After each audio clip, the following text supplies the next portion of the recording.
The Opie and Anthony Show on XM 202, featuring Opie, Anthony, and James Norton. Can you hear me? No! Shut up! We're so excited to be back. Rabid radio retards. Wow, we're dummies. We're the only radio show that makes you want to hate us. We've been known to get our faces in the news. We're perverts. Stupid. We stink. We just love doing radio. This is a weird show. No one puts asses in the seat like Greg and Tony. Opie, I love the hitting and the fighting. Anthony, I'm a terrorist looking for other terrorists. James, I'm a speechless, worthless nothing. We all know that. I love women. I'm a slump fat pig. and a crew of misfits. Hurricane Ben! Ben looks like a tall baby. Hair like Chucky. Martini Steve! Steve is a piece of garbage. Perfectly enunciating boob that we paint him out to be. Right. E-Rock! Hopefully he's going through a car wash with his mouth open. I bring nothing to the table. I don't care. Shut up. No. What's wrong, Eric? My crotch is burning so bad. Sit down and put on your laughing hats. Just relax. Here comes the funny. Welcome to the Opie and Anthony. Shut up!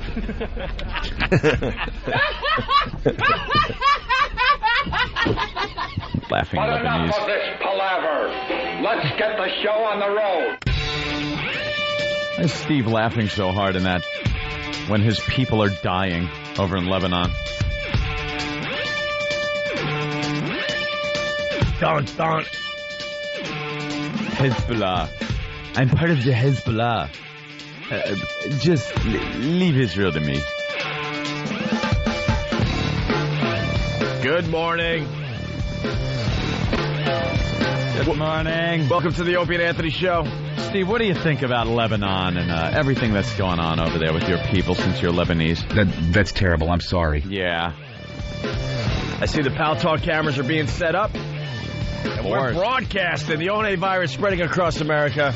Video, audio, dancing lessons, acting lessons, Video, audio, mud flaps. mud flaps. Enough about the mud flaps. Holy Jesus, this Doug from Boston. A fan of the show, I gather, but he wants to make mud flaps. Wow, mud flaps for the truckers. Sounds like a great idea. That's fine. What am I in charge of marketing? You jack off. Make your goddamn mud flaps. I told you, make your mud flaps. I guess whoever he spoke to, who he should have continued speaking to, had a problem with the logos, either an XM logo being on it, sanctioning it. Put a goddamn wow on there. Put Opie and Anthony wow on mud flaps and slap them on trucks if you want to sell them, whatever you want to do. I don't care. I don't want any money. I don't get it. Make your mud flaps. He's emailing everybody, right? But let me tell you something. I don't want to hear one more thing about a mud flap. I don't want to hear one more word from Doug from Boston about a goddamn mud flap. I know a guy in Philly who wants to make them too. Make them! Make them! Just make the damn thing. Enough! Every day. Email, MySpace, anything. Don't worry. Etched in my windshield when I go to the parking garage. Don't worry. XM or CBS Radio, they're not going to come after you because you're making illegal mud Don't flaps. worry. It's not Gene Simmons working here. Yeah. Make your mud flap. Were those Kiss mud flaps? I'm going to have to come after you. Yeah, exactly. Don't worry about it. There. Enough. Speaking of Boston, the ratings came out yesterday. Yes. And we're moving forward. It's a little forward movement. And unfortunately, thanks to you guys in Boston, we have to admit, that we're still losing to Mantown. Mantown is still beating the Opie and Anthony Show. Thanks for nothing, Boston. Well, I believe when A show with a gay bit is beating us. Mantown is still beating us, although we're chipping away. Oh, that's just terrific. Chip, chip, chip, chip, chip. If only we'd have started a month earlier and didn't have that albatross around our neck, the waste product that was the ratings of David Lee Roth in that first month. We still have that. Picture it this way. I'm going to put it in terms people can understand. You're a very smart person. You're in school. You have 3 tests that is what your grade is going to be by the end of the year. You get A's on 2 of your tests. Oh, yeah. The last person, the last test that is taken isn't taken by you. It's taken by a blithering retard mongoloid. A waterhead. Waterhead Down syndrome child takes the final test, and that grade is averaged into your 2 A's. And now your final grade stinks because he got a 10. Yeah. Instead of your 100. He got F. Mr. Hand was handing him out. F. That's what we're dealing with. 2 of our tests are good. 1 was done by a mongoloid. And we have to deal with that for another month. But then we get to take our last test, and the mongoloid's test gets ripped up and thrown out of the average. So, we're still losing to Mantown. Thanks to the waterhead that had the radio show before us. Thanks a lot. It's embarrassing that we have to tell our listeners we're losing to Mantown still. Make no mistake, though, we're moving up in the ratings. Not as good as Philly. Philly was amazing the other day. Yeah. Boston was good. Yep. We'll call it just good. I think we're in like the top 5 in all the demos we need to be in. Philly gave us second place. Yep. New York gave us second place. Oh, look, the slogans are already coming in. Yeah. Mantown, we're always on top. Damn. That was funny. I should give credit where credit is due. Yeah, who was that? RTA Doyle. All right, well, they're getting a little nervous over there, though, because they're starting to slip. They're starting to slip in the ratings, and it's just a matter of time, but we thought we'd have really good news for our fine listeners in Boston. We have okay news. We have good news. We have news. After a couple of months. A little frustrating, actually. But we move on. Yeah, because we want to just, sweep up immediately. That's what we do. And then when it doesn't happen, we're like, Yeah, stupid us. We want to set the radio world on fire after 60 days. Yeah, in 60 days. I know, we're kind of dumb. It just doesn't work that way at all. But it's working in the other markets, It's working nicely. And then we were just people are going to be confused here and think that we sucked really bad in Boston. We didn't. No. We just wanted it to be a lot better than it was. Yeah, we did very well. We just wanted it to really, kick ass and at least beat the Mantown. All right, let's say hi to Dan in Boston today. What's up, Dan? What's up, Opie? What's up, Anthony? Good morning. Good morning. Hey, I heard you guys talking last week about the ticket sales for the traveling virus out in Boston being low. Yeah. Well, I just picked up 10 pairs, and I'm going to be handing them out to all my friends to support the show. Oh, awesome. Yeah, I mean, the traveling virus, it's going to be great. August 5th, Worcester, DCU Center. We got Bob Saget, Jim Norton, Bob Kelly, Bill Burr, Patrice O'Neill, Rich Voss, Tracy Morgan, Ralphie May. We added the dunking booth clown that just, berates everybody. Yeah, he's very good at berating people and making a lot of noise. We're talking about the O&A Village. That's coming together nicely. We got some ideas for that. We may have, the Pal Talk cameras at the event. Mm-hmm. We might give a booth. Are you ready for this? Here we go. This is going to start some chatter on the internet. Pay attention. They're going to start chattering on all the fan sites. Yep.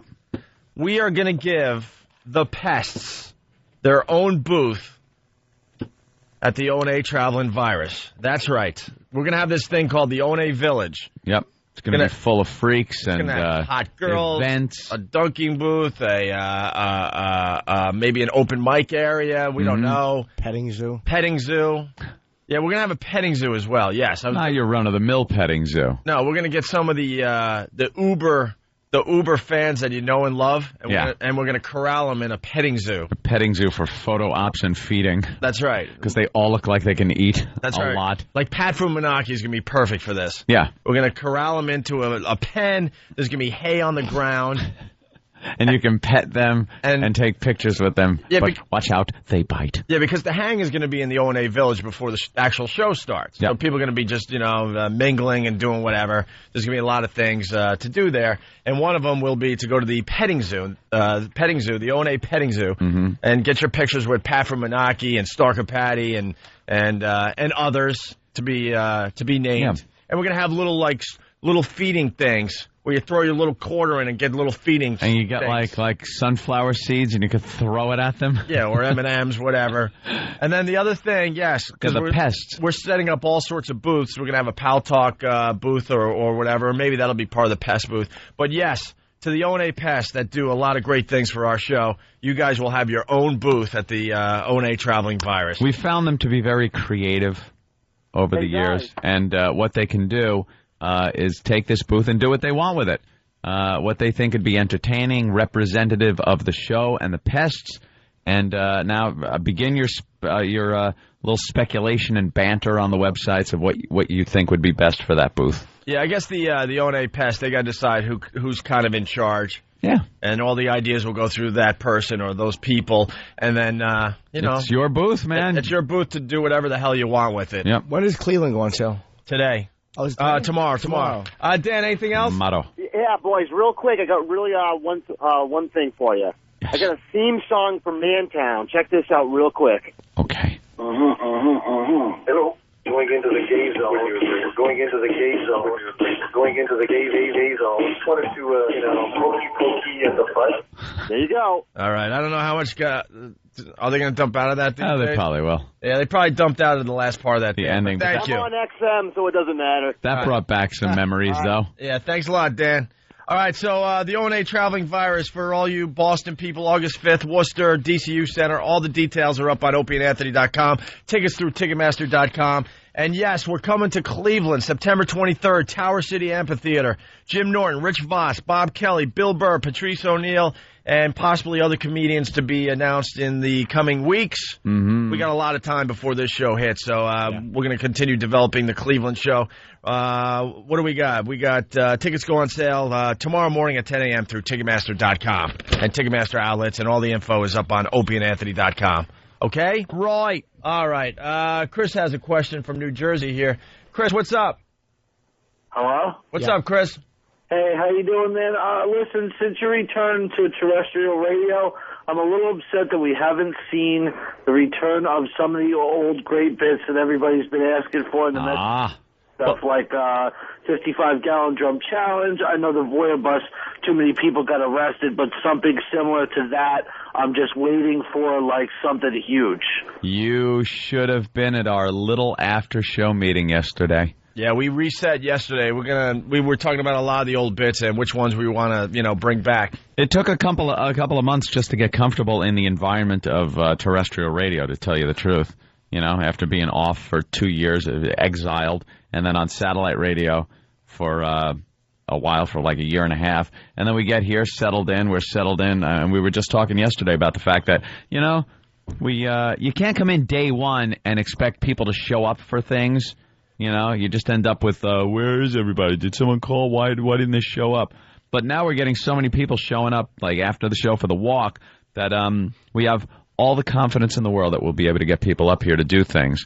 And that's what we were talking about yesterday, getting some of these events going again, getting people up here, doing things. Don't you worry. There's a lot of classic bits that the old school listeners want brought back, and I know that when they get brought back, the new listeners are just going to be blown away by what you guys could do. Yeah, we're going to bring a lot of those. Well, we're going to bring a bunch of them back in the very near future. All right, Chris? Thanks, guys. All right, thanks. Let's go to Jim in Ohio. Jim, what's up? Hey, how's it going, guys? Hey, Jim. Hey, the Cleveland show, I got on Ticketmaster.com last night, and I was actually able to buy a pair of tickets already. I think what they did something special for the K-Rock listeners up there in Cleveland. They gave you guys first shot at the tickets, and then it's being opened up to the general public. Okay. So I think you took advantage of the K-Rock thing they were running. Oh, all right. All right? Punching out. All right, bro. Thank you. Yep. I think I know the problem in Boston, by the way. Oh. This show has been thrown off the air twice in Boston. They've had enough, and they're not going to come around until they know you're staying. This is like the abusive boyfriend that, like, as soon as you fall in love, he punches you in the face, and the police take him away. And this time, he just got back from rehab, and they want to make sure things are going to it's be okay. kind of like the family member that you finally have to give up on because they continue to do the just drugs screw up. and screw up, and you finally have to just turn your back, and now that person has to talk his way back into the family. I think Jimmy's right. They want to know that we have rehabbed and we're going to be around for a while. Are they giving us tough love? They really are. Tough love, leaving us outside. Let us in. We're fine now. Let's go to Paul. Don't worry. Hey, I'm here. Are you in Boston? I'm in Boston. Well, I'm a bit north of Boston, but yeah, I'm in Boston. The Boston area. All right, what's up? And I don't listen to the gay show myself, but Norton, you still a little freak. You hit the nail on the head. That's exactly what it is. We're the jilted lovers. Yep. We've been smacked around. We've trusted you guys. We've loved you guys. We've opened our arms to you guys. That sounds a little queer, and I apologize, but we love the show. And you keep getting fired. You'll get fired. It won't come back. You know what sucks about Boston for the new listeners and the people around the country? That's where Ant and I really, cut our teeth, as they say. And we were on top of the Boston radio world, and we got fired for the mayor's thing, the mayor's prank. And then it took us, I think, 3 years to get back on Boston radio. And we were there less than a year or just over a year, somewhere around there, and got fired again. And then we had to wait another 4 years to get back. That's it. All right, we're losing your phone, but you made the point. What's going on? I don't know. All right. Why don't we take a monkey playing cards on television? I don't know. Why don't we take our first break? When we get back, we're just getting warmed up. Anthony actually went to a movie theater last night. WB News. Anthony went to a movie theater last night. Yes, I did. And there's one doing the weather. I was out. Out and about. We'll talk about that. We'll talk about what movie Anthony saw. The Clerks thing will not die. No. We got a mission for the pest today. There is an ass out there that writes for Fox News, foxnews.com. That just killed us in an article about the Kevin Smith, Joel Siegel fight. And got it all wrong. Yeah, we'll give you the latest on that. And lots and lots of stuff to do today. So why don't we take our first break and regroup here. It's the ONA virus spreading. Yes, Kenny, you all right? All right. The ONA virus spreading across America. Opie, the millionaire, Anthony, germaphobe, Jim Norton, pedophile, Ben is home sniffing coke, Steve is just a big bear, E-Rock likes to float, Fan is fantastic, Travis sits and answers phones, Sandy drank a few beers, could be more than that, gentlemen, matter of fact, I can kill you with my hat, Kenny's big and stupid, here we go again, ONA virus spreading on free FM. It's the Opie and Anthony Show. Hear what everyone else is talking about. ONA Uncut and Live, continuing the show on XM Satellite Radio starting at 9 a.m. Eastern. Visit xmradio.com to subscribe. Opie and Anthony. The Opie and Anthony Show.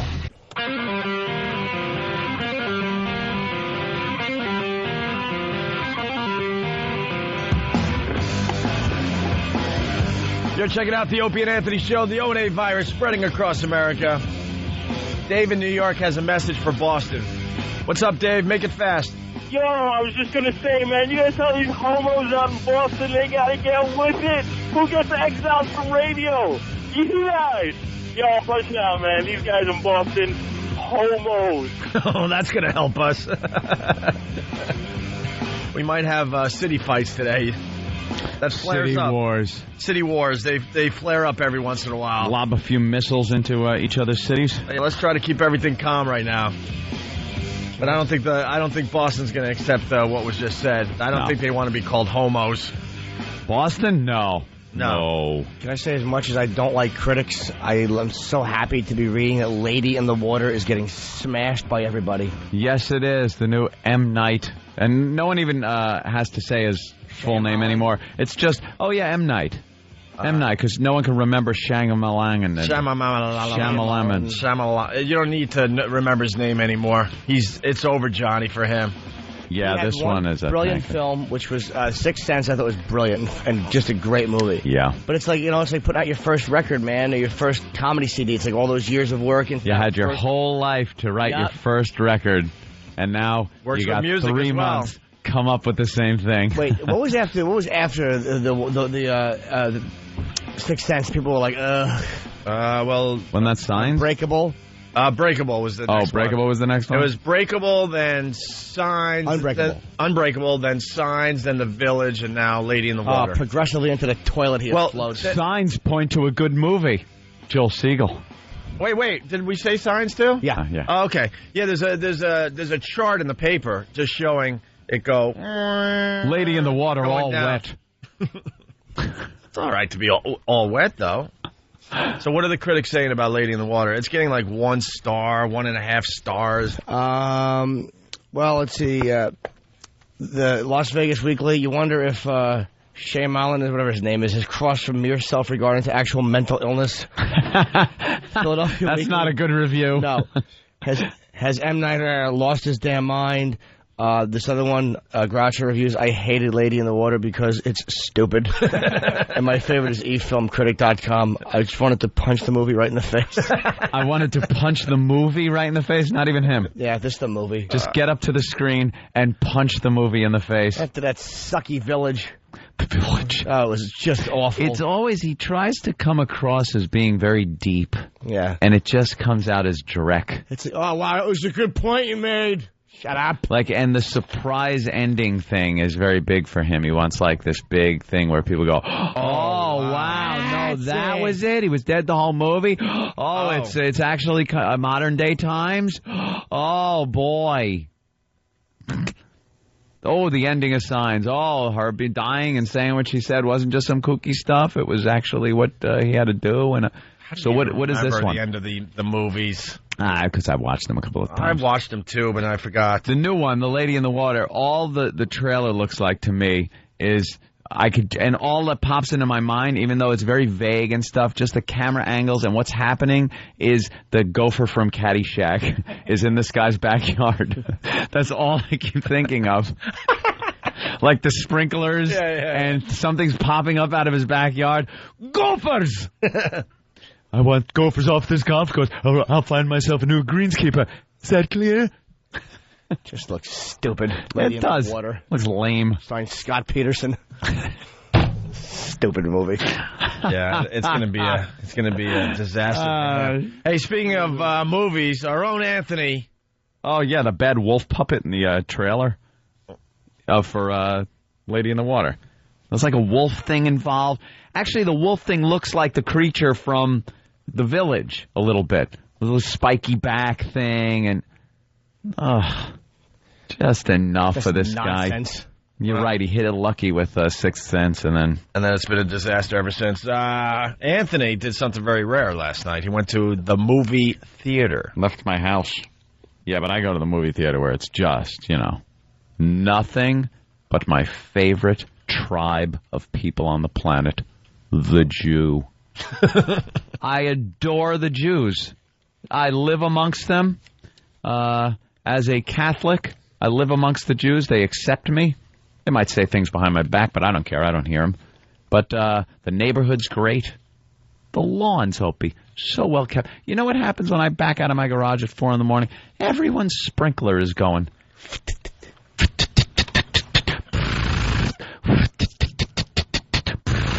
Keeping all the grass green. And then every day there's another group of Mexicans on one of their lawns making sure it's well manicured and groomed the way it should be. So when I go to the movies now... Do you honk at your neighbors as you're leaving? Yeah. Give them a little... Hey, how you doing, neighbor? How you doing? Or a little light flash so you don't wake anyone at the hour you're leaving. Ooh, that's true. And I kind of pull... I think my neighbors do see my sweeping, bright headlights go through their window every morning. Goddamn Catholic! Goddamn Jesus lover! And then I'll leave, go to work.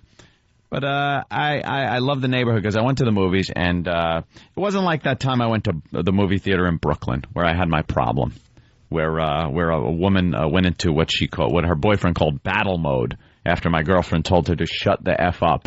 Because she was just saying how great Tom Cruise was and how, here he is. Oh, that Tom Cruise, what I would do to him. Oh, there he is, baby. There he is. And my girlfriend turned around and goes, "Could you shut the F up?" And I just went, oh, "Okay, I'm dead. I'm so dead." And then her boyfriend said something like, "No, her boyfriend kind of gets up a little bit out of his chair and leans toward me, and I go, "I'm punched in the face. This is over, Johnny." And he didn't even do anything. He just goes to me, he goes, "Oh, she just put her in battle mode." I'm like, battle mode? She's a transformer or something, you know? And we actually had to leave that theater. It was for Mission Impossible 2, I believe it was. And had to leave the theater because it was just the threat of violence. She wouldn't shut up either. Like, after the situation should have just ended, she kept turning around and going, "No whack girl going to tell me to shut up. Shut up. I'll tell you to shut up. You don't tell." And she kept turning around like, "Tell me to shut up." I tell her, "I'm not shutting up. I'll talk all I want. I paid my ticket." So now I go in. Well, the mission was to get out of the theater alive, first of all. You had your own mission. And then you went into Anthony, your mission, if you decide to accept it, is go to this Brooklyn movie theater and survive. I don't accept it. I'm disavowing any knowledge of being in this theater.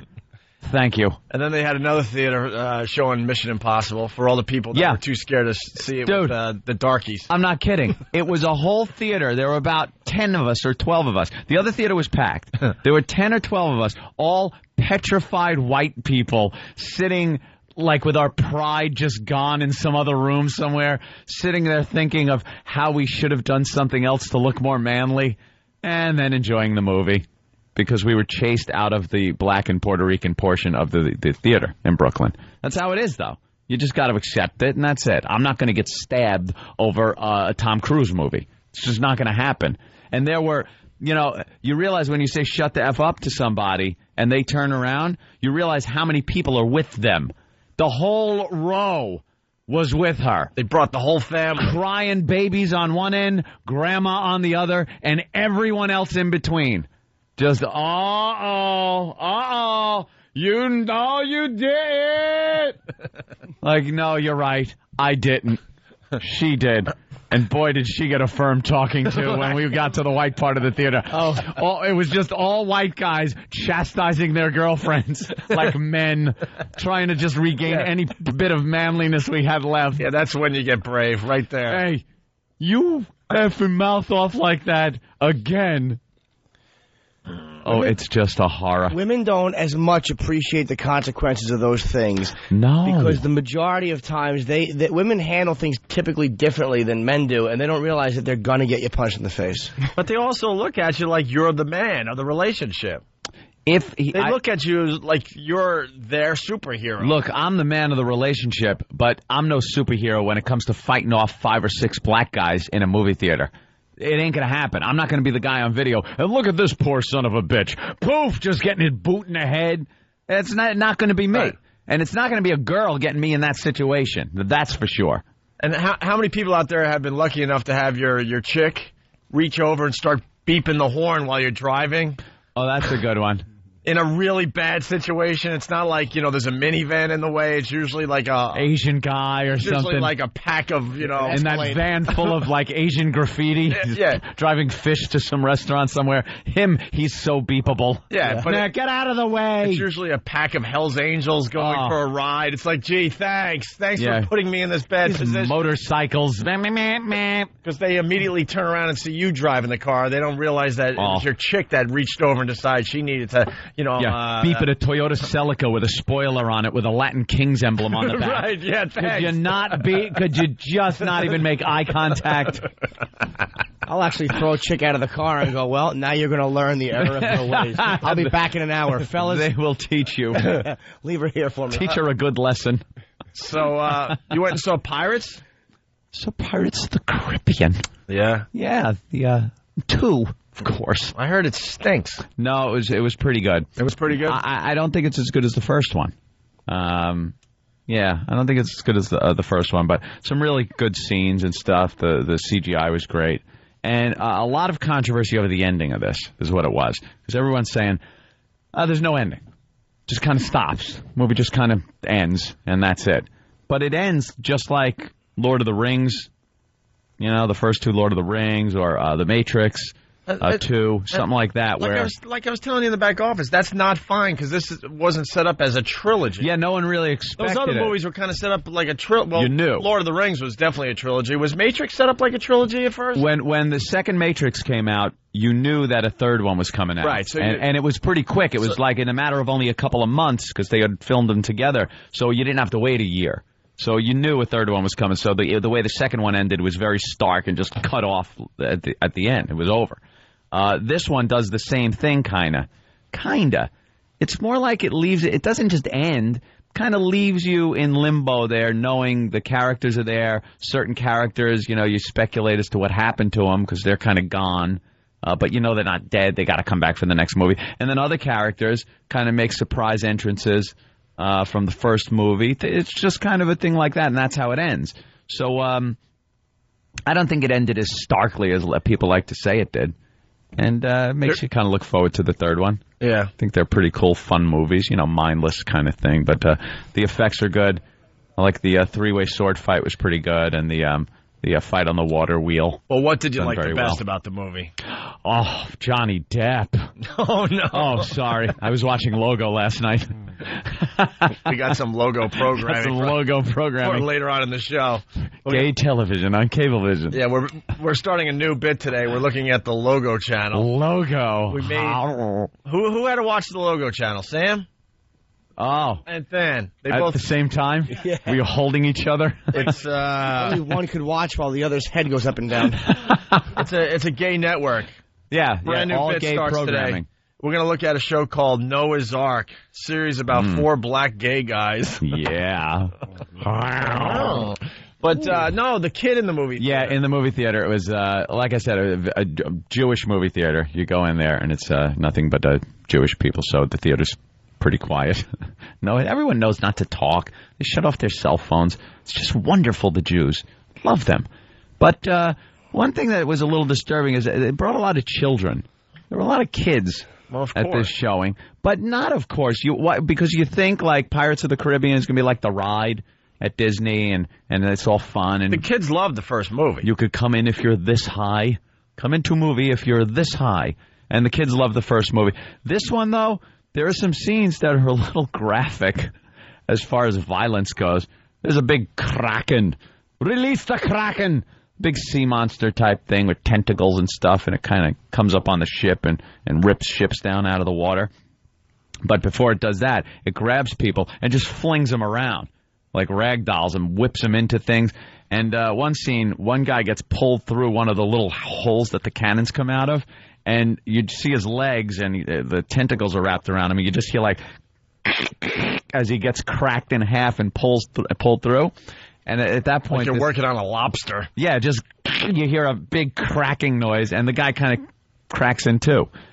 And this little girl is sitting there and goes, "Mommy, I don't want to see this movie anymore." To which I just start laughing hysterically. Just something about horrified crying children that makes me laugh. Makes me laugh when they can't take something like that. Violence, blood, a little bit of gore, and they start going, "I don't want to see this." And I think it goes back to me because I had that happen to me when I think it was 1969, something like that, and I was 20. I was 20 years old at the time. No, I think I was like 7 or something. And my mother and father decided we were going to all go to the drive-in, and that was a big thing back then. You get in your PJs and your jammies, and you get in the car and put the stupid big speaker on the window that like sounded horribly.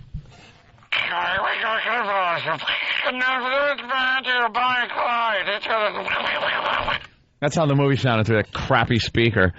And Bonnie and Clyde, what is Warren Beatty's in it.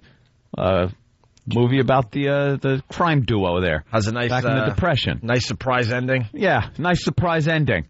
Well, that's what happened. I started feeling a little queasy when the gunfight broke out where Blanche got shot in the eye. And who else was in that? It was Blanche's husband. He got shot up pretty bad. Was Gene Hackman in that? Gene Hackman, right. He got shot up pretty bad. And I'm like, oh, boy. And we had just been to Arby's and got big roast beef sandwiches. beforehand, so I'm like eating a roast beef sandwich. I'm a little kid, and it's great. I'm at the drive-in in my pajamas, and we're watching it. And then by the time the end came, where they just pull up and the birds fly out of the bushes, and Clyde looks over at Bonnie, and they kind of give this knowing look that they're just dead, and they get ambushed. And the scene lasts for quite a while, and they just get shot full of holes, blood. They're just kind of worse than the Sonny Tolbooth scene. It just goes on and on and on. Slow motion too, right? A little bit of slow motion. Yeah, when you see the birds fly out of the trees, that's a great shot. Yeah, they give that look like, boy, we screwed up here. And I proceeded to just vomit my roast beef sandwich all over the car. In the car? In the car. I just projectile everywhere. But that's what happens. You don't take a kid to a movie like that. My parents were insane. Crazy people. Wasn't a Disney movie out? Didn't Oliver come out the same year? Couldn't you take me to see that? Took me to see Bonnie and Clyde. Why did you throw up out the window? Because I'm a kid, and you don't think. Because you're a kid and you want the attention. No, I didn't want the attention. It's absolutely the truth. I knew there were going to be problems. Even kids know they can puke outside the car or outside a house, but they just want the attention. And with the crappy speaker, you needed all the windows kind of rolled up because you didn't want outside sound. It kind of screwed things up, and the car was hot, and you can't just push a button and unroll the window. You got to roll it down, and I'm a little kid trying to roll down an old Rambler window. What did Mommy and Daddy do after you puked? Oh, no. Jesus Christ, Joey, he's throwing up. All the sympathy in the world. Son of a bitch, what out the window? Get him out of the car. What the hell is this? You're ruining the goddamn movie. And Daddy had to clean up. And Mom, of course, had to go to the snack bar and get some club soda and napkins and clean me up. It didn't end. Like, they were carrying me in the house after the drive back from the theater. They take me from the car, carrying me out of the house, and I'm puking in the driveway. Like, I couldn't get the image out of my mind. And how psyched was your dad that he got to take a shower with you to clean you up? No, there was no showering after that. What, Jimmy? I think I was sponged off by help Mommy. Me out here. You said that your dad is the one who taught you and Joe how to shower. Not on the same night as the Bonnie and Clyde movie. Well, he wanted to make sure that you were taught right, though. He wanted to see what you learned. No, it was show you how to get clean, son. That's right. No, I believe Mommy just cleaned me up with a washcloth. It was a surprise exam. And sent me to bed. And I sissy. Oh, I was the biggest. You do have some sissy stories. Fairy Mary. I was a Fairy Mary up until I was about 12 years old. A little crybaby sissy. I would just cry over everything. Oh, Mother, they're shooting. They didn't accept my little Italian treat things I brought to International Day at school. Yeah. I brought little Italian cookies, and everyone was making fun of them, saying they looked like dog duty. So I came home from school crying that day. Did they say that? Yeah. A girl kicked me in the groin one day. Just walked up and kicked me in the groin, and I'm laying on the floor. And she's pointing at me laughing. I could never, be the guy. Hey, while you were puking, were your parents, doing some of that necking? Necking, making out? And all they wanted was a little, make out time? I don't know if my dad was necking unless he had some secretary from Connecticut he was banging at the time in the car with him. Oh, wow. I don't know. I've never heard that one before. Seems like there might be a story there, too. I don't think Dad was the most faithful father and husband. Dude, I've been working with you for many years. I haven't heard this one yet. Oh, my father used to have a vending machine. He didn't have a vending machine company. He worked for a vending machine company. My father had 1 billion jobs in so many years. Every year we were moving. Hey, kids, pack up. We're moving again. Why? Oh, we're just, we're moving. Never told the reason. Dad's out of work again. So he had this vending machine job where he had a big van And it was just full of like little packages of M&Ms and stuff. And his job was to get the quarters out of the machines and fill up the machines with the M&Ms and Hershey bars and things like that. So there were nights where for dinner we would just have candy. He'd come in the house and just, here's some M&Ms and, Hershey bars. But one of his runs would take him up into Connecticut. Yeah. And for some reason, it's so important to be a candy vending machine storage guy that he would sometimes have to spend the night up there, I guess. Or, work late until 3 in the morning and then come home. And my mother was like, I was always suspicious that he had something going on up there. You think? Yeah. You think. There's always that, though. My father was one of those, players. Always wanted to be a player. And then when they finally got divorced, he got set up with some crappy little place, I think in Mineola or something, and we used to go over there for the weekends, and he used to have his broads there, and they'd always try to act like the mommy type, not really trying to be a mommy, but they didn't know what the hell to do. All of a sudden, they're just my father's banging this girl who could probably like 19 or 20 or something like that, and there's 3 kids over the house, and she don't know what to do. She's a kid herself, and she's got to deal with like 3 kids. All she wanted was the Italian hog. All she wants is dad's hog, and got to spend the weekend with 3 lousy kids yelling and one crying all the time. Joe and his 2 sisters. Yeah. She's playing Chutes and Ladders with the kids in between sex sessions. Oh, absolutely.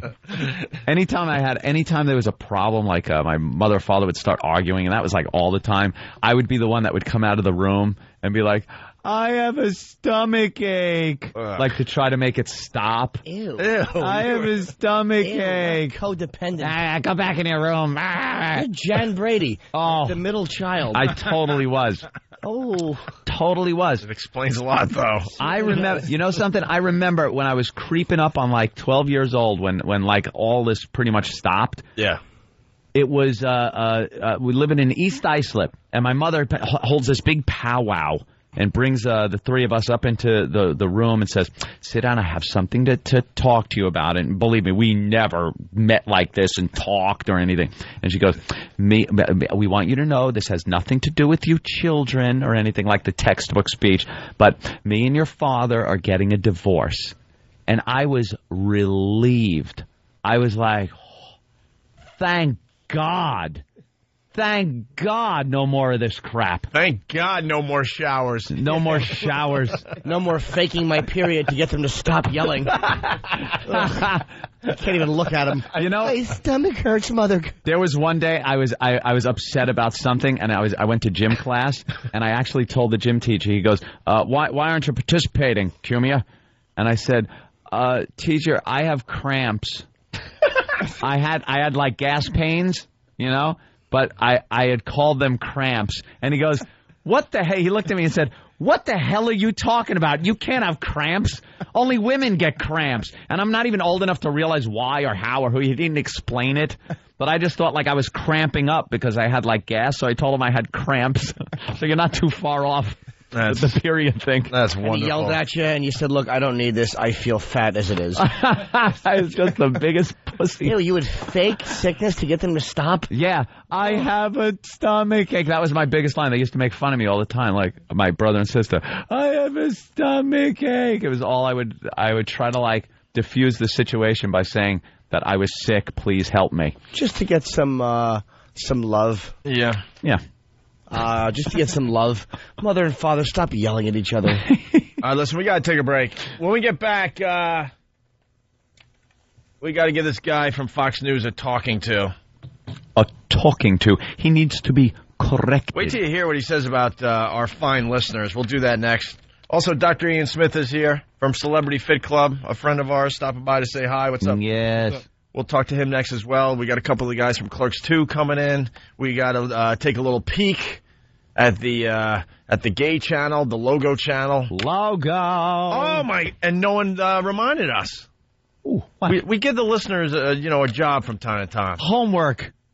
I said yesterday, please remind us about the deaf reporter from Chicago. Cool. We're going to do that in the very near future as well. It's the O&A virus spreading across America.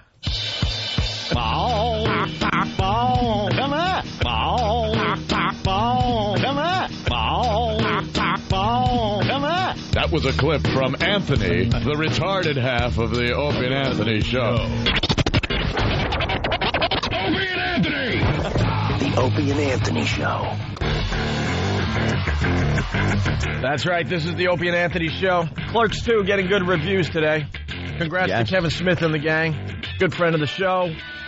And we got into some controversy with Kevin Smith and Joel Siegel. I guess it started with Joel Siegel actually walking out of a screening of Clerks 2.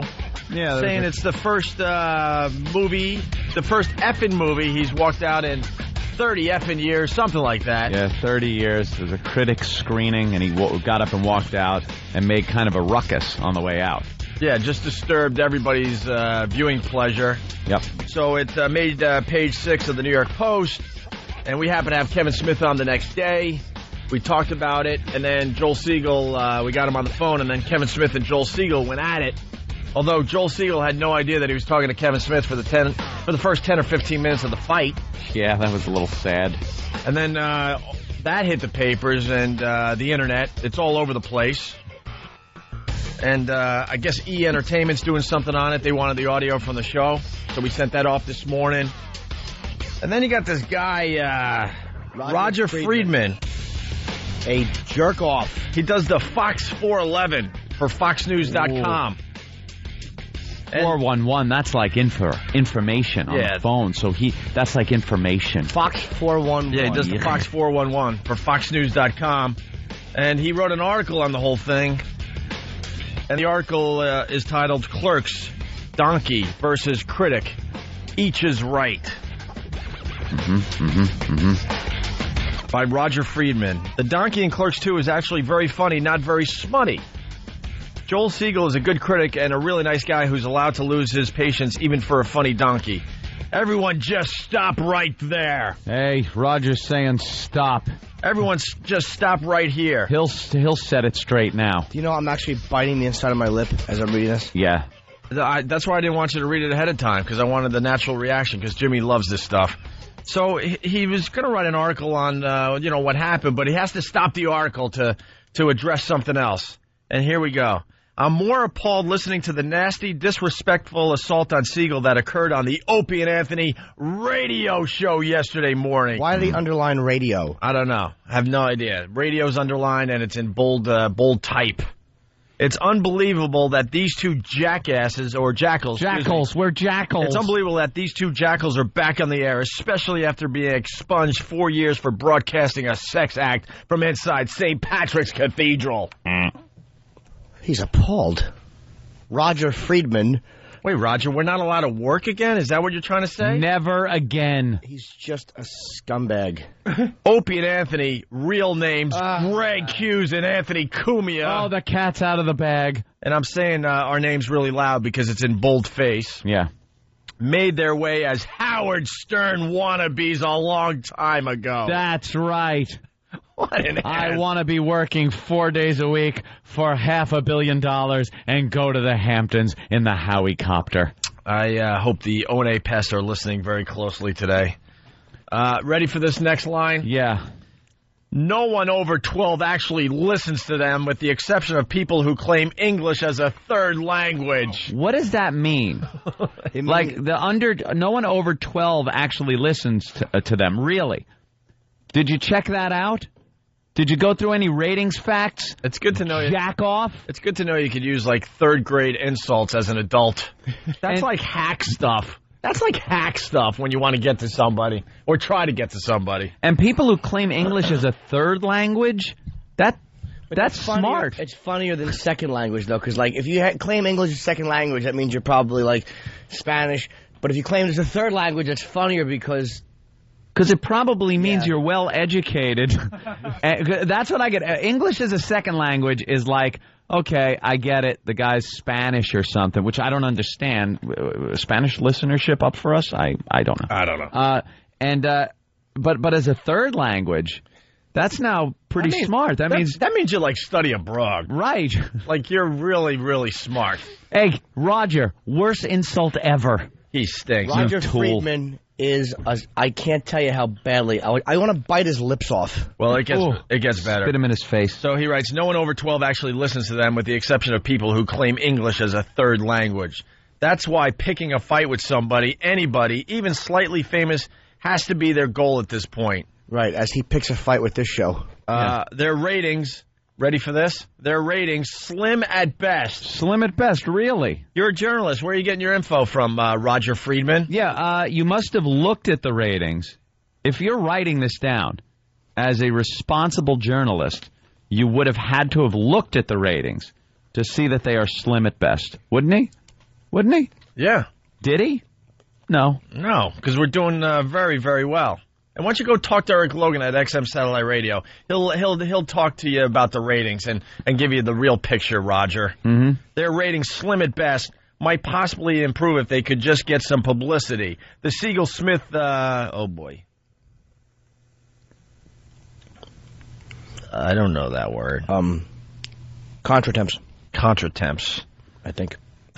You think? Yeah, that's an embarrassing kind of... That's a third language. An embarrassing situation of contratemps. All right. He's getting really... The Siegel-Smith contratemps was a perfect storm for them over the last 2 days. But picking on Siegel for walking out of Clerks 2 is a sad way for them to go about their juvenile business. Yeah, he's right. I don't know why we would address that. I mean, especially a guy who works for Fox. Why would you want to capitalize on something that's happening to make your ratings better? You really are a jerk-off. Do you know that? Roger Friedman, you're a jerk-off from head to toe, and so is whoever you married. Yeah, Roger Your Friedman... wife's a jerk-off. What do you think of them apples? You gotta and a whore. You got to do some research.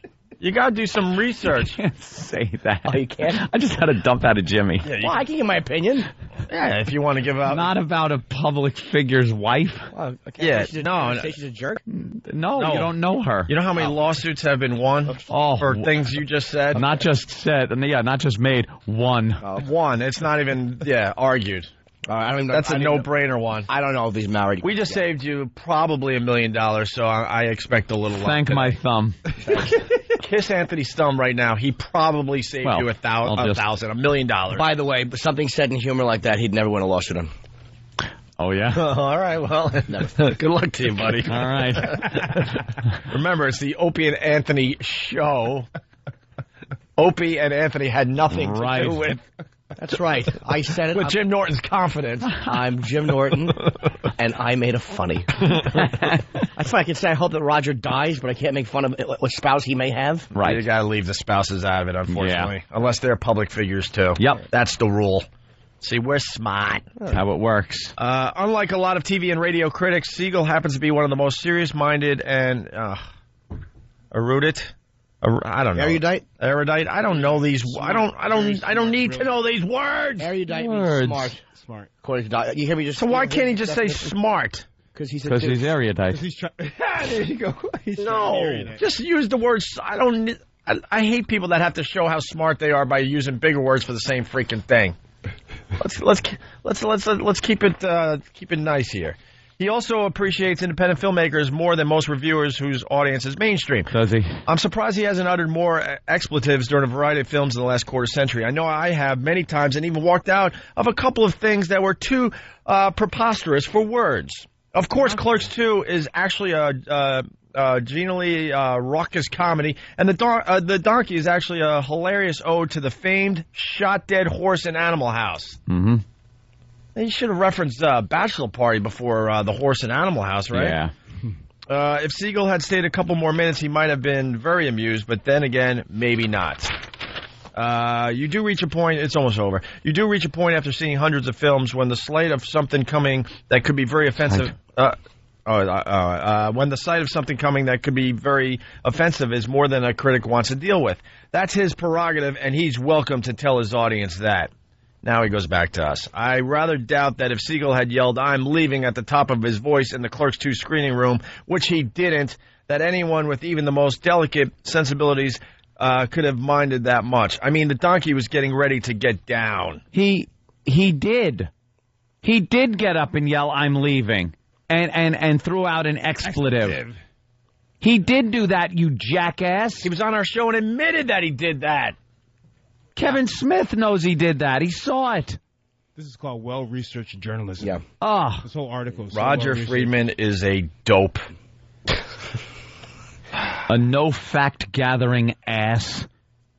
And then, of course, he has to take his last shot at us. On the other hand, I wish that Hughes and Cumia would have their producers do a little research rather than attack people on the air without provocation. There's such a thing as bad karma. It's instant, and no one needs to bait as much as they have with this little prefab scandal. Prefab scandal? A guy from Fox News talking about bad karma from taking something and making more of it than it should be? Yeah. What a scumbag. Well, let me throw some insight on this whole little article on that little controversy.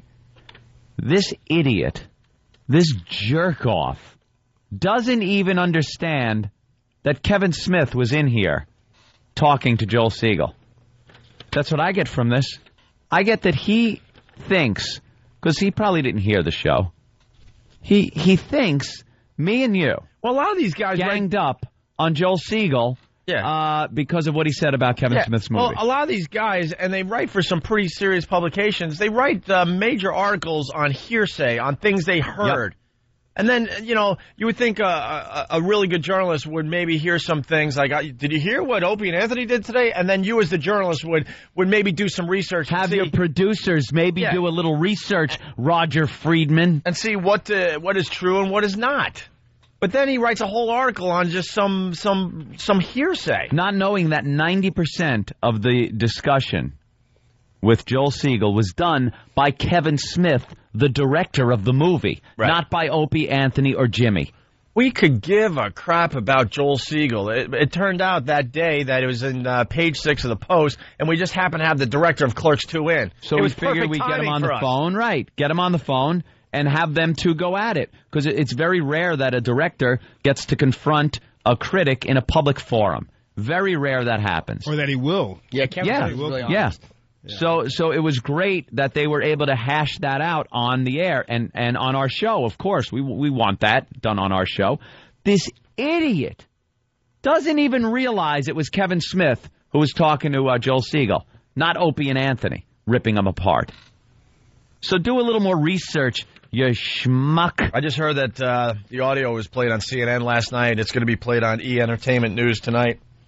Hoo-hoo Higgy from the Jersey Shore. Please call this guy out now. He has the nuts to claim that you did no research while throwing out factless comments. Yeah. The guy's got everything wrong in this. It's Fox 411 on FoxNews.com, and his name is Roger Friedman. If anybody out there knows him, we have a lot of listeners. Maybe we're trying to get him on the phone, but of course he's going to hide. This pussy will not get on the phone. See, that's the thing we said about Joel Siegel. We were beating him up pretty bad about what he said, and mostly Kevin Smith, to be honest with you. And we beat him up pretty good, and he still came on our show, so we respect Joel Siegel for doing that. This guy isn't coming on our show to confront us. The only time we chimed in during that whole Joel Siegel, Kevin Smith exchange was to clear things up with Joel. Like to make sure his point was coming across, because he was very vague. He didn't understand that Kevin was even in the studio. And yeah, we did make fun of him, and we did attack him a little, and I'd do it again. Yeah. Why wouldn't we? What's the problem with that? Absolutely. Yeah, we have a very strong opinion about that. Absolutely. If you're a movie critic and you're going to the screening of Clerks 2, a really big summer movie that's coming out, you know, it's your job to sit through the whole thing. It's your job. He was being unprofessional, Roger, like you as a journalist. Unprofessional. You're an unprofessional dreck. You didn't check your facts. You didn't make sure who was talking to who. It was Kevin talking to Joel. I wish the producers would have done a little research. How about you do a little research? Because you're wrong, Roger Freeman. Love to get you on the phone, but you're a faggot who won't come on the phone with us, will you? You won't come on. All right. Jackass. Well, Clerks 2 is getting some good reviews today. 2.5 stars is the average for the New York papers, and we got a couple of the guys from Clerks 2 coming in today to say hi. Also, Donald Trump is calling at 8 a.m., 8 o'clock, on his way down Atlantic City for the Miss Universe pageant. Yeah, at least it's for a Miss Universe. You know, not for, like, the Trump thing. You can't get him yet? What? All right, in all fairness, it might be too early. He might not be at his desk right now. Stop. He's probably fact-checking somewhere. I know this idiot will not come on the station. This idiot will not come on because he's wrong. Well, the pests have a nice little mission today. Have fun with Roger Friedman. We're like Israel. FoxNews.com. We're fighting on all kinds of fronts. That's right. Rip them apart. That's right. All right. There you have it. But make sure your emails are very respectful. Please. Use words like erudite. Yes. Right.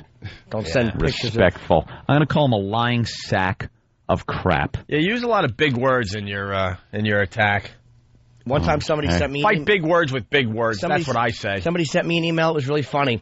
It was a subject heading of something that seemed official. And when I opened it up, it was a picture of nude men and some type of a really big insulting caption on the inside of the email. I couldn't believe I got that. Oh, wow. You know how annoying it was when I opened an email that I thought was going to be about business or Hi, news. Jimmy. Yeah, hey, Jim, some hot news for you right off the presses or something like that I thought would be news, and I open it, and it's a picture of nude men. I don't know of anyone who wouldn't be annoyed getting an email like that, because I've gotten those before, and it is very annoying. Absolutely. I don't think there's one person on the face of this earth, whether you're a radio guy, television, guy working in an office, writer for Fox, anything. A doctor. A janitor, a doctor, that wouldn't annoy. Yeah. Especially if it says something about Opie and Anthony. 'Cause I think it says something about Opie and Anthony. Like on the email, I opened it up, and there was a nude black gentleman, and it just said something about Opie and Anthony, and I suck and I'm a faggot. And I couldn't believe that they wrote me. So the picture was hot? Well, yeah, I enjoyed it. I kept closing it and reopening it, hoping it would refresh. LOL. Let's go to Shane in the Bronx. Shane. LOL. Hey, gentlemen. This guy, he writes all this article, and he says that your entire audience is 12. He knows you're going to read it on the air. What was the point of using all those big words that none of us could understand out here? Poor 12-year-old audience. Poor people. Oh, and one other thing, was it Bonnie and Clyde that made you throw up, or the vaudeville and the Lucky Strike cigarette commercials? Have a good day, gentlemen. Very good. Let's all go to the snack bar. Let's all... All right, stop. How old are you? Hey, let's go to Rick in New York. Rick. Hey, how you doing, guys? Hey. Hey, listen, first of all, I'm over 12 years old. I'm a highly paid executive, and until you guys came to New York, radio stunk. You guys brought radio back to life, so this guy doesn't know what the heck he's talking about. We're getting there. We're getting there. Thank you. I mean, really, this guy, Jesus, and using big words, I don't know. He's a journalist. I mean, that's the best he has, is to claim that only 12-year-olds listen to our show. You know, that is so hack. And our ratings are, so what did he say? Scant? Slim at best. Slim at best. And this guy says a lot by saying we should never work.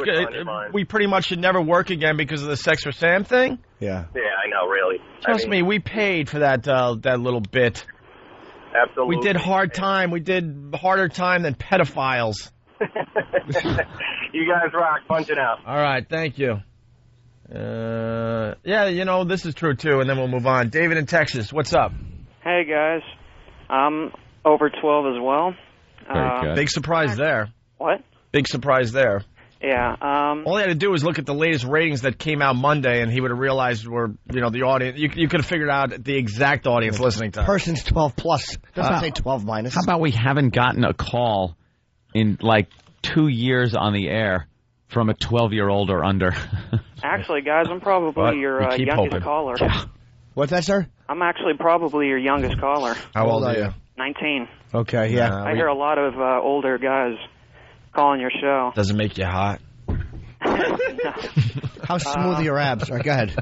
So the point I'm trying to make is, first of all, Siegel came on. That was cool of him to do. Yeah. And after you guys and Kevin Smith were trying to get him to, it actually took you guys a while to get him to fess up to David, what you guys were. David, the point you lost everybody already. Your phone call should have taken 10 seconds. We're up to a minute already. You're not very good at public speaking, are you? You're a little nervous? You're a little nervous? You made a very good comment to the phone screener. Basically, you want to say Fox forgot to mention that Siegel. Yeah. Yeah, he apologized. Very good. And I'd like to see Fox News have that on TV. Oh, boy. Your wheels are falling off. Pull off to the side of the road and check the tire pressure. Well, no, he... Your freaking axle's raises a good...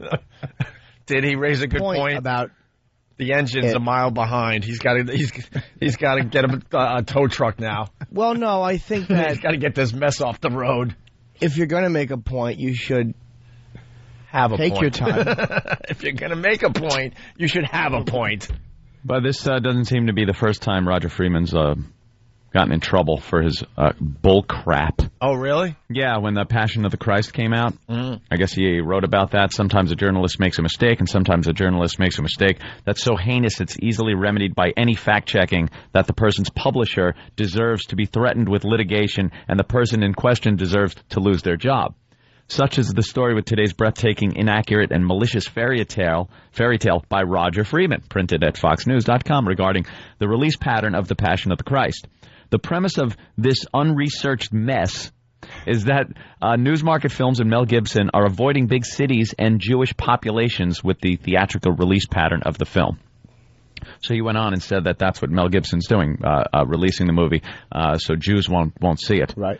There have been no journalist who has been more critical of Gibson's self-fulfilling prophecy of style of showing this film selectively, building a furor when his publicly claiming to be fearful that one will erupt, media, more, Moreover, for Freeman, Jew, to so incautiously swing these lies around like a bag full of angry cats is, in my opinion, deeply damaging to Jews everywhere who do not wish to be accused of being willing to stoop to any depth in order to maintain our position in society. And then it goes on to just call him a blatant liar. Shows his accusations and the truth of the matter. Shows Freeman's accusations of where the film wasn't playing when, in fact, it was playing at those theaters. All right, so this guy is just journalist. a hack, lying sack. Who doesn't do his homework. This guy is barely an open micer. Yeah, he's an open micer for Barely. journalists. He's barely. This Roger Friedman's a naughty boy who doesn't do his homework. He's a hack, lazy journalist. All right. Finally, we get into the Deaf Reporter next. I don't want to make fun of this, so I think we should handle this delicately. All right, and then we could go to the gay channel. No, I say I want to address the handy-capable person Let's first. just do it like this, and no one can hear. They're hard of hearing. All right. Hard of hearing. Stay there. It's the O&A virus, and we are spreading across America. It's time for another Opie and Anthony Show Scream Along.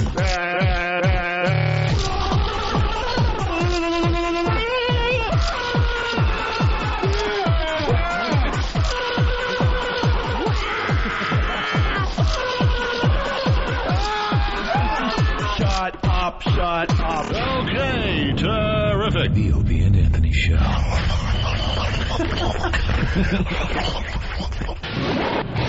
It's the Opie and Anthony Show.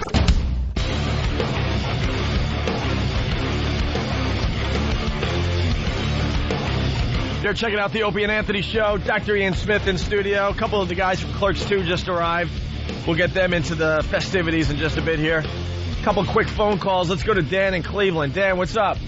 Hey, what's going on, boys? Just wanted to say that I pre-registered on K-Rock in Cleveland, and I want to let you know that I did get my tickets for the O&A Traveling Virus. Nice. So, we're really psyched because we got before we got fired 4 years ago, we were planning a visit to Cleveland. So finally we get to go to Cleveland 4 years later. But it's going to be a lot of fun, the O&A Traveling Virus. Yeah, September 23rd. And I also wanted to say that it has to agree and Roger on a point. I actually am over 12 years old and do claim English as my third language. So, wait, English is really your third language? Absolutely. I was born in Yugoslavia. I speak Romanian and Serbian, and I wanted to know if Mr. L. Dukes happens to speak Romanian and Serbian by any chance. Probably not. So you might not want to skirt that one past them. Don't do that to us. Yeah. How's he going to know? How's the FCC going to know? Well, they're all knowing, all seeing. Every day, no? Know what's weird about this company? They actually have someone on standby that speaks Spanish, just in case like some Spanish people get through and start cursing. Yeah. So, I speak Spanish, too. I claim Spanish as a fourth language, so I can wrap eventually, thanks to the FCC, we're going to have a whole office filled with every language possible to make sure just in case. Make sure it's a safe broadcast. Got to have a safe broadcast because the kids might hear a curse on the way to school. You perish the thought some child hears a Yugoslavian word. That's what's so stupid about morning radio. This is the time where the kids are supervised. This is the only time kids are supervised in the morning, or they're at school already. Well, I'll just call back on XM then, and for the parents that let their kids listen to XM. Then let fly. All right. We look forward to you cursing over there later this morning, all right? Thanks, guys. The O&A Travel and Virus coming to Cleveland, September 23rd, Tower City Amphitheater. Tickets go on sale tomorrow through Ticketmaster. All the info is up on opieandanthony.com as well. But we got Jim Norton, Rich Voss, Bob Kelly, Bill Burr, and Patrice O'Neill coming to town, as well as Anthony and I and all the freaks and people you know and love from the show, okay? It's going to be a lot of fun. And then we got to say hi to Rick in Massachusetts real fast here. Rick. Hey, good morning, boys. Hey, man. Just thought you and the Pets would like to know that Hillman will be doing an appearance on Saturday, August 5th in Gloucester, Massachusetts at the Consumer Auto Parts. He'll be conducting a bikini car wash with Miss Mantown. Miss Mantown? What's his name? I don't know. James Gum. James Gum. Where's your Frederica Bimmel? Any pets have some dirty cars, they might want to go up there. Yeah, this is the show that's beating us in Boston still. We made some headway, but the Mantown show is still beating us. Thanks, Boston. Yeah. Thanks for the help. Boston. That should have been the easiest radio battle ever, but it's going to take a little more time. We thought we could beat the Mantown show Another in 60 month or days. so. Stupid us. All right, we started this yesterday. We got to get back into it. That running gun battle there that's on the news this morning. What Big happened? story. They're showing on all the news things. It's a cop, I guess, pulled over a pickup truck with a couple of guys in it, confronts him. Passenger gets out and just point blank right at the cop's chest, boom, shoots. I guess the cop's okay, though. Yeah. And then just both of them, the driver and the passenger, then just started unloading on the cop. Whew, vicious. Guys in pickup trucks. Yeah, gotta watch out.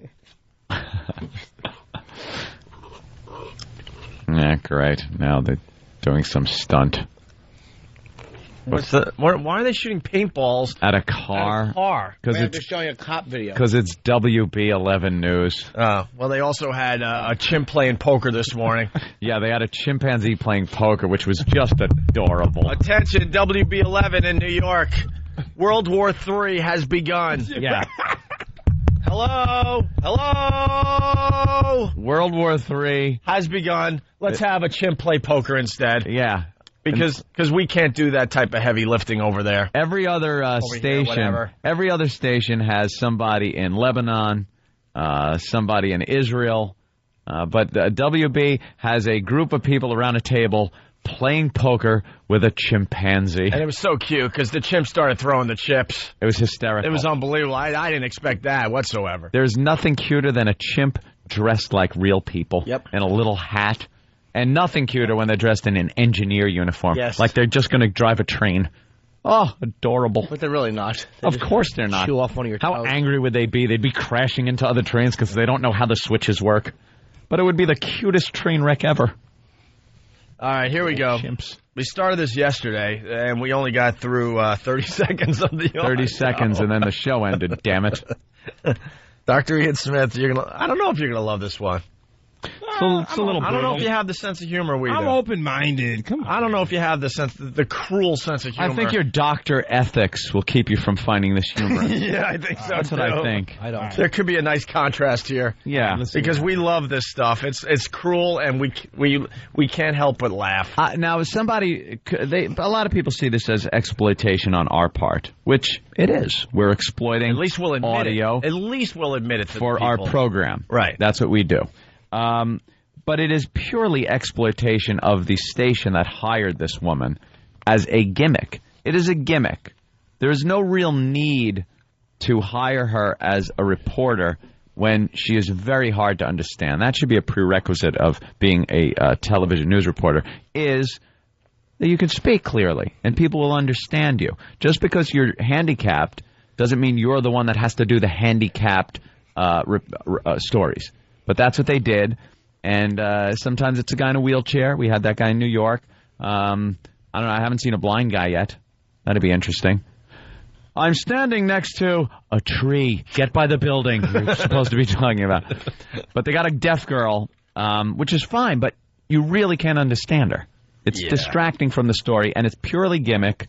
and it's exploitation. All right, so her name is Karen Meyer. I guess she's pretty famous up there in Chicago. Did I preface it? Keep us out of ABC trouble? TV. Huh? Did I preface it well enough to keep us out of trouble? Yeah, I'm hoping. I doubt it. Karen Meyer is a deaf reporter on ABC 7 Chicago. What? And she only reports disability issues. That's her job. If she's so good, why don't they give her the other stories? Yeah. She's a genuine reporter. So she does a report on Tourette syndrome. Mm-hmm. And we started this yesterday by trying to guess when she starts talking. Because you get the intro from the one reporter, so you guess at home. It's your job to guess when the deaf reporter starts in. Listen closely. Here we go. We're going to try this again. It's estimated that every school in America is likely to have at least one child with Tourette syndrome. And these children are often misunderstood. ABC 7's Karen Meyer joins us with more about that. Karen? Tourette syndrome is a neurological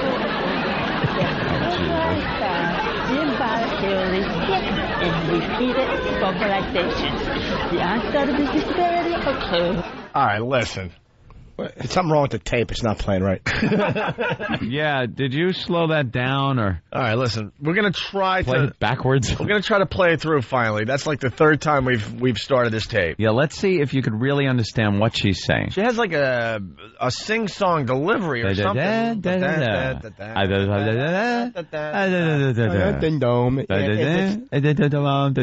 have a deaf person reporting about Tourette's, yeah. Tourette's come on. Tourette's wouldn't even bother her. That isn't begging to be made fun of. Yeah, I mean, Nothing come is. on, you guys. She can't hear it. Come on.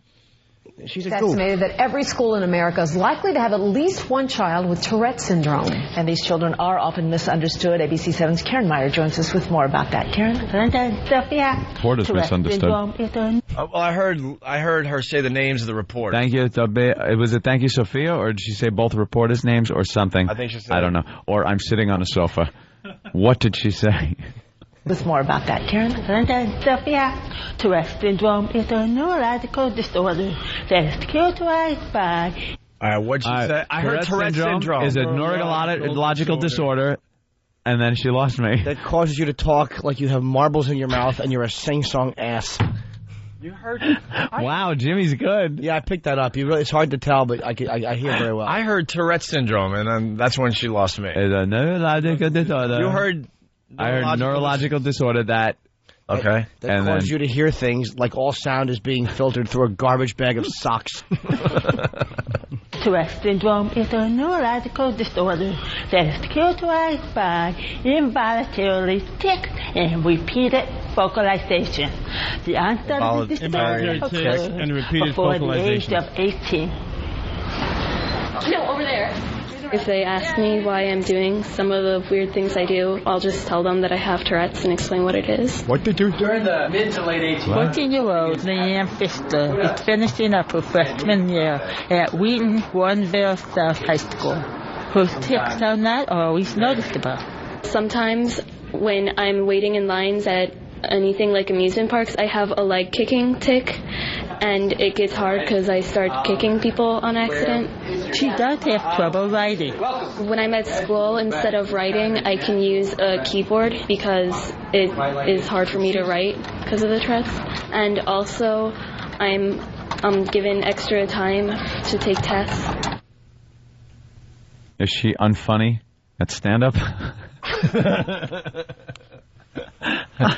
No, she's not Kathy Buckley.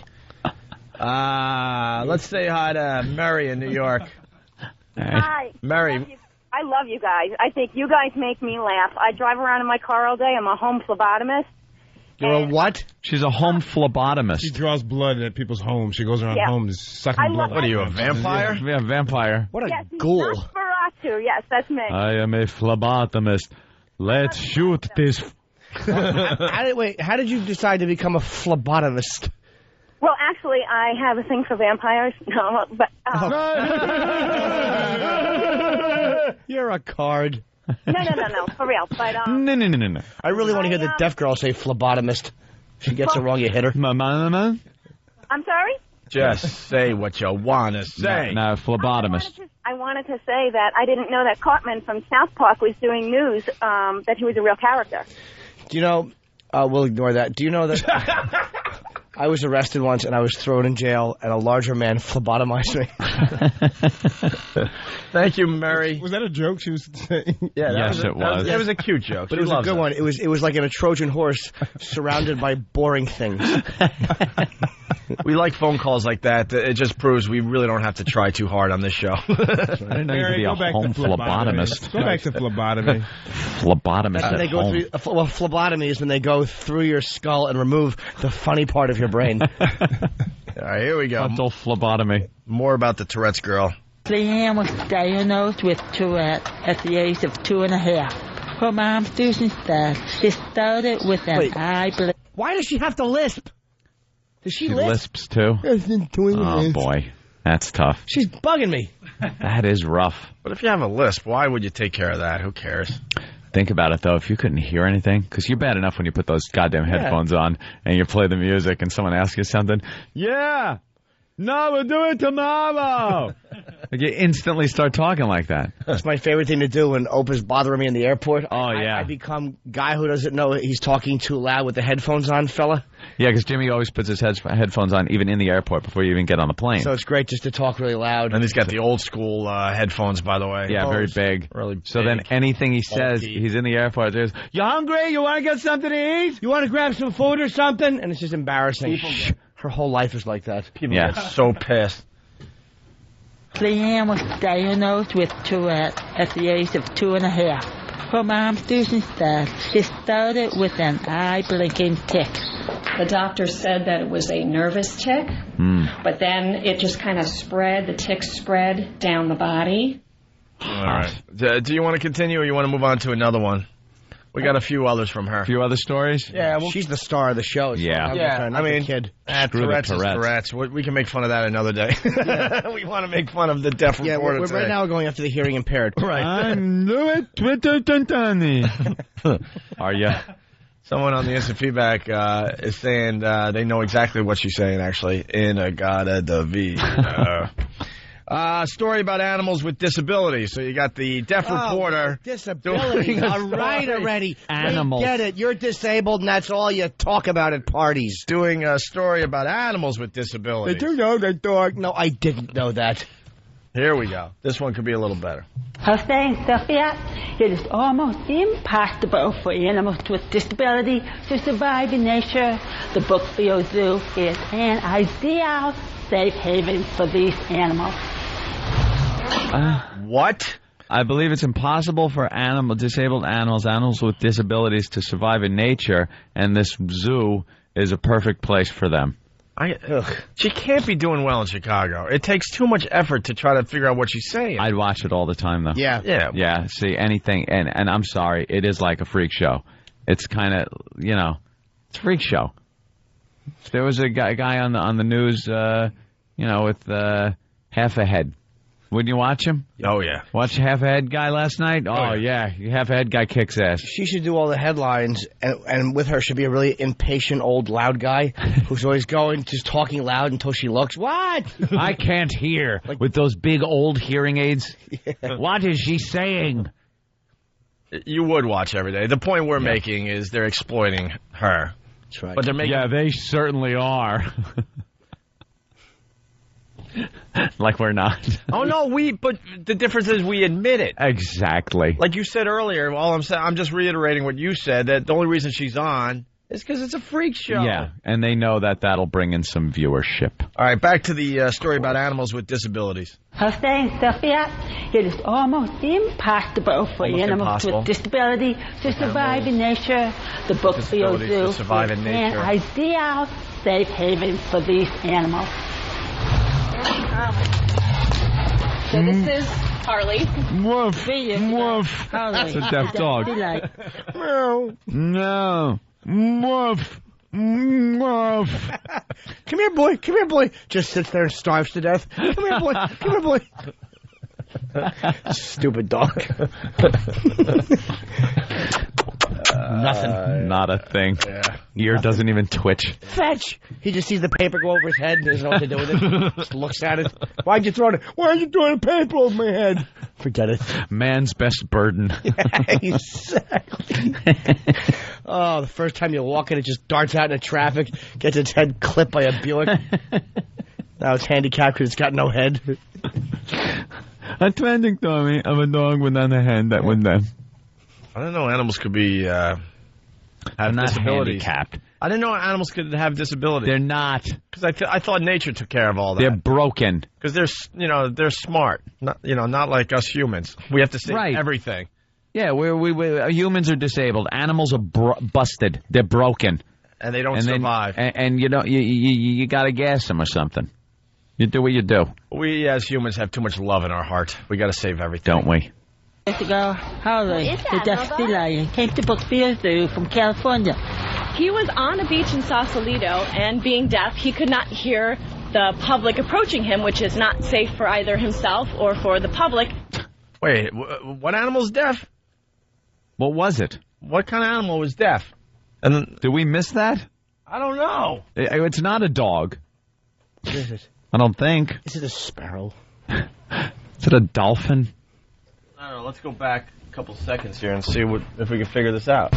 3 years ago, Harley, the deaf sea lion, came to Brookfield Zoo from California. A sea lion? He was on a beach in Sausalito, and being deaf, he could not hear the public approaching him, which is not safe for either himself or for the public.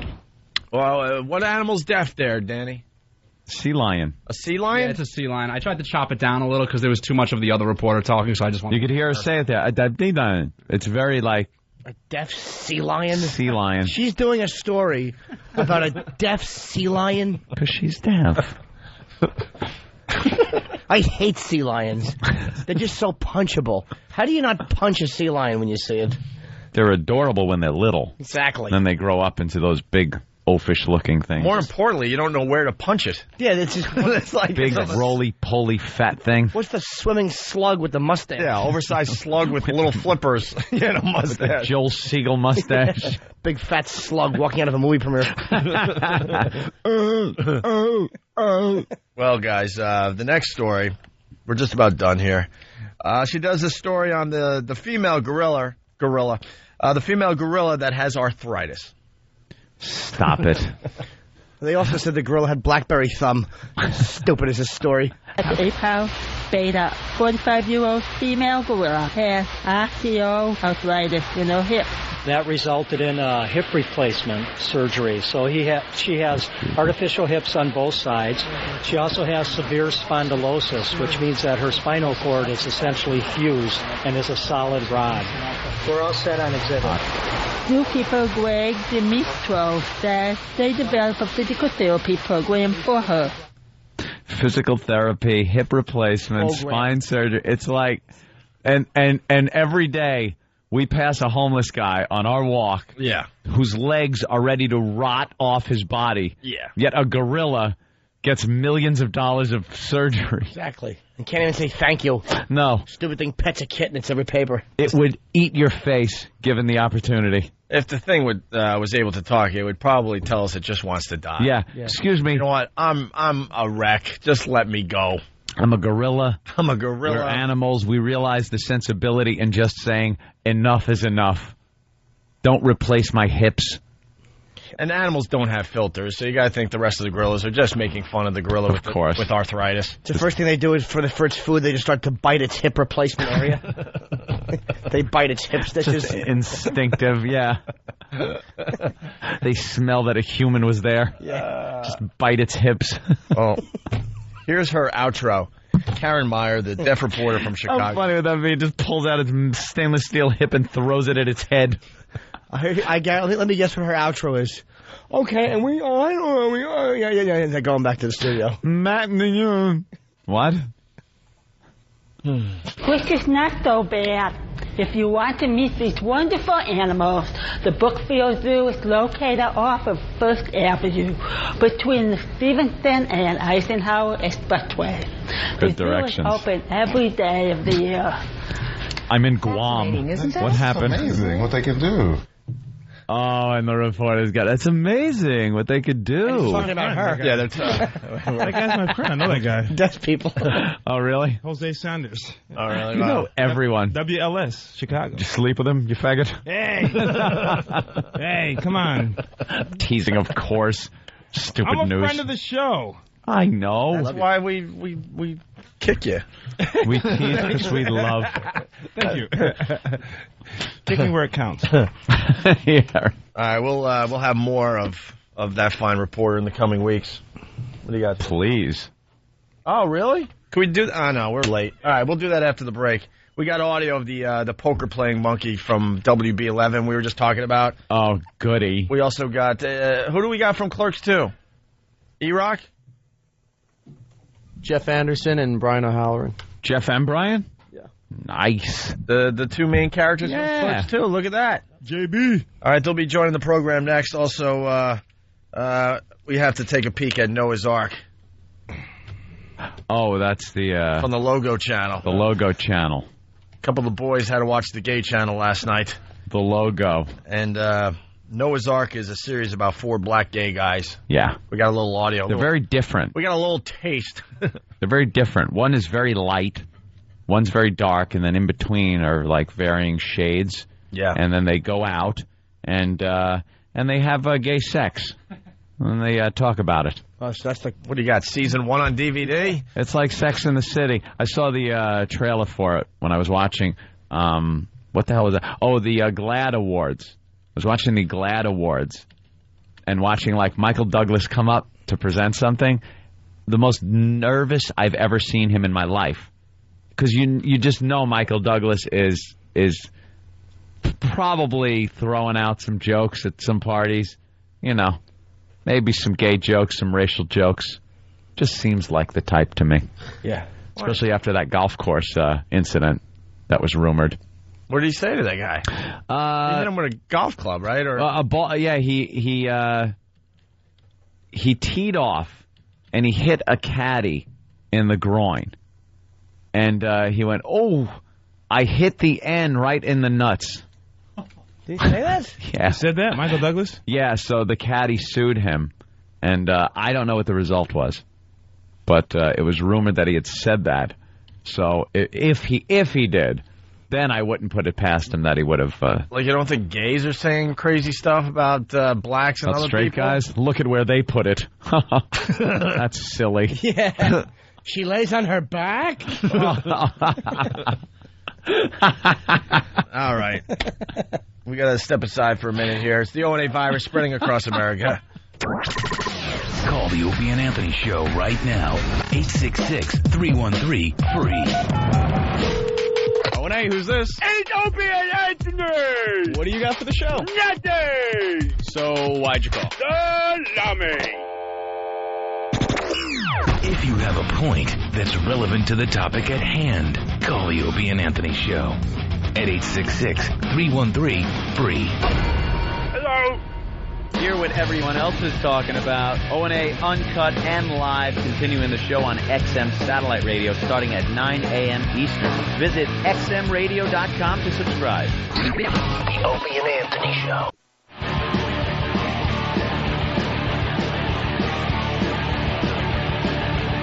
Were you taking a dump?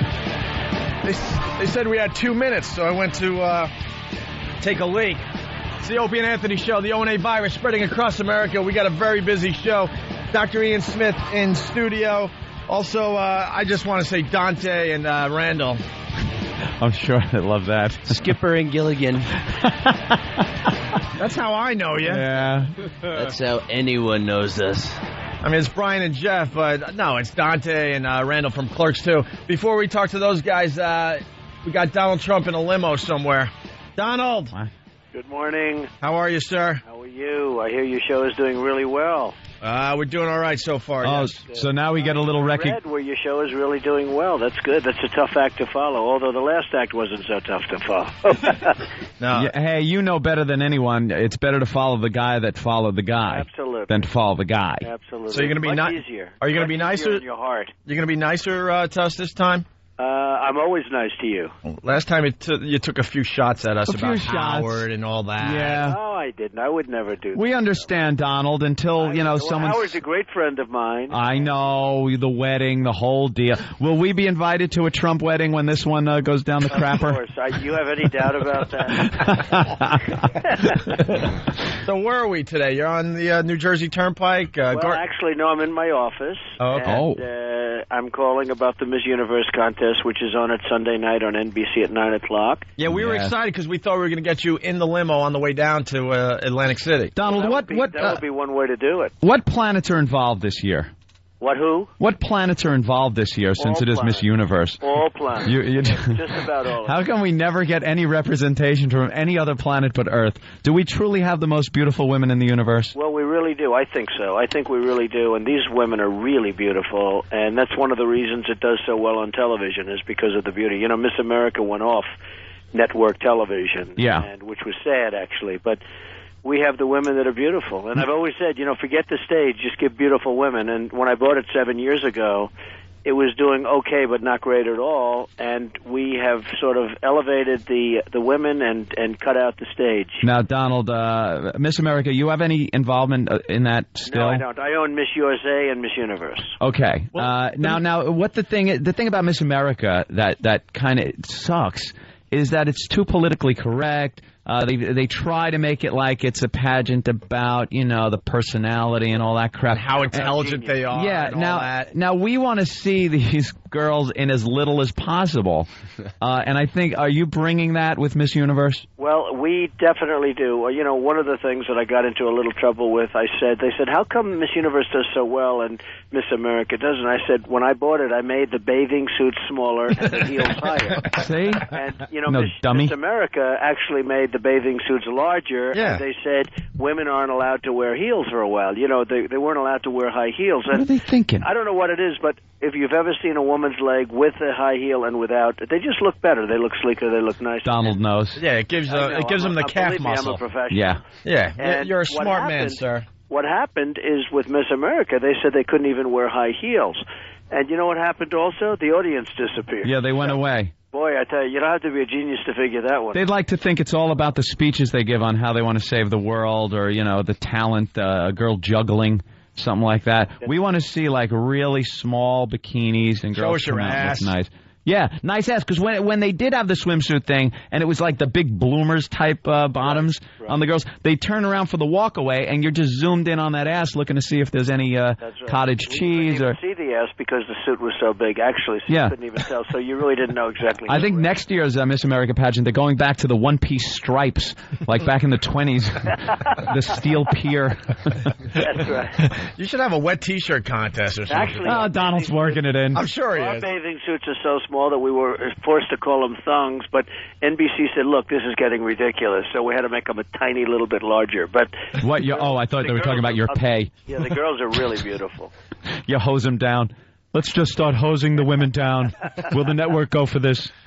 Mud wrestling. I love Donald Trump. This guy. Well, we had mud wrestling on Miss Universe, which is a great idea. Nobody suggested that. I think we're going to do it. I don't know if it's too late, but next year I guarantee it. Throw up a couple of bucks. You're rich, right? I've heard you have a couple of bucks. What are you saying, Dr. Ian Smith? This guy's a master promoter. Here he is, a real estate icon, and he's in the morning at 8:10 on the phone talking about Miss Universe. This guy, I love this guy. What time you get up, Donald?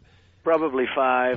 5? Yeah, I get up at 5. Well, I don't sleep long hours. I sleep only 3 hours. Not with that wife. Isn't like a big deal. 8 o'clock in the morning is like half the day, right? Of course not. I like that. Do you spoon with your wife? The way I look at it, spooning, Donald? If we took a commercial, it's not answering me. I want to know if you spoon.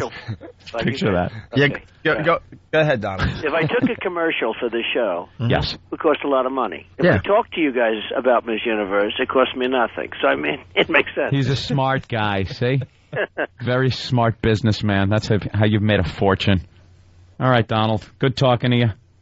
You're a very great guy, and we'll watch your great show. Well, thanks a lot. I want to see almost nude girls. Have you changed the diaper yet? We asked you that last time. No, I tell you, I haven't yet. I would do it, But I have a wife that likes doing it, and so far she hasn't asked me to do it, but I would do it. I mean, there's that's nothing how wrong it goes with that. down. It's not like you're showing her a bank account or something. No, it's the fact is, you know what, she's great. And I do it 100%, but so far I haven't been called on that. Yeah, tell the plumber from Staten Island that's how you do it. You find someone that loves doing it. No, my wife loves it. Yeah, right.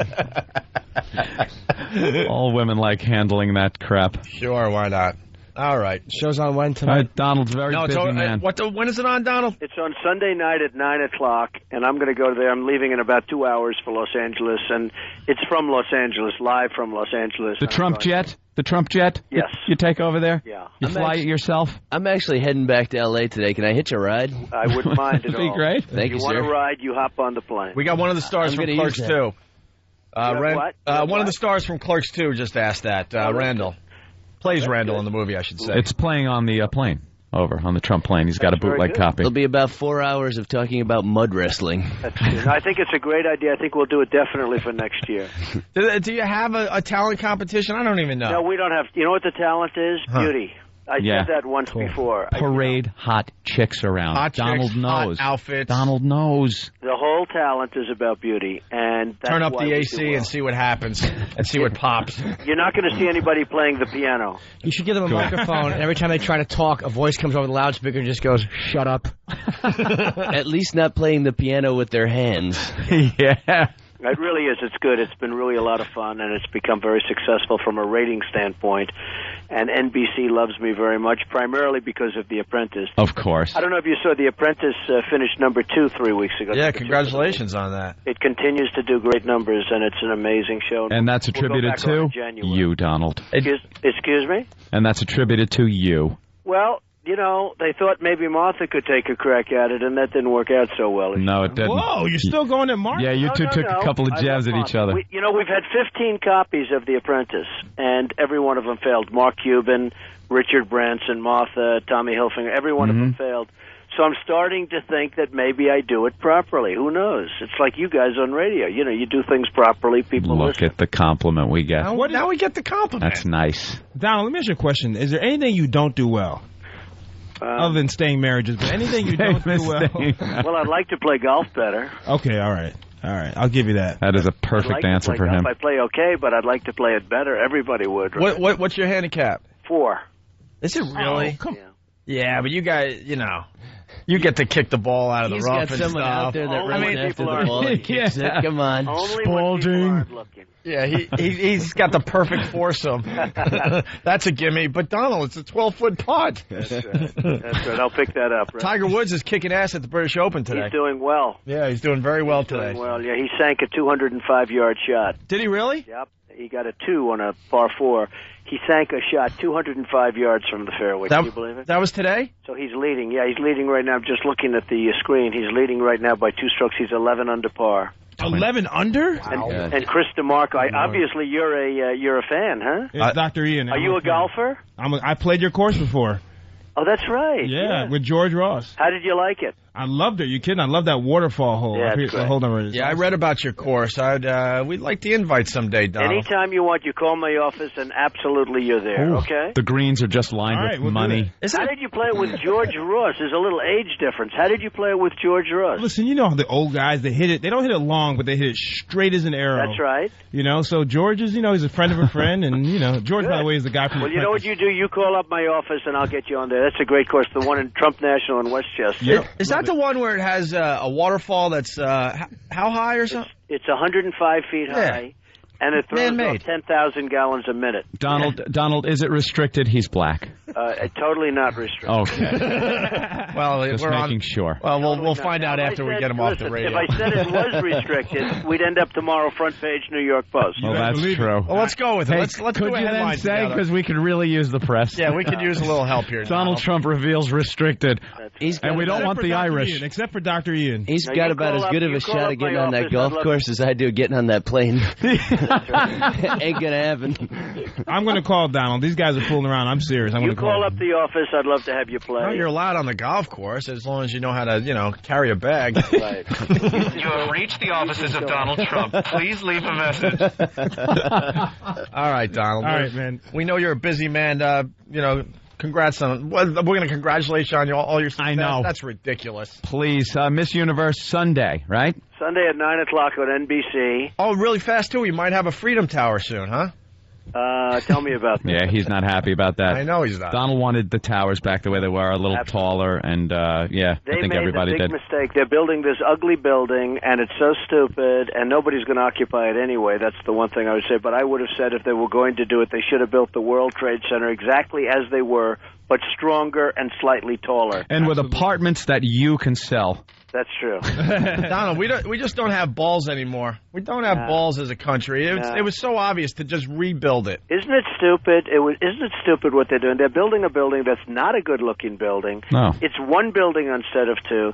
If you rebuilt the same building slightly taller, stronger and slightly taller, but the exact same building, people would have said, we won. That's now they won. We're building one building, and it's a bad-looking building at that. Yeah, the It design's doesn't awful. make sense. You know, I did this, and I announced this like a year ago that this is what they should do. I don't think I've ever, since the Woolman Rink, since I built the Woolman Rink, I've never done anything that's been more popular. And yet the governor never picked it up for some reason. I tell you, he'd be such a popular governor if he picked it up.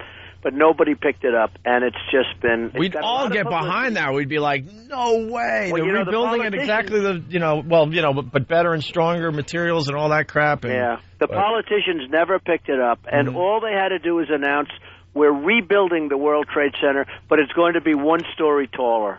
And this thing would have been so popular. But these characters are it's just disgusting. You don't have what are you time going to for do? Red tape. Everybody wanted it. The New York Post was behind it. Everybody wanted it. The letters to the papers were unbelievable. 100% in favor. Like 100%. There were no negative letters. Hundreds of letters. There were no negative letters. And they didn't do it. So what are you going to do, fellas? That's why you're doing radio, right? That's right. I think so. Have a good time. All right, thank you, Donald. Make sure you watch Miss Universe and watch mud wrestling. Mud wrestling. It will happen. All right, thanks. So long. Donald Trump, everyone. All right. Donald.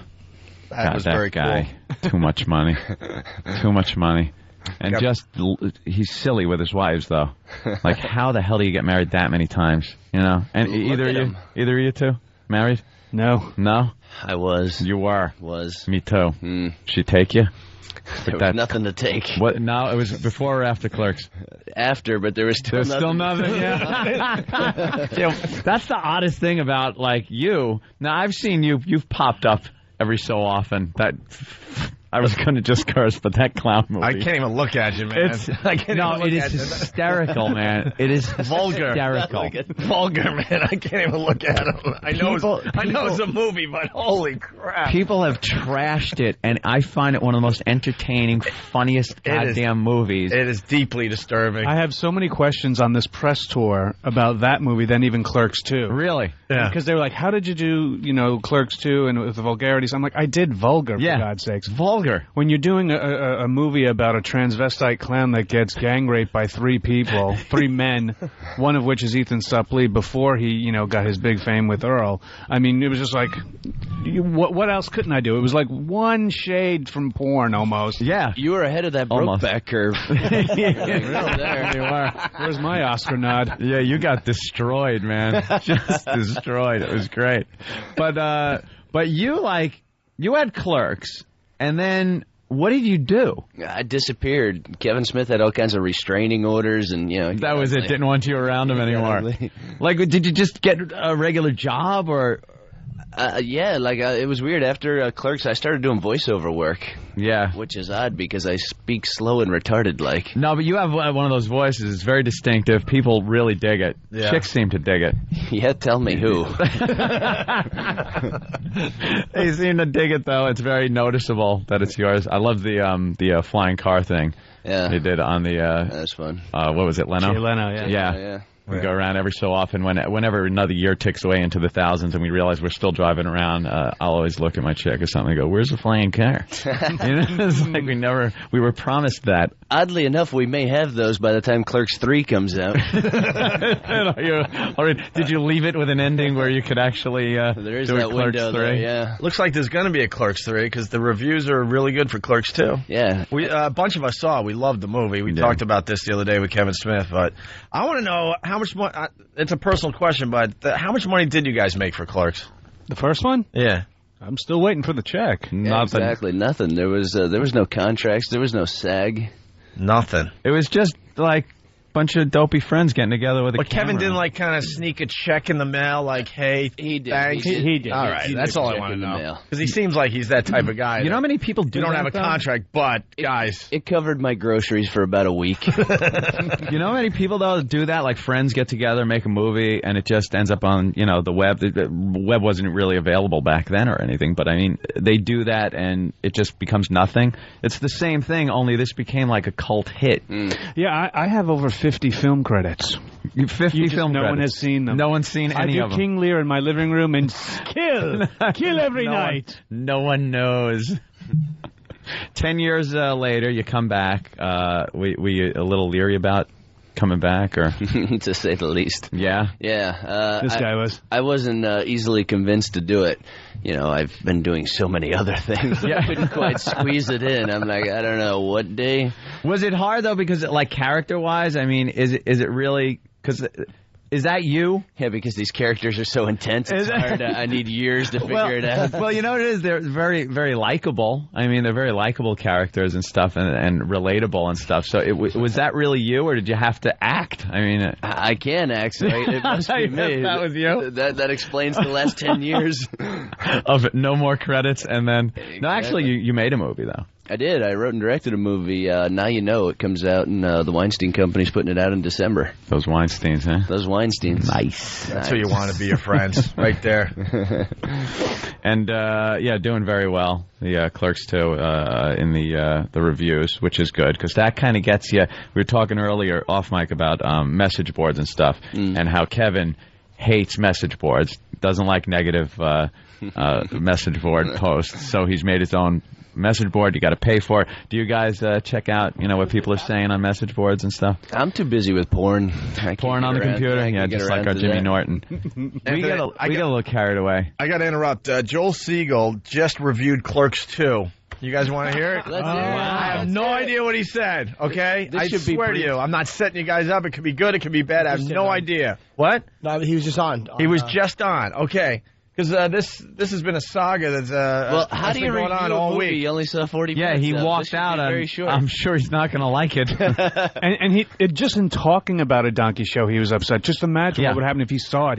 His head would have exploded, and all that would have been left with had been mustache. Just his mustache in a puddle of goo. I love the whole movie, but the whole donkey thing, I was thinking to myself, how the hell did they get away with this? That was the most puzzling thing. The reason for the small budget is Kevin wanted to shoot the movie he wanted to shoot, and we went into it going, we're making an unrated NC-17 movie. That's what we said. No, really. He was stunned that it got an R. Yeah, I think it was Bring Your Own Bottle Friday at the MPAA. Either that or they pulled a Joel Siegel and left after 40 minutes. I don't know. Like, is anyone paying attention in Hollywood? Wake up. It wasn't graphic, but just the subject matter. You know they have problems with that crap in Hollywood. Well, hasn't he beaten them twice, MPAA? Yeah. They got tired of him kicking their faces in and just said, give him the R. Well, the first time we actually hired Alan Dershowitz to go back in and fight because the first Clerks was given an NC-17. This time around, we had him on speed dial and we didn't need it. Amazing. So here's Joel Siegel's review of Clerks 2. All right. Just to give you the back history for maybe people that haven't listened a lot this week, Joel Siegel walked out of the movie after 30, 40 minutes. Right. So he saw not even half the movie, and it was the first movie he walked out in 30 effing years. Yeah, and made kind of a scene when he walked out. Made a scene, and then... and now he gets to give a review. That's not right. No, Did he see the whole movie? Did he go back and see it? Does Danny know? I don't think so. All right, we'll play the review, and then we'll figure it out. Nice. Joel Siegel. These are not the dog days of summer for Hollywood. In fact, tonight, Hollywood opening 4 movies nationwide, from Monster Houses to Super Ex-Girlfriends. 4 movies. Joel Siegel here. You actually saw 3 of them, didn't you? Full disclosure, I walked out of the first movie I intended to review in almost 30 years. The movie was Clerks 2. We made it through the first 40 minutes. It got so gross, I couldn't take any more. I stood up, said, that's it, walked out. I can't recommend Clerks 2, at least not the first 40 minutes. That's it? It got so what? It was just dialogue. And it wasn't even that graphic, the dialogue. Gross, rude. What did he use there? I think he used the word gross. Gross. It was so gross that he. Oh yeah, it's going to help. I would see that irrelevant old man. I would love to see a movie that chased him out of the theater. People are walking out of offices right now. They're like, I gotta see this. If that cornball says I laugh from beginning to end, you should never see the movie because it's not going to be a funny movie. That's great that he just It was walked so out. gross. Yeah. It should be in the next ad, actually. But he didn't. That should be. You should have that printed and put in. This was so gross. I walked out. He's talking about dialogue that wasn't that bad. But he didn't trash the movie itself though. is not gross. He didn't trash it though. He just said I walked out. It was so gross. I left. It's not like he said the acting was bad or the story sucked. He just said no good. But no, that's a big. I'm sure he enjoyed the acting. You're right. I would rather say so gross than say it was bad, poorly acted or something like They that. should have that on the poster. I'm telling you right now. It would help you guys out even more. Yeah. Was that it, though? That was it. That's the whole review. As far as the Clerks 2 goes, yeah. You know, if we were still going out on a press tour, they should just replace him with us. Yeah. I think he'd do well by us. Go, I walked out in 40 minutes. Wow, I got to see this. Got to see this movie. All right, we got to take a quick break. We'll continue with you guys, or you got to go somewhere? You have nowhere to go. Where do we got to go? Actually, I got to go meet Donald. I got to get on that plane. Right. Yeah, get on that Trump plane. All right, more with these guys in just a bit. Opie, Anthony, Dance Party Weekend. Wait. Nah. The Opie and Anthony Show. Comedy gone too far. The Opie and Anthony Show.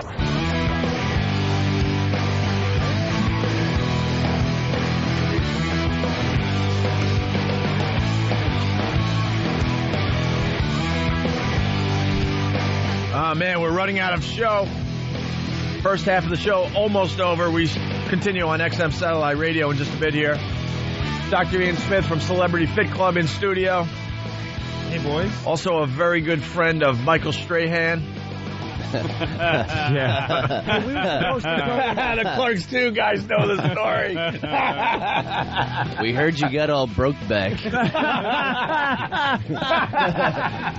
that was the rumor. You're not laughing.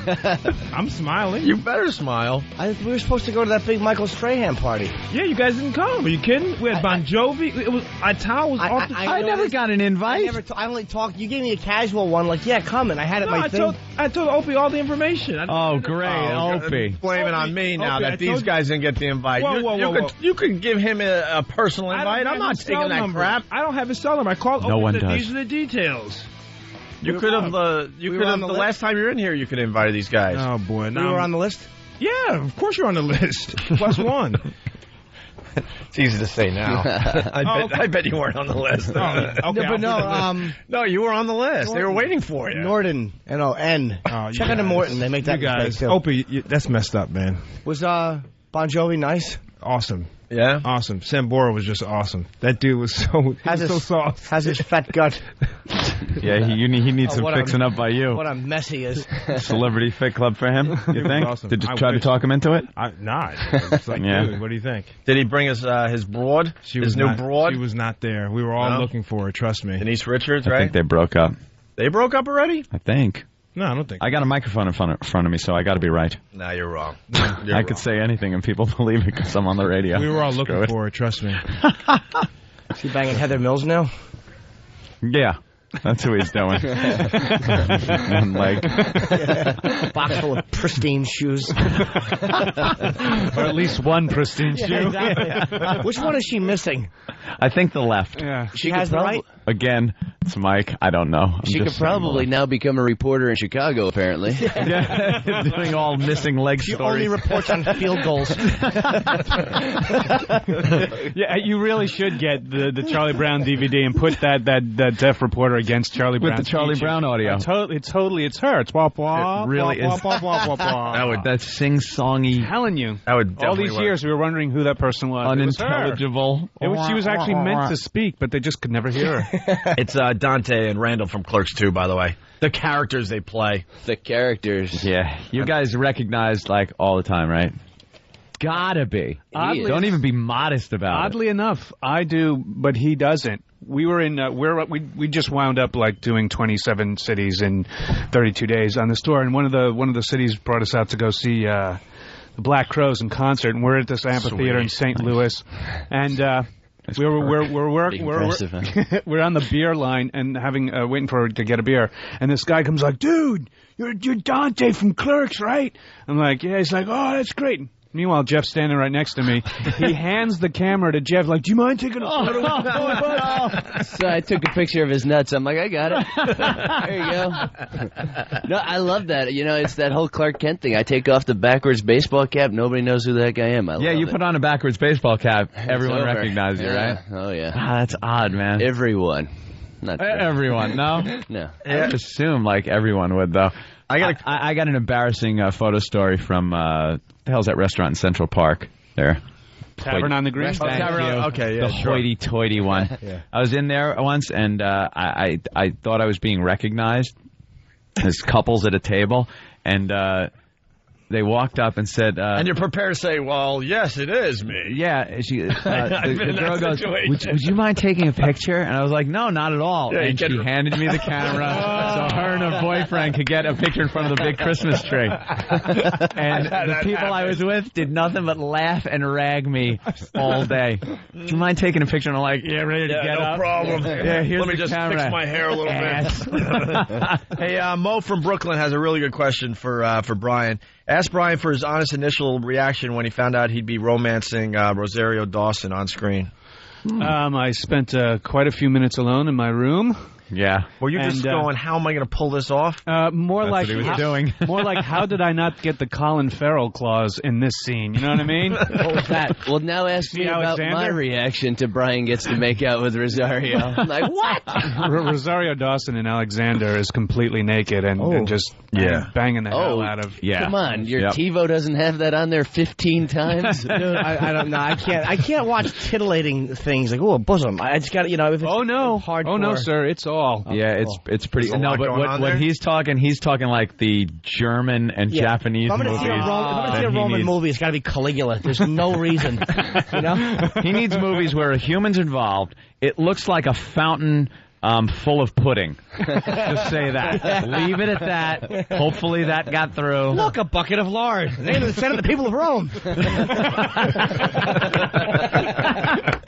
Those are Jimmy's favorites. Jimmy's a little different. Yeah, the little titillating scenes in a regular movie. He laughs at that stuff. Hey, Bryce, slide the couch back just a little. Push back just a little. Well, but not only do I get to make out with Rosario in this film, but also Kevin's real wife. That's right. Plays my fiancée in the film. Yeah. And so that's kind of odd when your friend/boss says, I want you to make out with my wife numerous times while I watch and film you. Just another day. That is really odd. The first couple of takes, I'm like, stop, hold on, why are we... Wait, there's no crew here, Captain!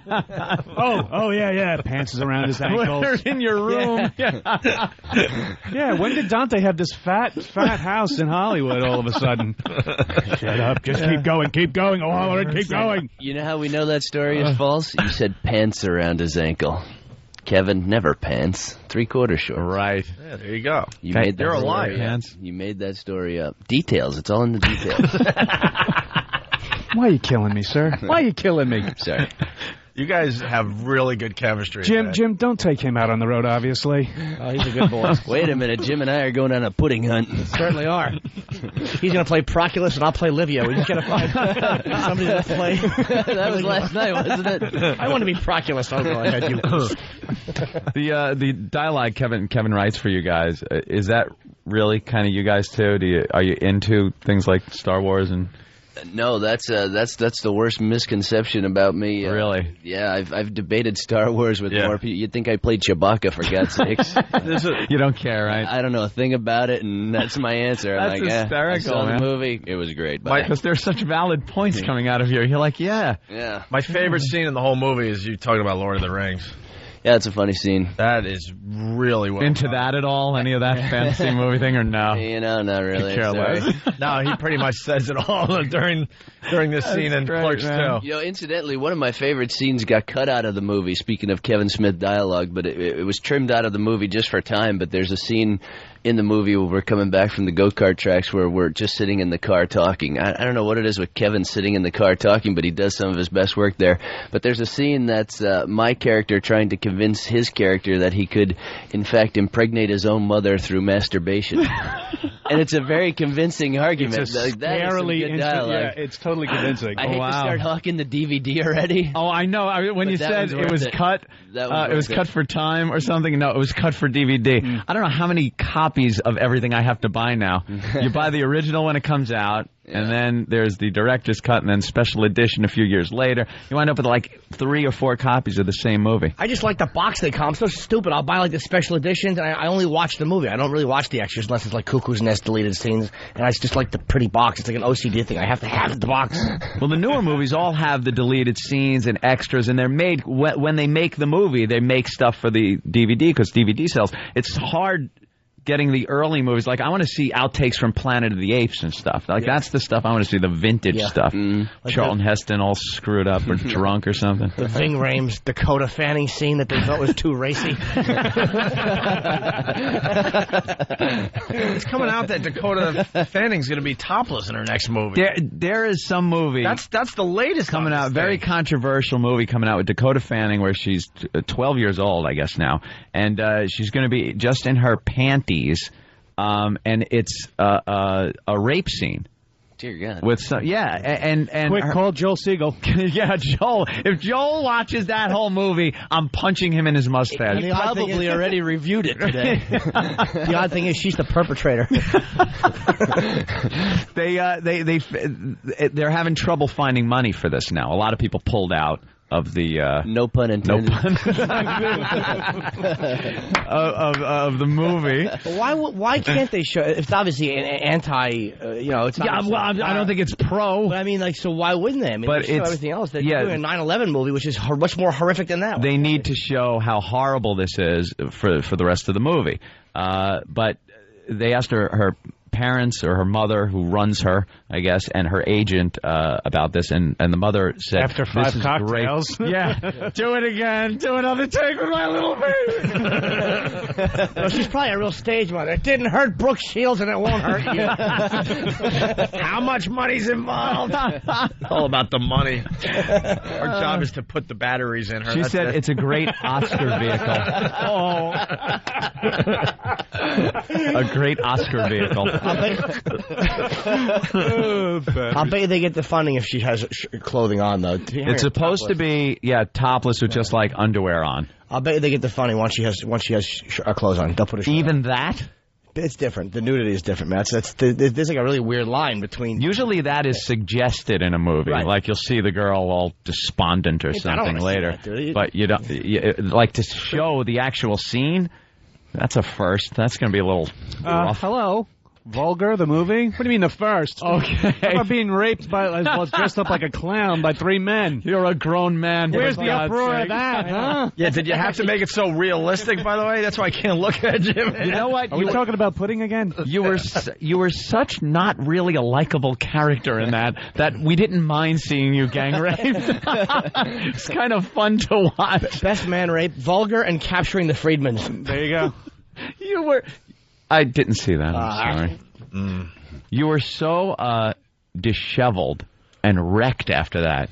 That played off great. The way you were just like... Well, that's usually the way that works. Yeah, I don't think you just hop, skip, and jump back. I imagine I'd be pretty disheveled. Well, thanks for a good time, guys. I gotta go. See you later. Call me. He was raped by a bunch of men, not a hair out of place. Do your friends, kill you on that or what? I have friends who still refuse to even see the movie. Like some female friends who are just like, I don't know, because I'm afraid if I look at that and then look at you, I won't be able to see you the same way. And so I'm like, yes, please don't. Yeah, see it. don't. We were in Pittsburgh waiting to go on some morning show, and this group of nursing school women were waiting to go on to promote their nursing school. And she's like, first of all, the morning they show you what's coming on the show in the day, and they're looking up at the monitor and like, in Clerks 2, the foul mouth, blah blah blah blah, and the woman just went. Shook her head and looked down. That's not good. And then she didn't realize that we're in the room, and so I just started laughing. And she looks over, and she's like, "So what are you guys are in for?" And I'm like, we're that foul-mouthed movie that you just don't want to go see. She's like, oh, no, what do I want to see it. And it turns out that I totally just told her, don't go. Yeah. Listen to Joel Siegel. Just don't go. Yeah, it's not for everyone. Such a church-going woman. And then she gets up there, and she's the most boringest interview about, nursing school. Yeah, how the hell do you make that sound interesting? Exactly. I'll tell you how. You get a male nurse. You get a male nurse in handcuffs, and he explains why he put the pillow over their old faces. It was to send them to heaven faster. All right. Thank you, Edward. Male nurses, never good. White shoes. Always end up being the angel of death. Yeah, it's always a Chief Randall McMurphy situation. I was setting them free. We're sure you were. The side effect, for some reason, all the old people are found with little bent noses in their deathbed. They can't figure it out. Why are there teeth prints on the inside of their gums? I don't know. She was hungry. Mouth full of feathers. I can't figure it out. What's killing them? It's always on Bob's shift. These nurses, where are they from? New Orleans? Hey, let's go to John in Jersey real fast. John. John. Yes. Hi. Second Z. What do you got, bro? Hey, Jeff. How you doing? It's John. I used to work with you in Lucent. Really? Oh. Yeah. John? Who? Can we narrow it down? There was 10,000 people worked in that building. Kadenchak. Oh, hey. What's up, man? How you been, man? I love your work, seen your other movies, and just want to say hi. You loved my work at AT&T? Thank you, sir. I knew you were destined for bigger things. Yes. Hey, John, sorry, I haven't achieved yet. Hey, John, can I tell you a secret? Sure. If you had welcome written on your chest, he would stand on you and not realize he had met you before. By the way, John, you're my new agent. I hear you. All right, John. A lot of people from the past kind of perk up. Yeah, all guys, oddly enough. Yeah, isn't that great? Hey, dude, you remember I went to school with you, and I was the guy that, and you got to go, I can. And then they bring up something that you need to respond to, like a counter call sign thing, and you're like, okay, you got me. I have no idea who you are. I got to go. All embarrassed. Here's how you handle that. Okay, Jimmy, smother them with a pillow. No, you just go, look, I don't remember I have AIDS. Jesus. That'll change the course of the conversation. They feel bad for you, and they stop talking to you. Hey, let's say hi to Chris in Boston. Chris, what's up? Hey, what's happening, man? Hey, I was curious. I wanted to ask Dante, I've seen the movie Vulgar, and I was curious, how does one prepare to get F'd in the A with the clown face makeup on? Just the clown face was different, so... Yeah, it was just pretty much you just stroll down to Soho after 20 beers and just let them roll you. Just let them roll you. Get into the character. All right. Let them get into the character. Yeah, that was bad. He wants references, like he wants to get into it. You did have to make, like, the faces. Like when you're laying there, you have to make those faces. Yeah. How do you know what face? It's got to be based on something. I mean, because you watch something like American History X, and he had that scene in the shower there where he gets it. Edward Norton gets it. You are method, aren't you? Yeah. Well, you go to the school, you got to do the work, right? I guess you just imagine what face would I make if this was happening. What would you make, sir? It would be like, there you go, Oscar-winning performance, sir. Hey, we're running out of show. Combination of ouch and could you slow down a little? Yeah. We're just getting into these guys are great. You guys are really, really good. If you want to do more radio with us, you're more than welcome, but we're not going to put you on the spot or anything. We understand you guys are busy. Clerks 2 opens today. Don't miss it. Absolutely. Dante and Randall from the movie. Joel Siegel that's how we know them. It's a must-see. Yeah, it's a must-walk out on. Dr. Ian Smith. Yo, yeah. We're running out of time. You're going to probably go over to XM, but real fast. Fat Smash Diet. We're looking for anybody who wants to be on a new TV show that we're casting for, who wants to lose weight. So go to fatsmashdiet.com and send us an email. You want to lose weight. All right, we're continuing on XM. If you're not joining us, have a great weekend.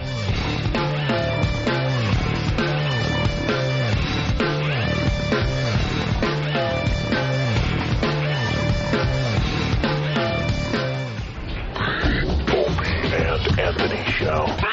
The Empire is spreading. Conquerors, you bastards! Opie and Anthony. Opie and Anthony. The Opie and Anthony Show.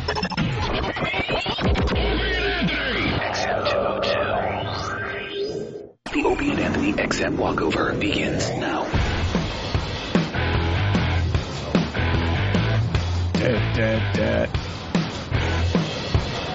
I guess I'm the first one out, huh? The Clerks 2 guys are signing autographs on the breezeway here outside Free FM in New York City. Dante and Randall, Clerks 2, getting good reviews in the New York papers. Here comes Jimmy and Anthony. First half of the show is nice. I like the first half of the show today. Got a nice crowd out here, too. It's going to be crappy this weekend in New York, right? It's going to be crappy?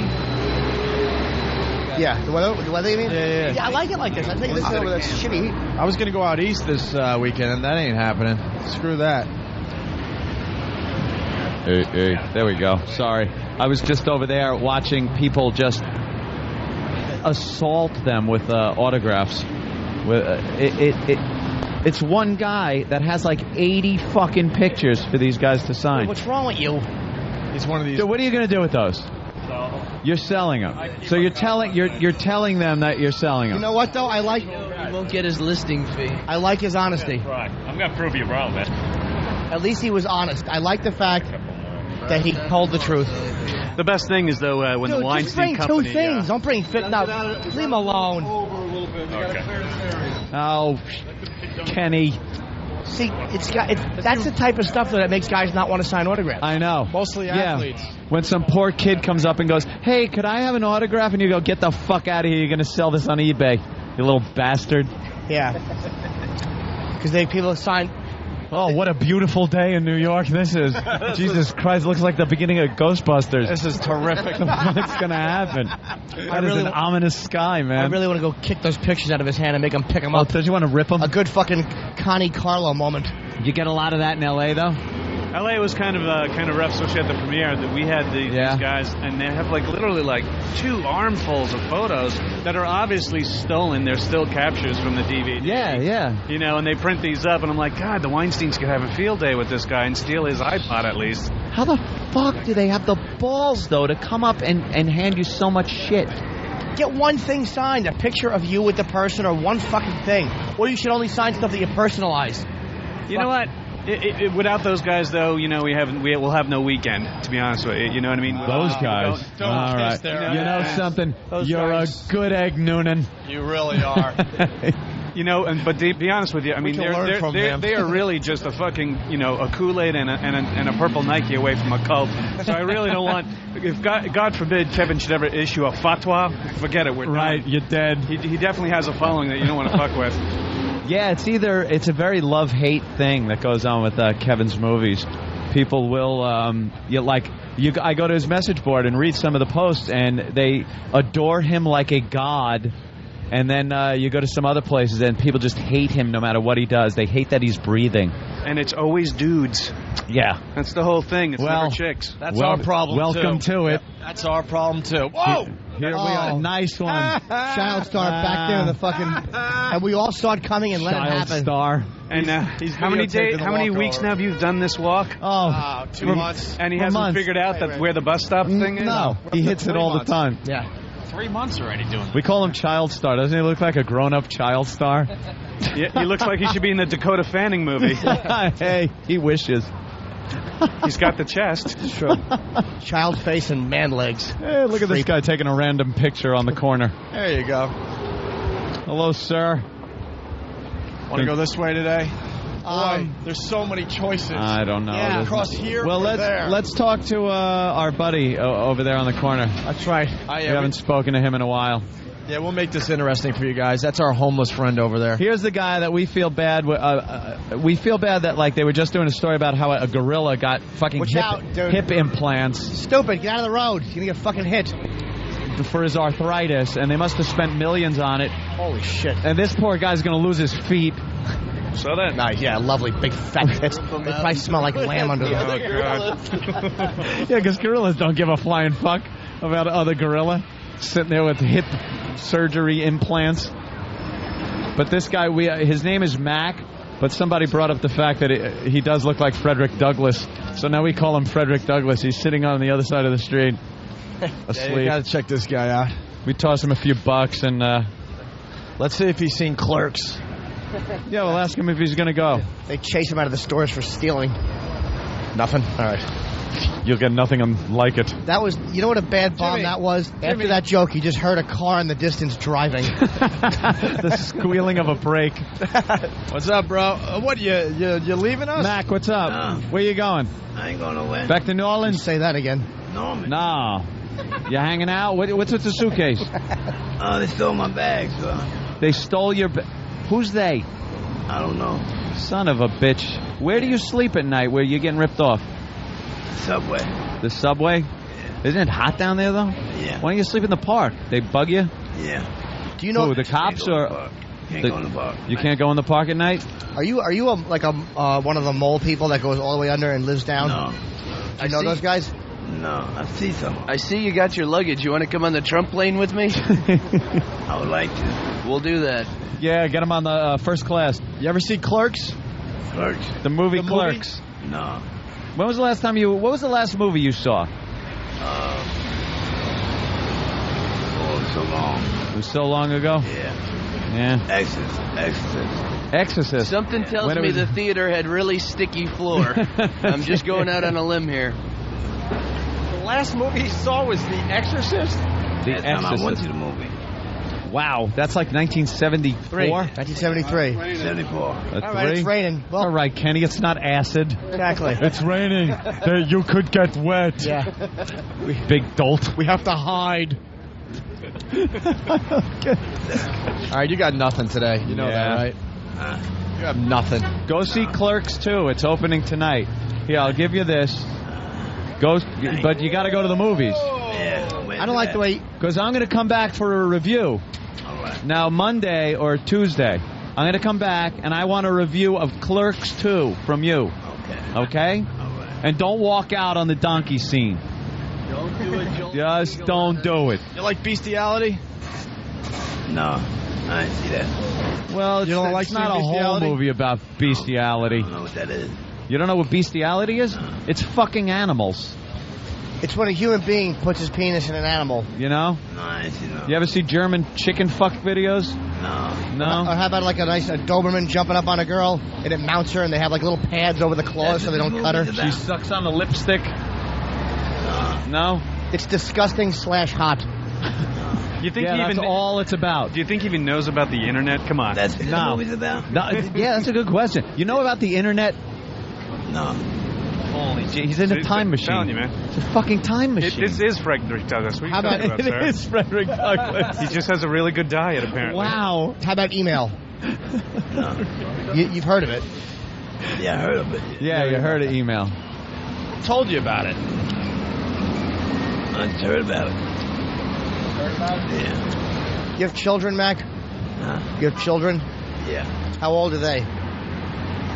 The youngest is about 35. 35? How old a man are you? 60. You're 60? 62. 62, okay. Well, let's get out of here before... These guys are actually very, very famous guys. Yes, they're in Clerks 2, the movie. You can remember that, Clerks 2. All right. Yeah, go see it, and then Tuesday we get your review. Okay. Yeah, just think of Clerks, but then just think sequel.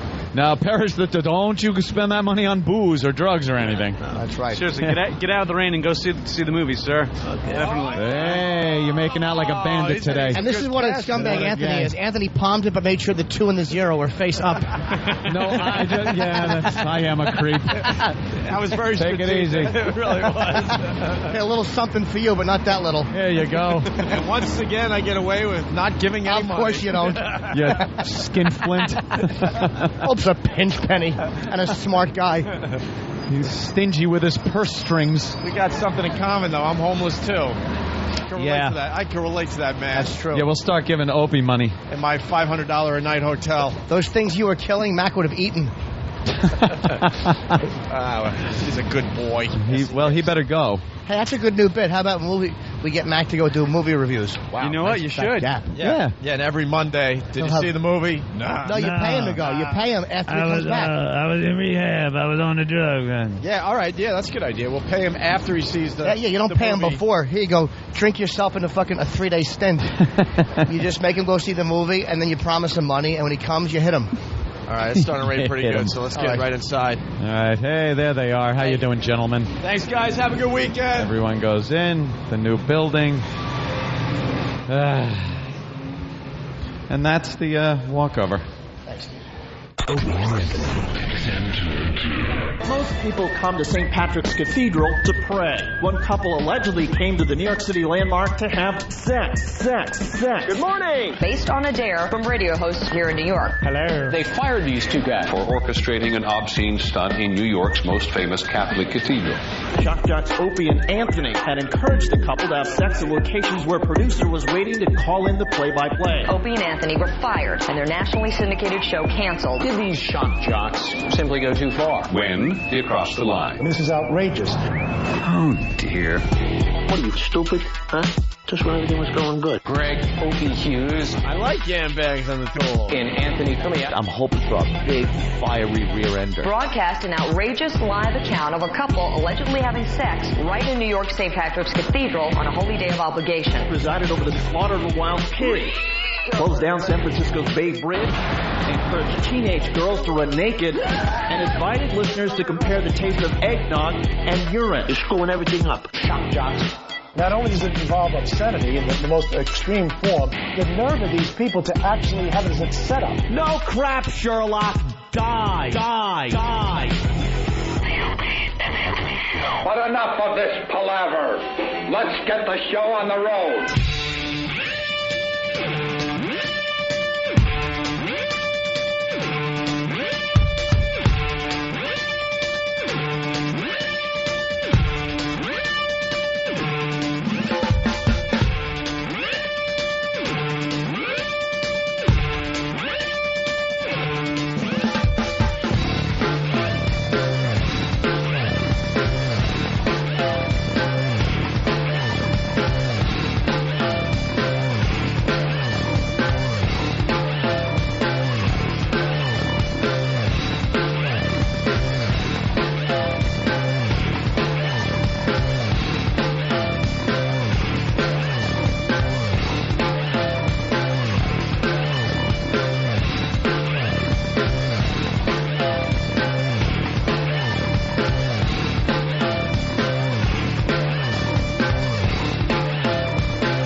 I like when new people come in and can kind of point out or realize how stupid our jobs really are. You know, that we walk over. You need new people to tell you that? Yeah, because we kind of just take it for granted. You guys go, wait, you broadcast when you walk over? And then it gave me a minute to think about it, and I went, yeah. That is stupid, isn't it? You guys are big, man. You should have a rickshaw or something. We had one for Jimmy on his birthday a couple yesterday. days ago. Yeah, a couple of days ago. Yeah. But that's about it. I don't know. When winter comes around, though, because I hate the cold, there's no way I'm doing that in cold weather. I'll watch them from a van or something, a van window. We got to go right to the phones. There's a girl that wants to shoot her 7 guns for us. This got us in a little bit of a jam. Yeah, we kind of made page 4 of the Daily News yesterday for this exact thing. But she wants to do it topless. What Trina, the hell's that going to do? This is radio, right? Yeah. I know. Maybe she has a Pal Talk camera. Trina. Yeah, what's up, Opie and Anthony? Where are you calling from? I'm calling from Carmel, New York. Where the hell's that? Could those guns reach us? Yeah, fire them up. You're really going to have to arc that. So you're going to do this topless? I'm going to do this topless just for you guys. Now, we got to ask you here, what are you shooting at? Well, I've got a little target range. I'm an avid hunter, so I've got a little spot all set up for myself on private property that I'm allowed to be on. All right. And I even pre-called the police department and everything, so we are all set. Is your last name Nugent? Yeah, no kidding. I can't tell my last name because of the job I do, but I can tell you that... What's your job? Rocket scientist? No. Oh, she got a kick out of that, Opie. Thank you. Manually Listen, you guys have masturbates lots of animals for female fans. artificial insemination. We found her. We owe you a check. And no, not for that. Well, Keep saying it's a cockfest. Not at all. I listen all the time, have for a lot of years. well, there's a lot of problems here. First of all, what's your job, real fast? Well, I'm a registered nurse, but I'm also a legal secretary. Oh, yeah, I don't want to get in trouble with the rest of the secretaries out there. Yeah. All right, so that's the first problem. You don't want to get in trouble with the secretary union. And topless. Who's going to see you topless?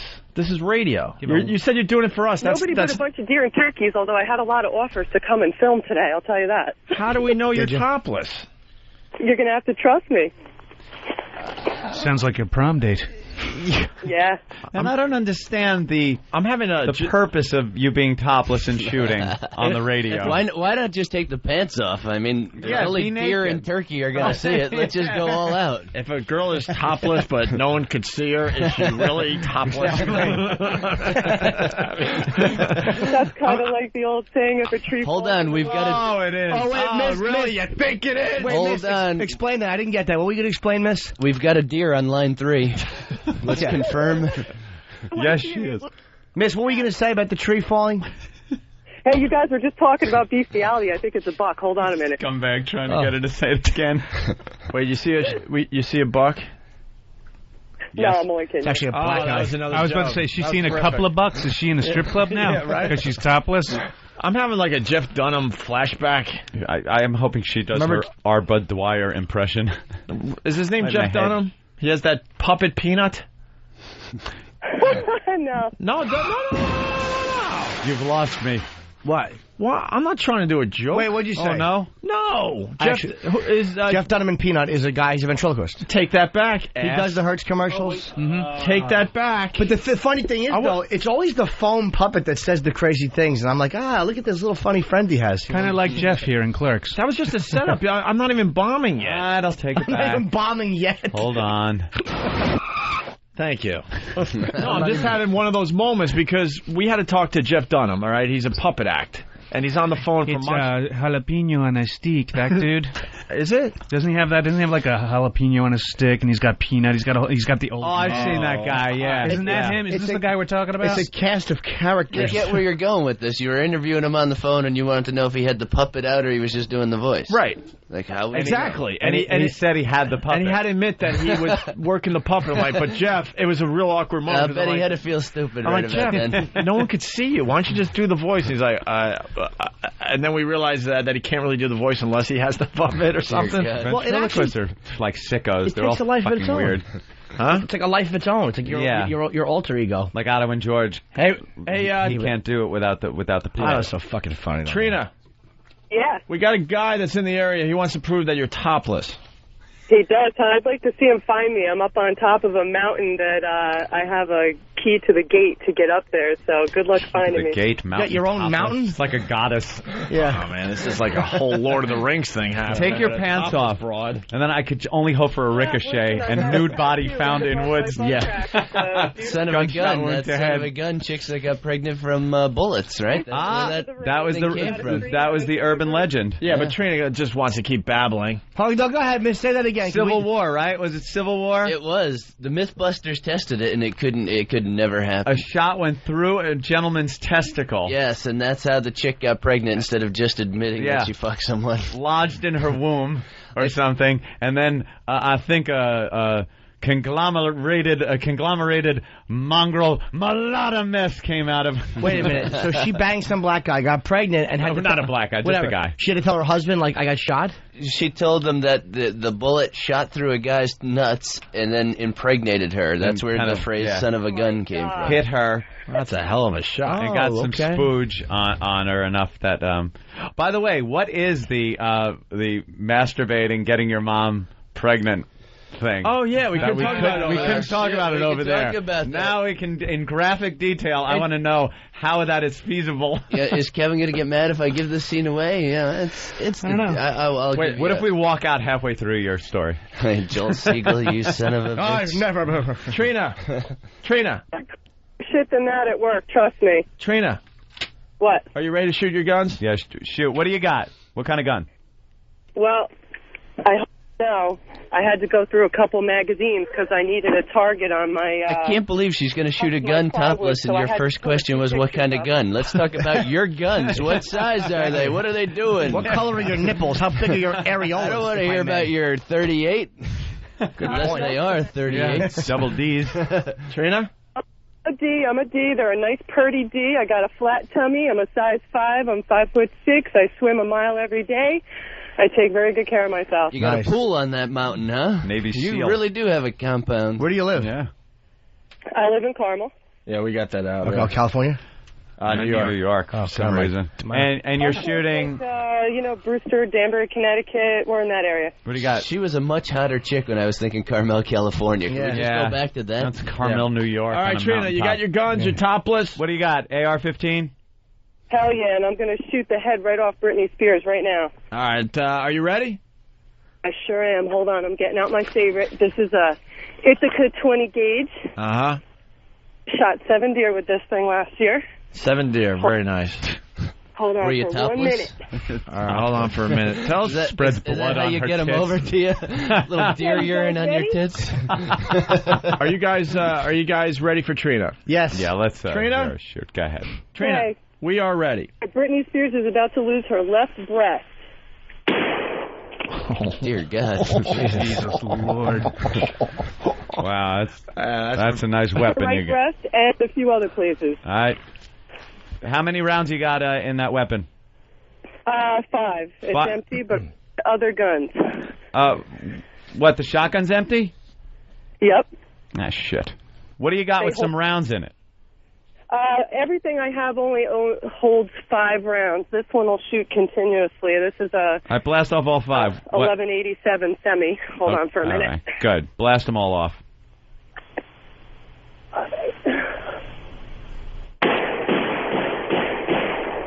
Just picturing her like right tit jiggling with the kick bag.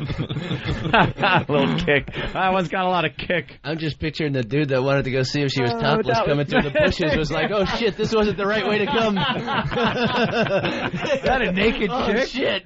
I just saw fucking Britney Spears tit fly by. Get me out of here. Fucking maniac, man. That's hilarious. Holy shit, was that Federline that just shot by me? I gotta go. Trina. Yes. Very good. Right. Anything else before we let you go? Well, let's see. I have one more picture up. I think that one's Paris Hilton. Could you please just do me the pleasure of that one also? All right, what are you using? Get a big weapon. what's with the blonde bimbos? Yeah, what's the problem you have with the bimbos? Well, I'm not into the bimbos. I wear, when I'm out of my high heels and my little legal secretary outfit, I wear camo and sexy little tops. So I'm not into the bimbo thing, going to get your nails done 5 times a week and primpy blonde bleached hair and all that. No. Fucking militia. Love it. Yeah. All right, She has 5 ex-husbands buried in those woods, by the way, gentlemen. Yeah. All died accidentally during hunting accidents. They were cleaning their gun. Oh, went off 5 times. Yeah. What's your biggest weapon you got there? Actually, I just have a couple 12 gauges, 1187, Ithaca Turkey Slayer, 20 gauge. I don't have any, automatic weapons. I or fire anything off like the 12. Okay, we'll fire off the 12, and this one's special. This is my dad's gun. It's a very, very old Ithaca. I've shot a lot of turkeys with it, and it's very sentimental. So hold on for a minute. This Touching. One my Dear dad. God, do you want to put your clothes back on for this? It's kind of weird. You got your dad's favorite gun and you're topless. This is the one she shot her first husband with, so it kind of brings back some memories. Dear God. This incestuous shot she's taking here. Honey, let's go out and target practice. Take off your clothes.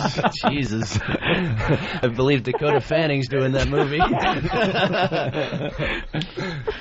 It feels good. Have you guys ever shot a gun? A couple people are Oh, pointing yeah. out that it sounds like you really get off shooting guns. Yeah, I do. I really do. I'm a very dedicated hunter. You want to lay on the ground and masturbate for us? Oh, you know what? That stock against my nipple was just awesome, I have to tell you. Yeah. Yeah. I hate to see what she uses for a vibrator. Yeah, we have Giggles right near my house. I'm a regular visitor. I got an incendiary grenade. I lay it right between the legs, and the warmth. Claymore. Ooh, yeah, in fact, I should have come up here naked and had that in there Pull while my I was pin. shooting. Pull See, my that would've pin. been Oh, awesome. God. Pull my pin.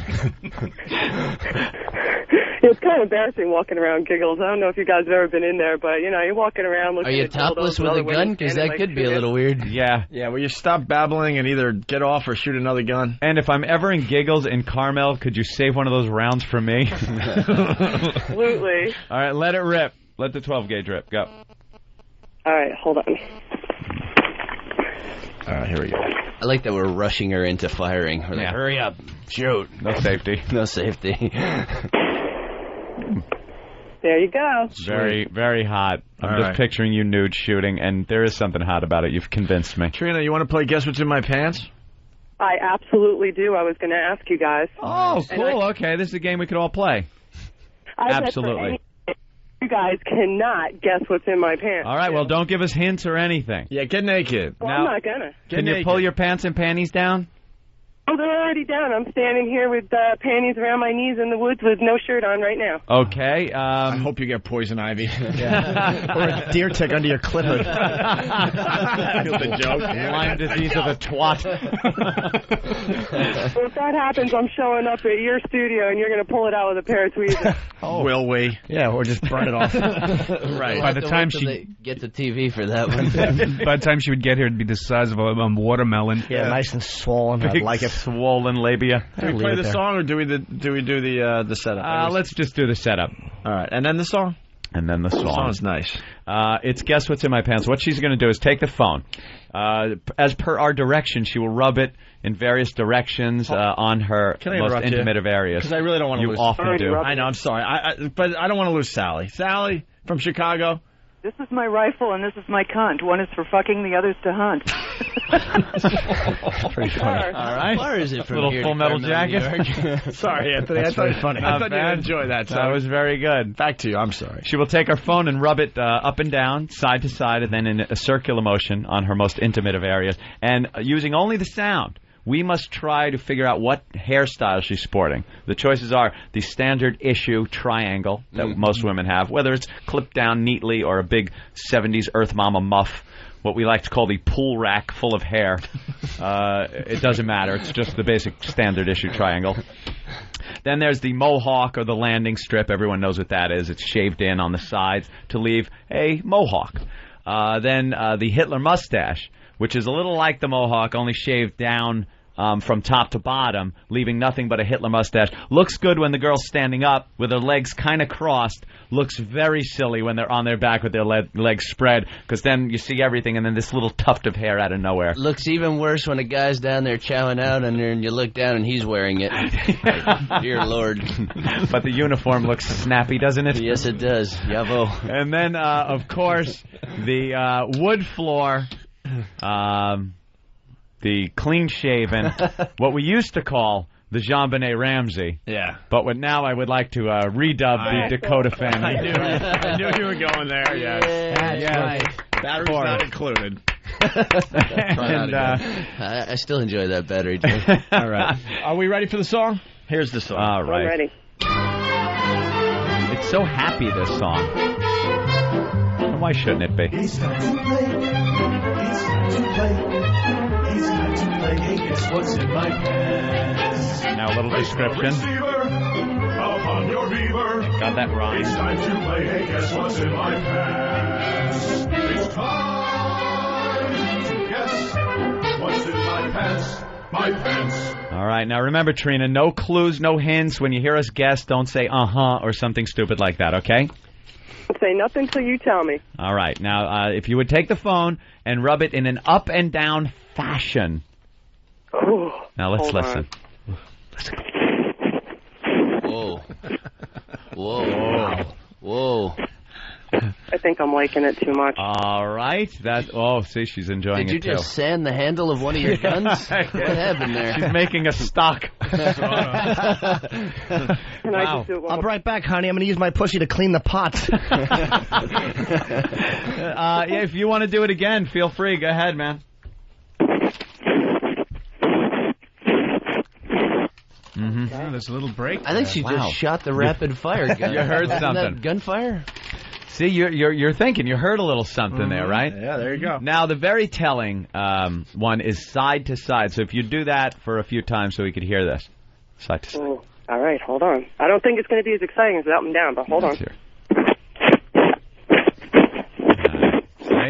I'm hearing a little different sound. I think we need to go inside today. Shove it up your ass if you can. Now the all-important circular motion. Just rub it around in a circle. Okay.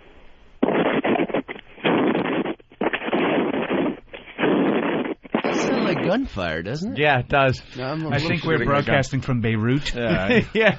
Oh, my God. We're under attack. Let's go back to Wolf Blitzer.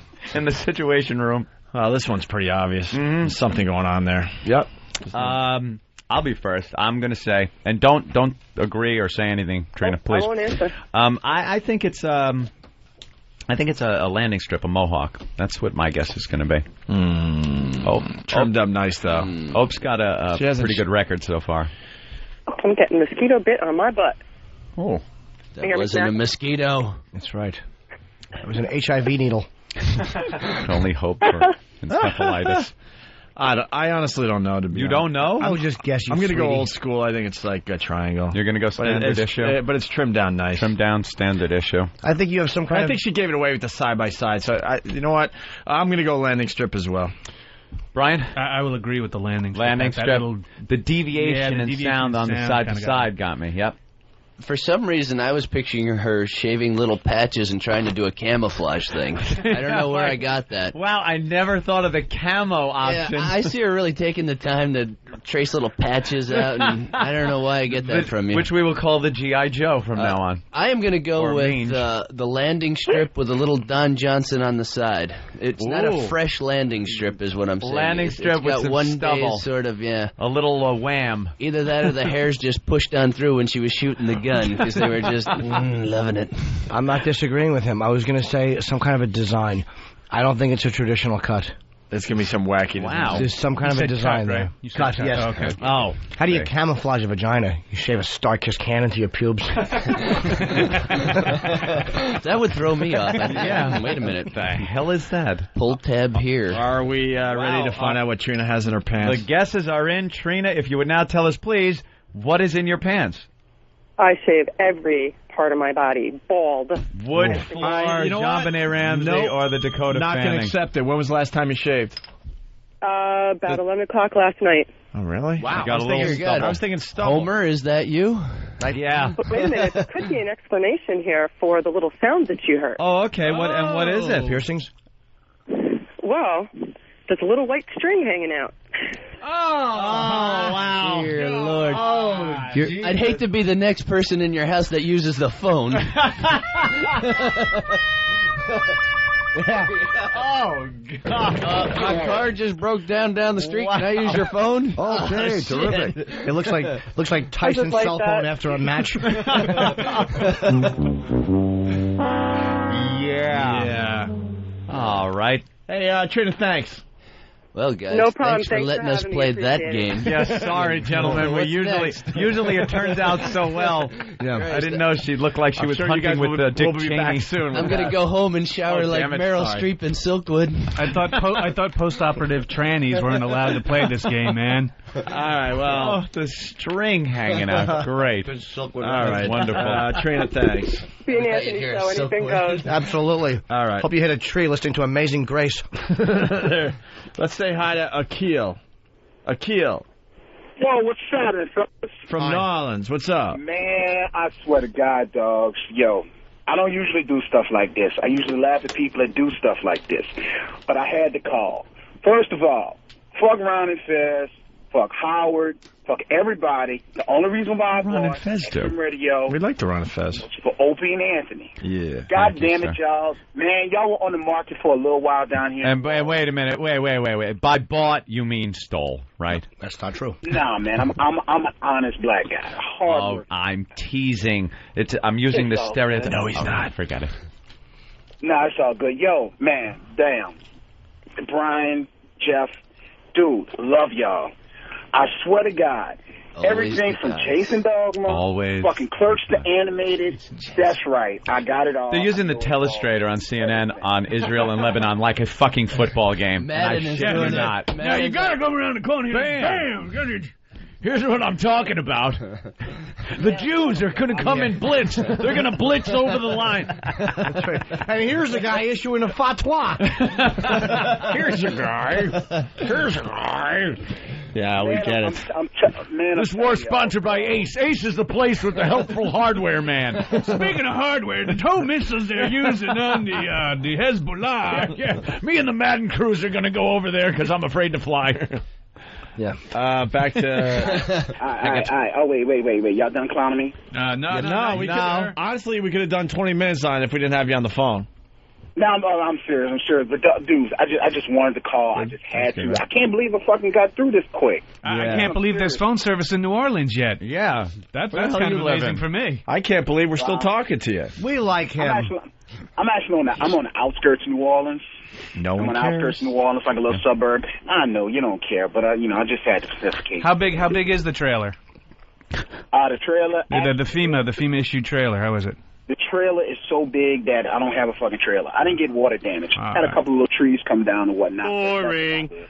Yeah, it is fucking boring. Anyway, here's No, you are boring, sir. It's all good. Hey, check it. Yo, Wow, how long is this guy going to continue to babble and say nothing? well, it's fucked up. Jimmy, yo, Lucky Louie, is that before or after the chemo treatment? That's all. That's what I want to know. Was that before or after the chemo treatment? Let me finish my almonds. And I'll address that. Ooh, you got almonds today? You Give me some almonds. Are you commenting on Jimmy's appearance? First of all, he's got a full head of hair. You know, sir, He stopped shaving his head. there's no for a reason roll. to poke fun at my true enough. appearance. True and all, but, you know, you do Akil, look like a stroke victim. The only You look reason. like a stroke victim on there. Shut up, Akil. The only reason I went to you to give love to the Clerks guys. Oh, well, it's true. That's what I call it. I mean, come on. Well, do you have a question, an observation? I'll scare him off. Akil. There he goes. There he goes. Okay. There he goes. I knew he'd run. All right, why don't we take a break? You guys right. hanging for what? You don't have to hang. Don't feel But we want you obligated. to. We want you to hang. See, like when you say that, I think we I know, there's such a fine line. It's like because we don't want to put anyone in a weird spot. That's all. So We're not being polite. We like you. we hanging like out. having you We would here. like you guys to hang out. If But you we have don't. to go, it's okay. But we don't like holding you up and then all of a sudden you're late and then we hear they were late to a fucking thing because you guys kept them too long. Oddly enough, we don't have any. All right, because Thank God. we've said that, and then the people look at each other like, oh shit, now we got to stay. So we like to just throw it on the table there. I live in Jersey. How far is my trip home? Yeah. You know? All right, Clark. You guys still living in Jersey or you live in Jersey? You live I live in L.A. L.A., huh? Yeah. You Kill did live me. in Jersey though, right? Yeah, I did live in Jersey. You moved to L.A. Moved to L.A., did that L.A. thing to pursue my career. Yeah. It went pretty well. Hey, you're doing fine, He's man. bitter. I love it, man. I love Doing it. fine. Are you set for life? He's lost Oh, hope. yeah. By that, you mean... For life. You're a rip, Jimmy. It's the goal of every human being, just to be set for life. Yeah, but this movie's going to open huge, so Notice. that'll give you a few bucks, maybe a couple hundred. Yeah. More If than only the I'd first one. signed a contract this time. Damn it. By the third, I swear I'll get that contract thing figured More than out. the first one you make. That's for sure. We doubled our salary. We made $18. Is there anybody you couldn't get from And the they first couldn't one? do it without you too. You know, it's like he knew. You probably had some leverage there. He tried to go to Anthony Michael Hall for me, but didn't work out. And then that wouldn't have matched up with me, so it would have been Charlie Sheen. I'd see that Clerks movie. That would be kind of go. funny. You better not bring that up. No, Kevin Smith, he'd go that way. He likes to fuck around. The movie of the movie in the movie, right? Exactly. All right, we'll continue. The current it boys of FM Talk are the New York-based duo of Opie and Anthony. And the talk is racy and raw at times, pushing the limits as far as they can. Show your hairy pork chop. My mother smokes crack rock. I'm for drunk teens. What are you kidding? How about I lay it out and give you a little bukkake? We laugh. We're gonna have a disgusting body fluid blowout. Gay porn. Hey, could you soap up your bad place? The sluttier the better. I would definitely be willing to have sex with you if we both already had AIDS. It's certainly not your father's talk radio.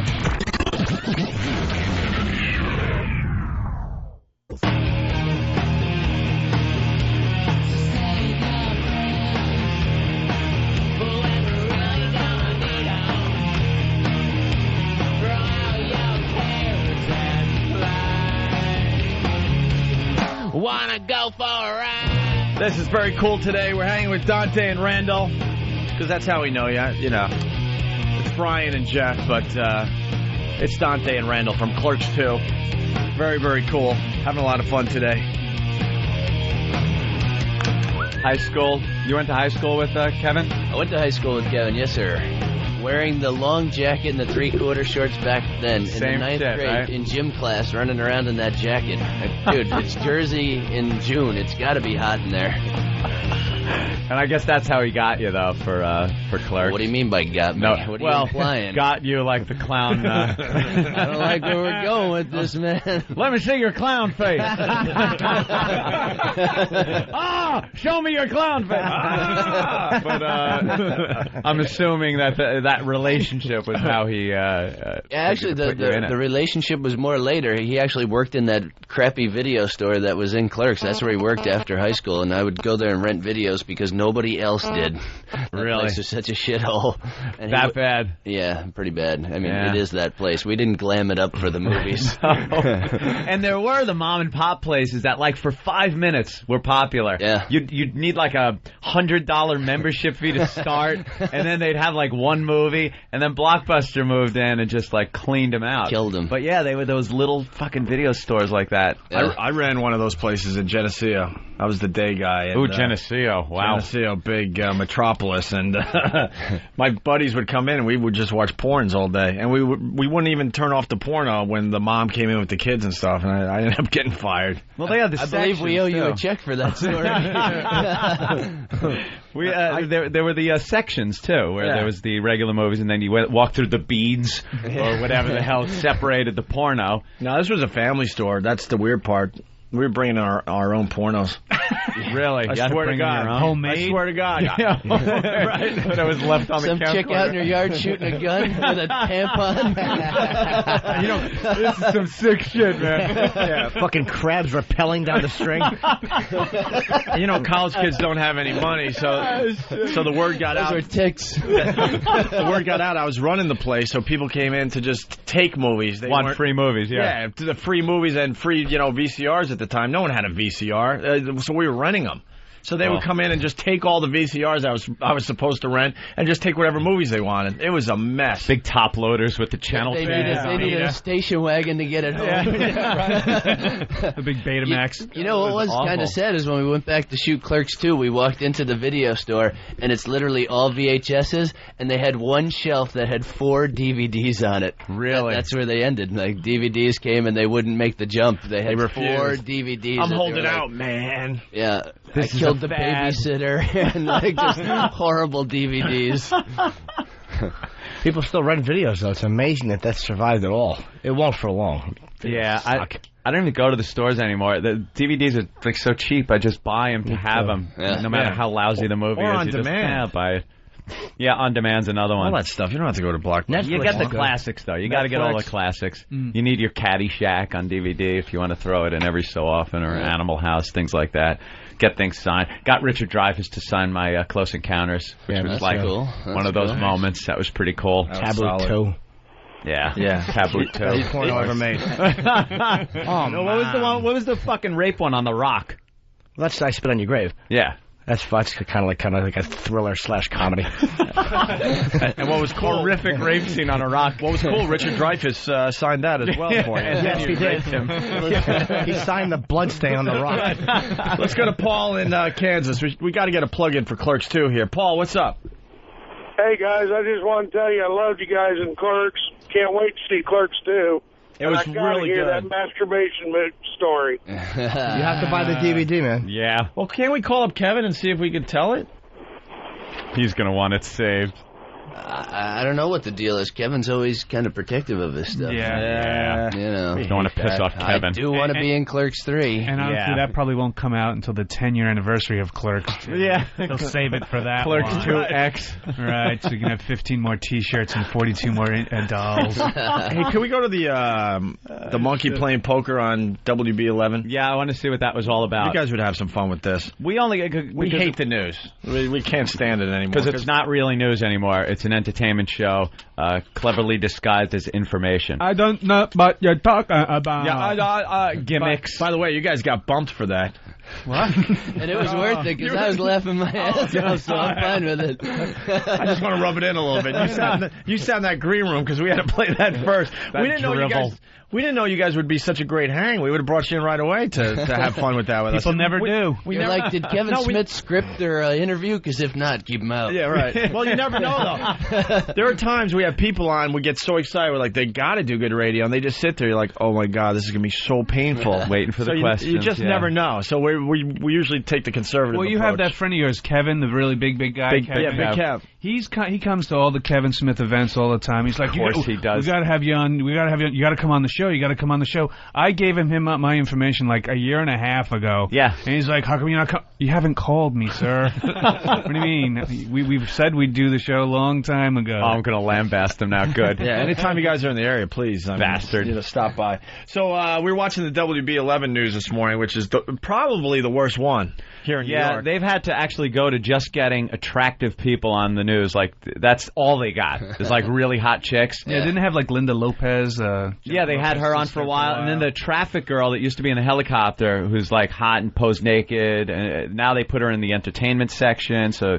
she's got a bigger part. Who's doing this show? Trump? Is he the executive producer? Yeah, Trump. Donald Trump figured out a way to make people watch the news. Hot chicks. Wrestling. And the news, though, they try to scare you, which is a great thing. You're trying to watch some show, you're watching a rerun of Seinfeld, and they'll pop in at 10 o'clock, what toy is killing your child? And you're like, what the fuck? He's playing with something now. I got to pull everything away till 10? And it's the scary news tease. It's not news, it's not information. It's a way to scare you, and it's a way to make you tune in to get ratings for revenue. So it's all the same thing. It's entertainment. It's not real news. It's not Cronkite sitting behind a desk with a clock behind him telling you, President Kennedy has just been shot. That's news. So we love goofing on the news. And when we saw, because we can't turn the sound up on the TVs when we're doing radio. We like to. We like do to just sit here and watch TV. Fucking. But we saw a monkey playing cards, and I have to hear the audio. Nothing cuter than a little monkey in a hat, though. Well, you get the bad newscaster jokes, and they try to improv through the whole thing. Improv, and the monkey's doing the best job. And then we like to remind these news programs that World War III has begun. You might want to cover that. There's something a little more important than a poker-playing monkey going on. Yeah, exactly. And please don't stray from the script. Don't that stray. uncomfortable moment of you trying to come up that. with something clever. Oh, shit. And then trying re-entry back into the script. Right. Oh, look, they hit a bad angle and bounced off the atmosphere. They can't make it. I saw a tile fly off the minute he left the fucking script. Oh, foam hit the wing. Poker playing chimp on WB11. It starts with bad newscaster jokes as they intro the bit. Nice. All right, I'll see you 50 and I'll raise you a banana. Raise me a banana? Yeah. Already, man. Jimmy's got a problem. Already. That was not a good joke. You're an ass. Could have been hacky, right? A little bit of a hack joke there. I didn't get it. Raise him up. All right, I'll see you 50 and I'll raise you a banana. Raise me a banana? Yeah. Greg. Well, the popular pastime game of poker has gone ape wild. Yeah, it has. And here to challenge us to a friendly game is Mikey, the poker-playing chimp, and his trainer. Now, that was... You did a pilot with this fucking chimp. I did a pilot. The chimp. Oh, shit. I even said if he was on, I bet you that was Mikey, because I kind of recognized... You recognized the chimp? No, the woman who was with him, who's his handler. His handler. What do you recognize? Dude, It's do me a favor and write down the name of your agent so I know not who to sign with. Mikey. No, that chimp. When you're sitting somewhere and have to point at the television television and go, I worked with that chimp, and you're not on the TV. When the pilot gets picked up, but you don't, that's fucking trouble. I love Mikey the chimp. Who couldn't? He was adorable. He was so cute, and he loved me. She said he bonded to me faster than anybody. Because you look like a little the chimp monkey yourself. loved me, yeah. So look at you. Here's what you did with him to make him happy. He would sit on your foot, and you gave him a ride. You just tapped your foot up and down while him and his diapers sat on your foot. They're so simple. Yeah, but you can't smile at him because that's a teeth-bearing thing. You can't smile do that. means different thing to a rip chimp. Your nuts off. Yeah, exactly. Rip they your don't care nutsack for it. and your foot like Chew that. your foot off. That's like that poor bite your wife's thumb that off. Poor bastard that was bringing the monkey a fucking birthday cake, got his nuts ripped off. We've done hours on that guy. What hours? I haven't had a radio show, so give me a moment. I got a lot on my mind. I love poor the story. bastard bringing the fucking monkey a cake. They're like, don't fucking tease me. It's my birthday. Give me your fucking nuts. And give me your wife. I'll chew her fucking foot off. Watch this. Holy shit. Dug into his genitals. He's like, I wanted to give the monkey a better life. I took him to this sanctuary. The fucking thing chewed your wife's foot off, dude. Brings him a cake. Monkeys have a tough logic. Bite cock first, ask questions later. They fight like the Irish, actually. Those hooligans, goddamn. Birthday cake hooligans. Jesus. They bit his, chewed his foot off. Yeah. And bit his nuts off, and then ate his face. Like dug right in and just started eating his face. But again, why wasn't that on the WB? But again, you gotta love the news, because the day he gets out, they make the fucking guy say that he still doesn't blame the monkey. Yeah. And fuck you, the thing ate half my ass. I want that fucking thing shot. I'll eat it, man. Fucking bring me Michael Jackson's bubbles. I'll eat that fucking thing too. It ate my nuts. Any of them, because unless you're Jim, you can't tell one from another. So just bring me any fucking Hey Jim, give me that monkey. You're giving a ride on your foot. I'll eat that fucking thing too. Drive Jim around in the back of a police car to identify the monkey. Was that him, Jim? No, that wasn't him. Different one. Why don't we bring Mikey into our show one day? I would love to have Mikey come in. We can get him in. We'll just plug where you can get him from. I mean, let's do it. We would if you weren't so bitter about him getting picked up without you. Well, they actually took my lines. You're going to actually eat his foot. Fuck you, Mikey. He won't start with the foot. You bluffed me out of that job, you fucking poker playing monkey. Let's get that done. He was misbehaving so much on the set too. It was so funny. We were in this cabin, like where you eat like a cafeteria in the woods, a cabin, and he was just running. They couldn't control him. He was all over the place. Dude, wild animals. Who the fuck is your agent? Now you're in a cabin. I pictured you at least on a sound set. How did I picture that to you? Jim, we got something for you. You're going to go to a cabin upstate New York with a fucking monkey. I was at least giving you the benefit of the doubt that you were on the Universal lot. Like, maybe it wasn't that weird. Yeah, take the monkey. I'm Maybe going to you the thought you commissary. had fucking BJ and the Bear, the next BJ and the Bear or something. Yeah. But no, you're in fucking Chattanooga in a fucking cabin with a monkey and a diaper on your foot. Fuck, dude. Hey, kill yourself. All right. Wait, do we have the video of that too? Of what? We can, I think. The video of what? No, we have it though. Yeah. On the screen, you can get the information as to where the contact. Oh, okay. Yeah, no, we're gonna get him. Get that chimp. I want that chimp. Oh my God, we haven't even begun with. Tell this, her which we is did fine. a MTV pilot together in the email. All right, listen, so oh wow, okay. What up, Ope? Donald Loge is on the line. Oh Jesus, man, what a crazy day. Donald. Yeah, hey, what's going on? Donald Loge from the Groomsmen. How are you? Hi. We're doing good. We're in the middle of talking about a monkey playing poker on a news program this morning.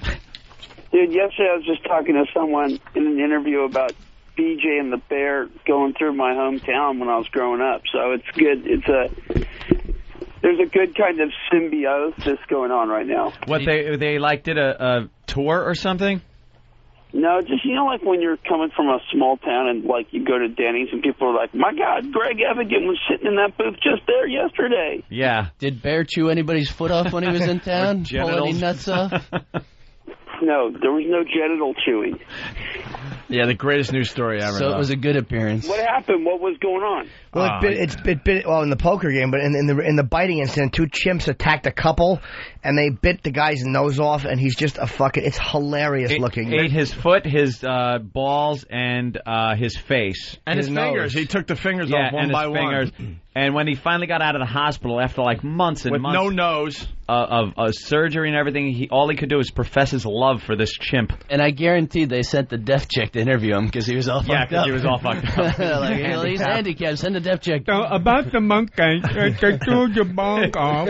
Tragic story. Back in the newsroom, they were like, "Did she say balls? Yeah, let it go." Donald, to fill you in on what's going on, we have Brian and Jeff from Clerks and Clerks 2.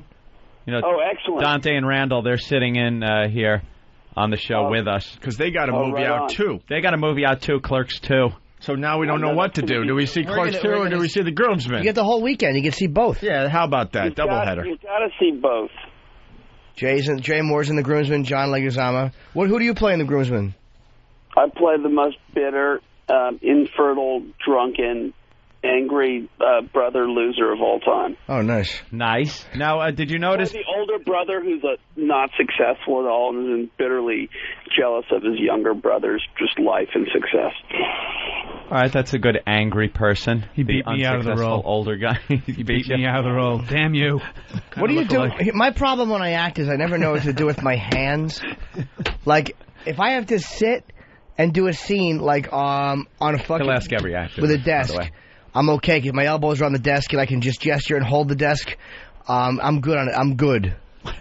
But when he's got to stand with nothing, what do you do? Did you learn anything from working with Mikey the Chimp? Just throw your feces. Grab the back of your diaper, pull out some shit and lob it. Scratch your chin and throw shit when in doubt. Poor Donald doesn't know what he's saying. Is that a real question? I'm just trying to plug a movie, guys. I had to drive all night I'm in Oregon. I'm in the middle of nowhere up in the mountains in Oregon. Why are you up there? What are you doing? I have a place up here. Mountains of Oregon? Wow. What do you got a place up there and that's where you go? I have a tree farm. A tree farm? Yes. Cool. You're teasing, right?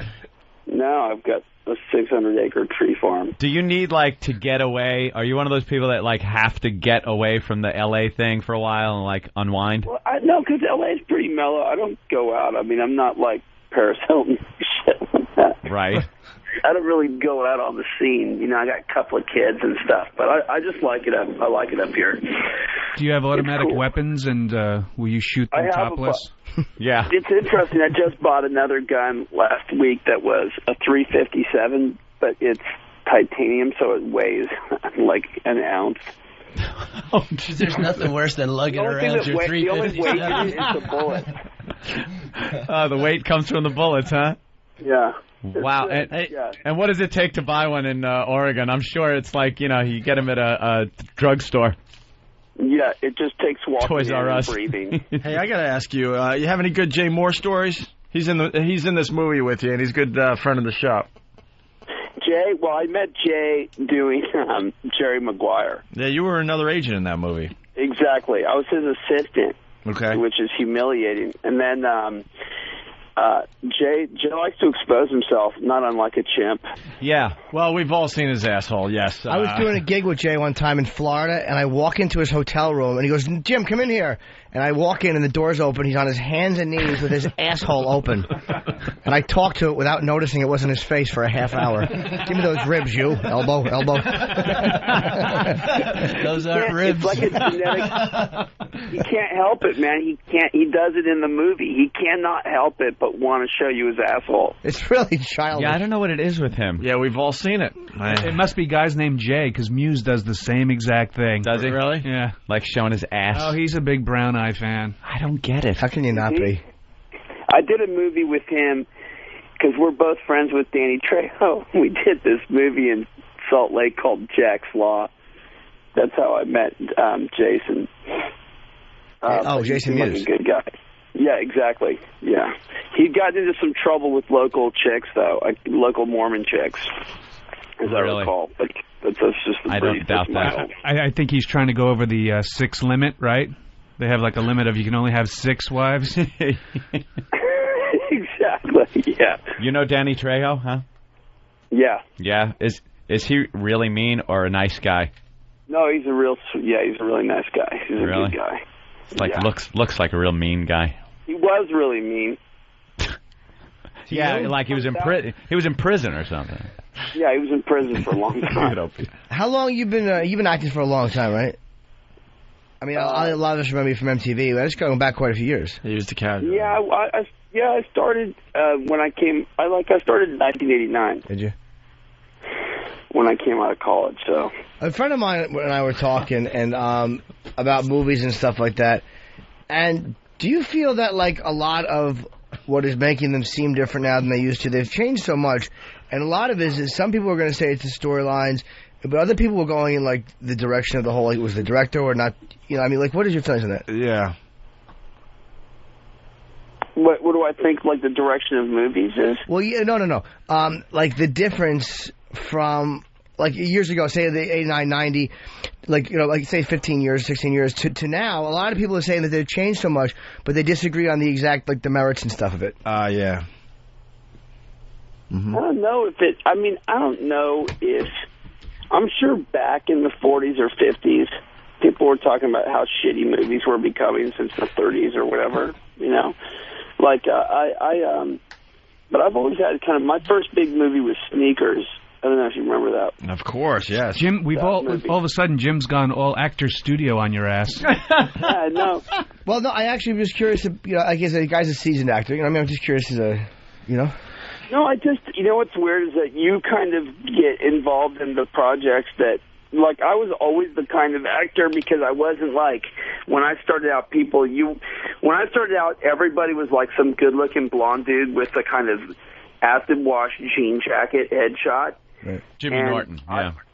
Yeah, I was so different from that the people who are doing cheesy shit don't respond to you, so luckily you get to do better stuff, you know? And I don't know, I just think I've always kind of avoided doing kind of bad things, maybe just out of luck or whatever, but you start walking down a certain road and then that's who you work with. So it's hard to say. Like I worked at the early part of my career, I worked with guys like Oliver Stone and those kinds of dudes, and then I did The Cab Driver, and what that did, because I wasn't really a comic actor necessarily, but because I did The Cab Driver, what is weird is that in Hollywood you get on a list for television shows or something where you're like, this guy's approved to do comedy on a TV show. So then it was easier getting jobs in that direction because of that. See, that just answered Jimmy's question. Right. Thank you. Donald.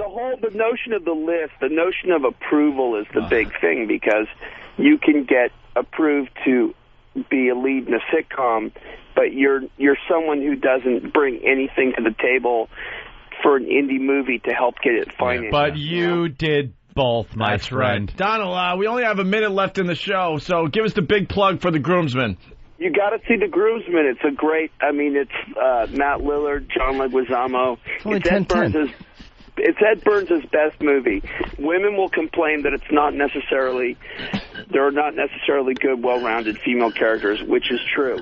But you will get to see what men are all about, especially the ones that go to strip joints in the middle of the day. Yeah, we only got about 15 seconds. We're going to take a break and be back in a few minutes. We got 15 minutes. It's only 10 after 10. Yeah. So it's in theaters now. And there's a lot of people in this movie we know and love too, because Clerks is so fantastic. Good luck with Clerks, guys. Thank you, Donald. Oh yeah. Thank you, man. Take care, man. Good luck with the film, The Groomsmen. It is out now, right? Yeah, out now, and we got to get out of here. The computer's going to shut us off. Everybody, have a great weekend. Thank you, Donald. Hold on, Donald. It's with Jay Moore, Edward Burns, Brittany Murphy, John Leguizamo. We're going to be cut off now. Great cast, man. Matt Lillard and Jay Moore's hysterical in it. All right, thank you, Donald. Good luck, and buddy. And you see his asshole in it. All right, there you go. Care, Donald Loge, everyone, from The Groomsmen. Oh, my sweet Jesus.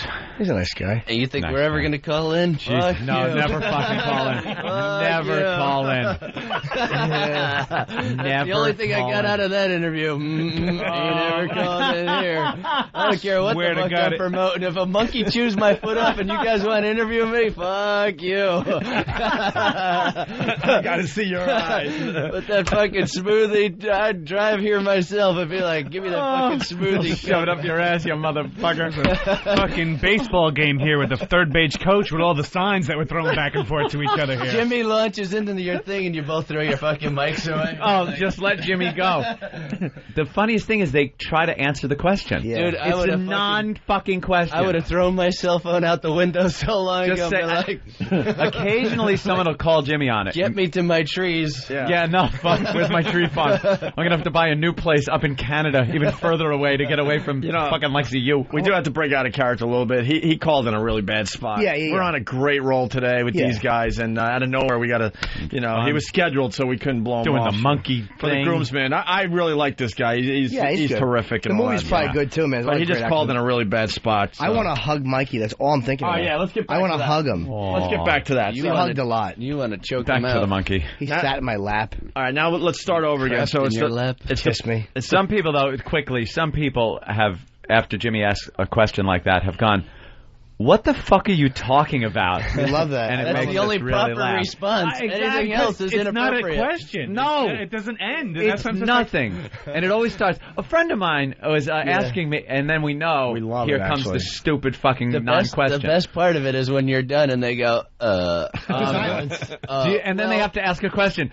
Do you mean, like, what movies now? No. And then it's never right, by the way. When they ask, you go, no, I think you're misunderstanding. Yeah. Another stupid question. I just love that he lunged into, and then came back with in the 40s. So he was like running through silent film and just grabbed onto the 40s and was I'll go with this. Mary Pickford. I once worked with her. And they were forced to drink out of separate water fountains. Poor fucking guy just wants to get to his tree farm. What is your favorite curse word? Here we go. When you get to the gates. Poker playing chimp on WB11. We start over here. Mikey, of course. Sorry, Mikey. Cute. All right, I'll see you 50 and I'll raise you a banana. Banana joke. Raise me a banana? Yeah. Greg. He painted his Well, the cocktail on popular their face with pastime game of poker has gone ape wild. Yeah, it has. And here to challenge us to a That's no friendly bluff. game is Mikey, the poker-playing chimp, and his trainer, Judy. Guys, thanks for being with us. Yes. Oh, my God. Judy, does Mikey really know how to play poker? Yes, he does. Did you teach him yourself? Yes, I did. I taught him. And it took me 4 months to do it. So he's a smarty pants. He is smart. He's very smart. Hold on, I got something for this story. Oh. Oh, hey, a monkey sound effect. Hey, man. I was waiting when that was going to work into something. No, I knew it was in here. This XM Never thing- thought I'd use it. This XM thing is a multi-million-dollar operation. I think we can find some monkey sounds if you really need them. Who has them? He's just Why? so bad. I've got them. Yeah, you've got. That's There you a go. monkey, all right. Every time I hear that, I grab my nuts. He Try done to his bite him off. impression. If you close your eyes, you'd think it was the real primate. Bill in Jersey, what happened? You ruined the bit. You ruined it for Jimmy. He had it good. You guys gave out all the info. No. No, everybody understands it. Bill, do you really think no one knew that bit? Well, the people that were calling up yesterday complaining they didn't know nothing about Monster Rain. Hello, Bill. Hello, No, Bill. we're explaining it to our new friends. Yeah, in we're studio. explaining it to the That's guys different. here. Oh, okay. I don't think I'm fooling anybody. I just asked the question people call in. Go shit in your hat. Nice language for his mother.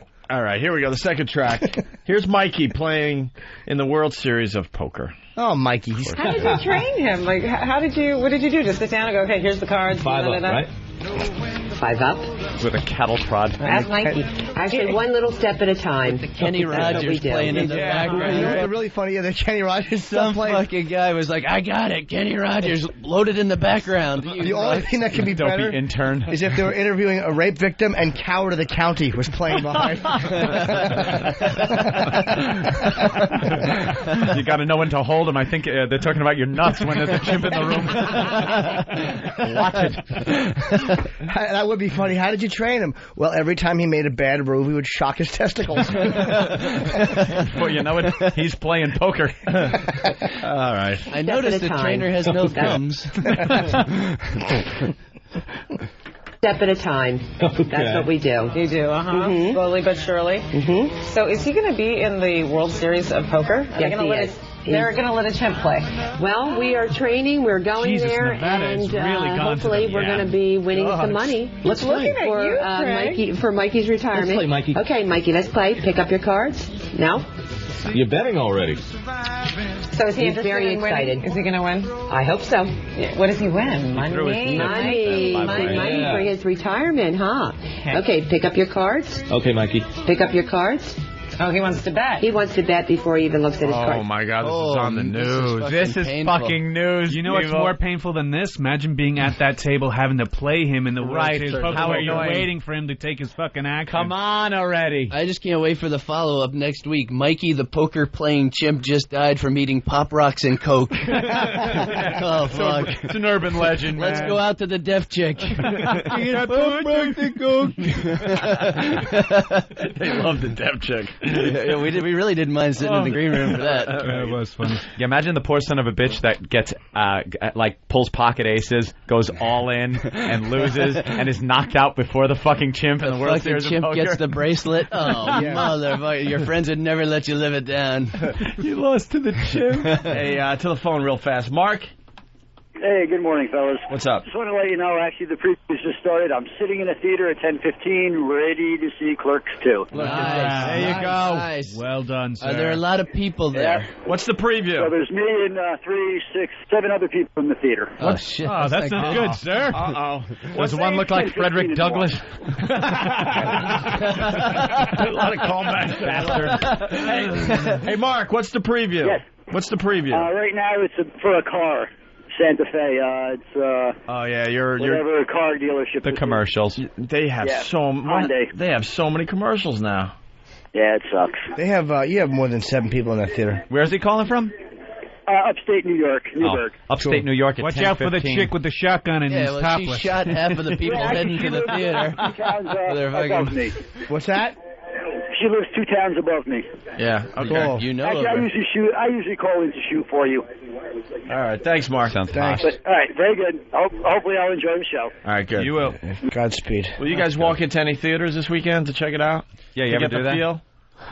I have a bunch of friends who want to. Want to do that? I'm going to have to probably shave my goatee off and go in with, like, glasses and a No, just go in black like face. Go in like Dante, man. Why? There'll only be 7 people there. Apparently, yeah, really. Who You am I should worried go about? in just like that. 10:15 Dressed in like the that. morning. Just go in as I Dante. don't think it's movie going Freak time. him out, man. But be subtle. On the back of your shirt, have "I'm the Clerks guy." All right, back to the audio here. Listen. Pick up your cards. Very good. Good job. Good job. Let's see. Okay. Yeah. Oh, no! This is where he's flinging his The audience over there is getting too threw his chips excited. away. And I wish he'd bite this woman's kiss. Hey, he plays passionately, right? Yes, he He's very does. into the game. Okay. Well, I hope he wins, you know. Okay, let's play. Here, you can have my cards, okay? If you listen Here, close, have you can my hear the cards. electric Oh, Mike, kettle you probably frying. got. You don't like your hand, do you? Okay. Oh, he was not happy with that hand. Yeah. No, Right? okay, put I him may have to down. redeal. Put him down. Good She's talking boy. about his Okay, nuts. now Put you him can down. bet. Put Go ahead him and down. All right, go ahead and push, Mikey. Yeah, go ahead and push. Push the nuts. Push Go your ahead. next push. crap into Now your here, hand let's and bet fling this it. one out. Right there. Okay? Oh, man. I'm getting angry. I am getting angry. What if he doesn't remember me? Do you think there was an author backstage that was getting bumped for this? You know Like, why I'm sitting there? pissed? We just did a 25-city tour, and that segment was longer than some of our segments, and we were in, like, fucking Kansas City. I'm sure there are people that got bumped for that, or people that got shorter segments. Did you guys have to follow any crap? Anything that you remember? You have no idea what we've been following. We followed this one lady who was talking about fucking potty training kids, and she had like this little anatomically correct doll, and she's on the segment before us, and we're watching the monitor, and on the Chiron under her name they wrote Potty Pro. We were fucking busting. So we're on the next segment, and I say to the lady, "Can I borrow that doll?" And she's fucking looking at me like this, and I said, "'Cause yeah, in the middle of our segment, I'm gonna throw it at him and say, 'Show me on the doll where they touched you.'" The fucking news people were like this. They're like, No, we're literally getting into our seats next to the anchor, and she goes, "So how was it doing number 2?" And I was like, "Are we still on the Potty Pro here? What's going on?" the Chiron under our name said potty mouth. Was it anatomically correct, like it had an asshole? You know, I didn't look that close. Because I'm thinking, fucking it. And the book, fucking it in the ass on the and on the book is channel. about potty training your child in a day. Cool. Yeah. And we're back to the cattle prod, if you ask me. On that one. Yep. How the hell else are you going to do it in a day? And the best thing is she's leaving, and she's like, so such and such will be signing books today between... Books? I'm like, who the fuck is going to that book signing? The Potty Pro? I got to have her autograph. Unbelievable, And the doll is so realistic that if you put your finger in the ass, it goes, hey, hey, hey, hey. It puts on a clown face. All of a sudden, the face changes colors. There's that face. All right, let's do the last clip from Mikey playing poker. How old is he? He's 4.5. I'll put in 2, Mikey. There you go. Me too. I'll put in 2, sir. Me too. I'm 2 balls. You know, I touch other people's things. Thank you. And PokerShare.com is sponsoring us, so we're going to be going with them, and hopefully we're going to win. Are we going to win, Mikey? You gonna win, Mikey? Woo! Go like this. Mikey doesn't know what And a special thanks to PokerShare.com. It's Mikey banging on the table. More info on how you can track Mikey's trip to the World Series of Poker in Las Vegas. Log on to our website at WB11.com. Why do you have to plug your own site? Just let the chimp have his You own. know these fucking news people go home and drink like fucking crazy, right? I had to Just interview thinking a of that. fucking monkey today. Fucking years ago, Edward R. Murrow, fucking like real shit. I was playing cards with a monkey today. Give me another scotch, you cunt. The black-eyed wife comes in. Do I need a fucking monkey to get me a drink in here? Some monkey playing cards you can't clean up. You get in here fast enough, I'll chew your fucking foot off. Clean it up. Be a silverback just like your father. Now get on my foot and I'll give you a fucking ride. Let's say hi to Bruce in Louisiana. Bruce. God damn. Hey guys, how you doing today? What's up, Bruce? Good, man.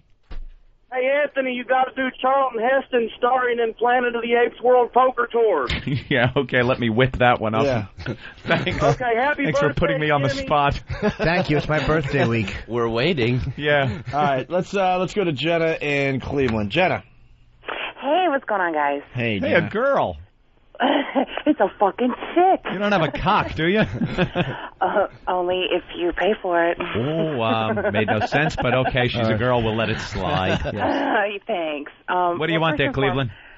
First and foremost, I wanted to tell you guys that a friend of mine is a movie reviewer here, and I catch this show in Cleveland on the replay. Okay. And I heard you guys talking to Kevin Smith and the whole Joel Siegel bit and all. And when I heard it, I called her and I told her, I said, dude, you got to run a piece. Joel Siegel, Jews Down, Clerks 2, but she was like, no, can't do Then that. what happened? Oh, wow. Oh, my God, yeah. At any rate, I want to know. Wasn't that just a car wreck of a call? No. Do you know what? I gotta say, I just turned 38 Wednesday. Yeah.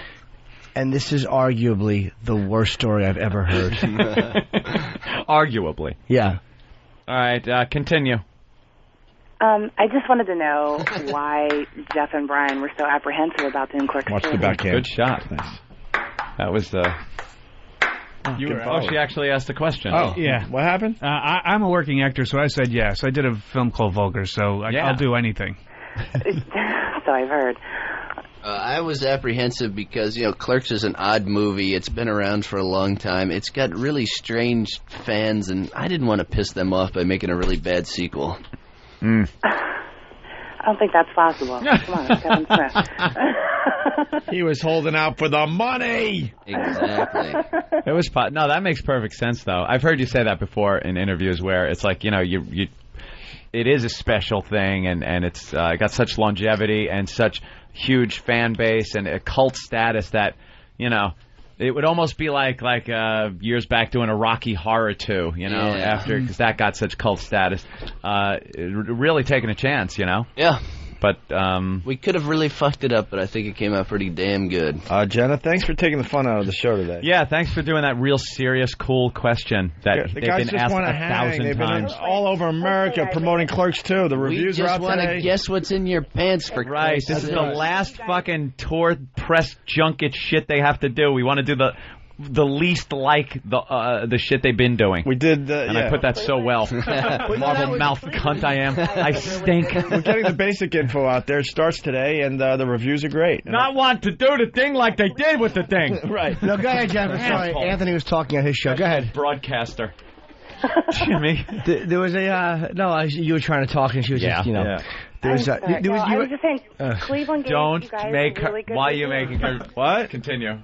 Cleveland gave us a good review, she said. So we're happy. Thank to you. hear We had a good time in Cleveland. Not only Cleveland, Rotten Tomatoes, that's where I go, 75% good reviews. Amazing. That's huge. And she actually, the point you made that was good, though, is when she was telling the story about her friend. She's like, I go to my friend. Shut up, Jimmy. And I say that you should write this review. Bye-bye. And my friend goes, oh. Bye, Jenna. Wow, it started storming off from nowhere and then petered out. Ant's an idiot. There is a Rocky Horror sequel. Is there? Is there? All right, put Jeff from Cleveland. Jeff. Yeah. That's Rocky Dennis, sir. The horror. Rocky Dennis, the horror. Or as he's more, old Mr. Needs a Hat.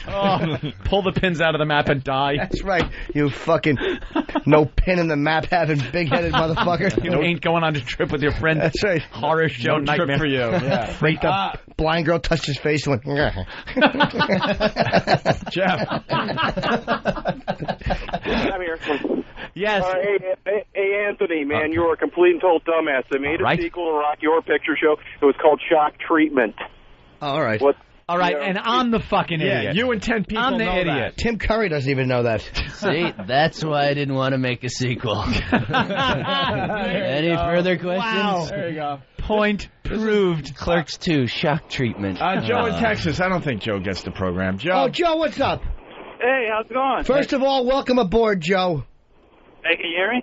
Yes, we hear you, Yes, Joe. that's why we acknowledged you. Hey, Speak. How'd you guys manage not to get anyone from Superman or Pirates of the Caribbean, but get stuck with the whole fucking cast of, whatever, Clerks 2?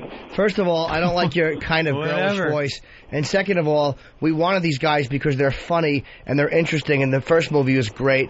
What do we want? Some fucking pretty boy with a cape and an S who will probably either shoot himself or wind up in a wheelchair? Shut your face. And a publicist sitting there waving us off with every question Don't about ask homosexuality. That. Don't ask that. Don't ask that. All I asked is if he fucked kids. Simple yes or no. Joe, if you have no interest in seeing Clerks 2, whatever, but for a radio show, these guys are giving us great. These guys are giving us gold today. Leave. You couldn't get Johnny Depp? Johnny Depp. He doesn't do interviews. Bumped him. You'd have to do the interview in French. Right. Exactly. He's a fucking wacko, Johnny Depp, and they're not mutually exclusive. We didn't have to choose between these guys and Johnny Depp. This is where you push your mic away. Yeah. Let him go. Let him go. This guy's bugging me, though. It's like, Go watch Clerks 2 and put a fucking patch on. There's your pirate movie, you fuck. Yeah. And you're right, we couldn't get Johnny Depp, so we're stuck with these guys. This is Dante and That's what we could get. Dante and Randall. Arr. What do you think of them? Shit, dick. All right. Anything else, Joe, now that you told us? You showed everyone in the room, Why don't you go Joe. listen to Hank Williams Jr. and finger your grandmother, stupid. Find an abutment, steer into it. Let's go to Scott in Jersey. Fucking Patsy Cline fan. Scott, what's up? Hey, you guys are great. The Clerks 2 guys are great today. course Great they are. show. Radio Gold. Absolutely. You know, it's actually funnier with 3 guys than the 2. You know, you should have Jeff on more often. And Opie, you can just play your tambourine. Well, thanks a lot there, Chief. This is Brian. Thanks a lot. Yeah, right. real fan support there. Sir, why do you have to be mean to Opie? And then he's mean to Opie, so it's like he did a double good cop, bad cop on both of us. Yeah, he really fucked everybody. Wow.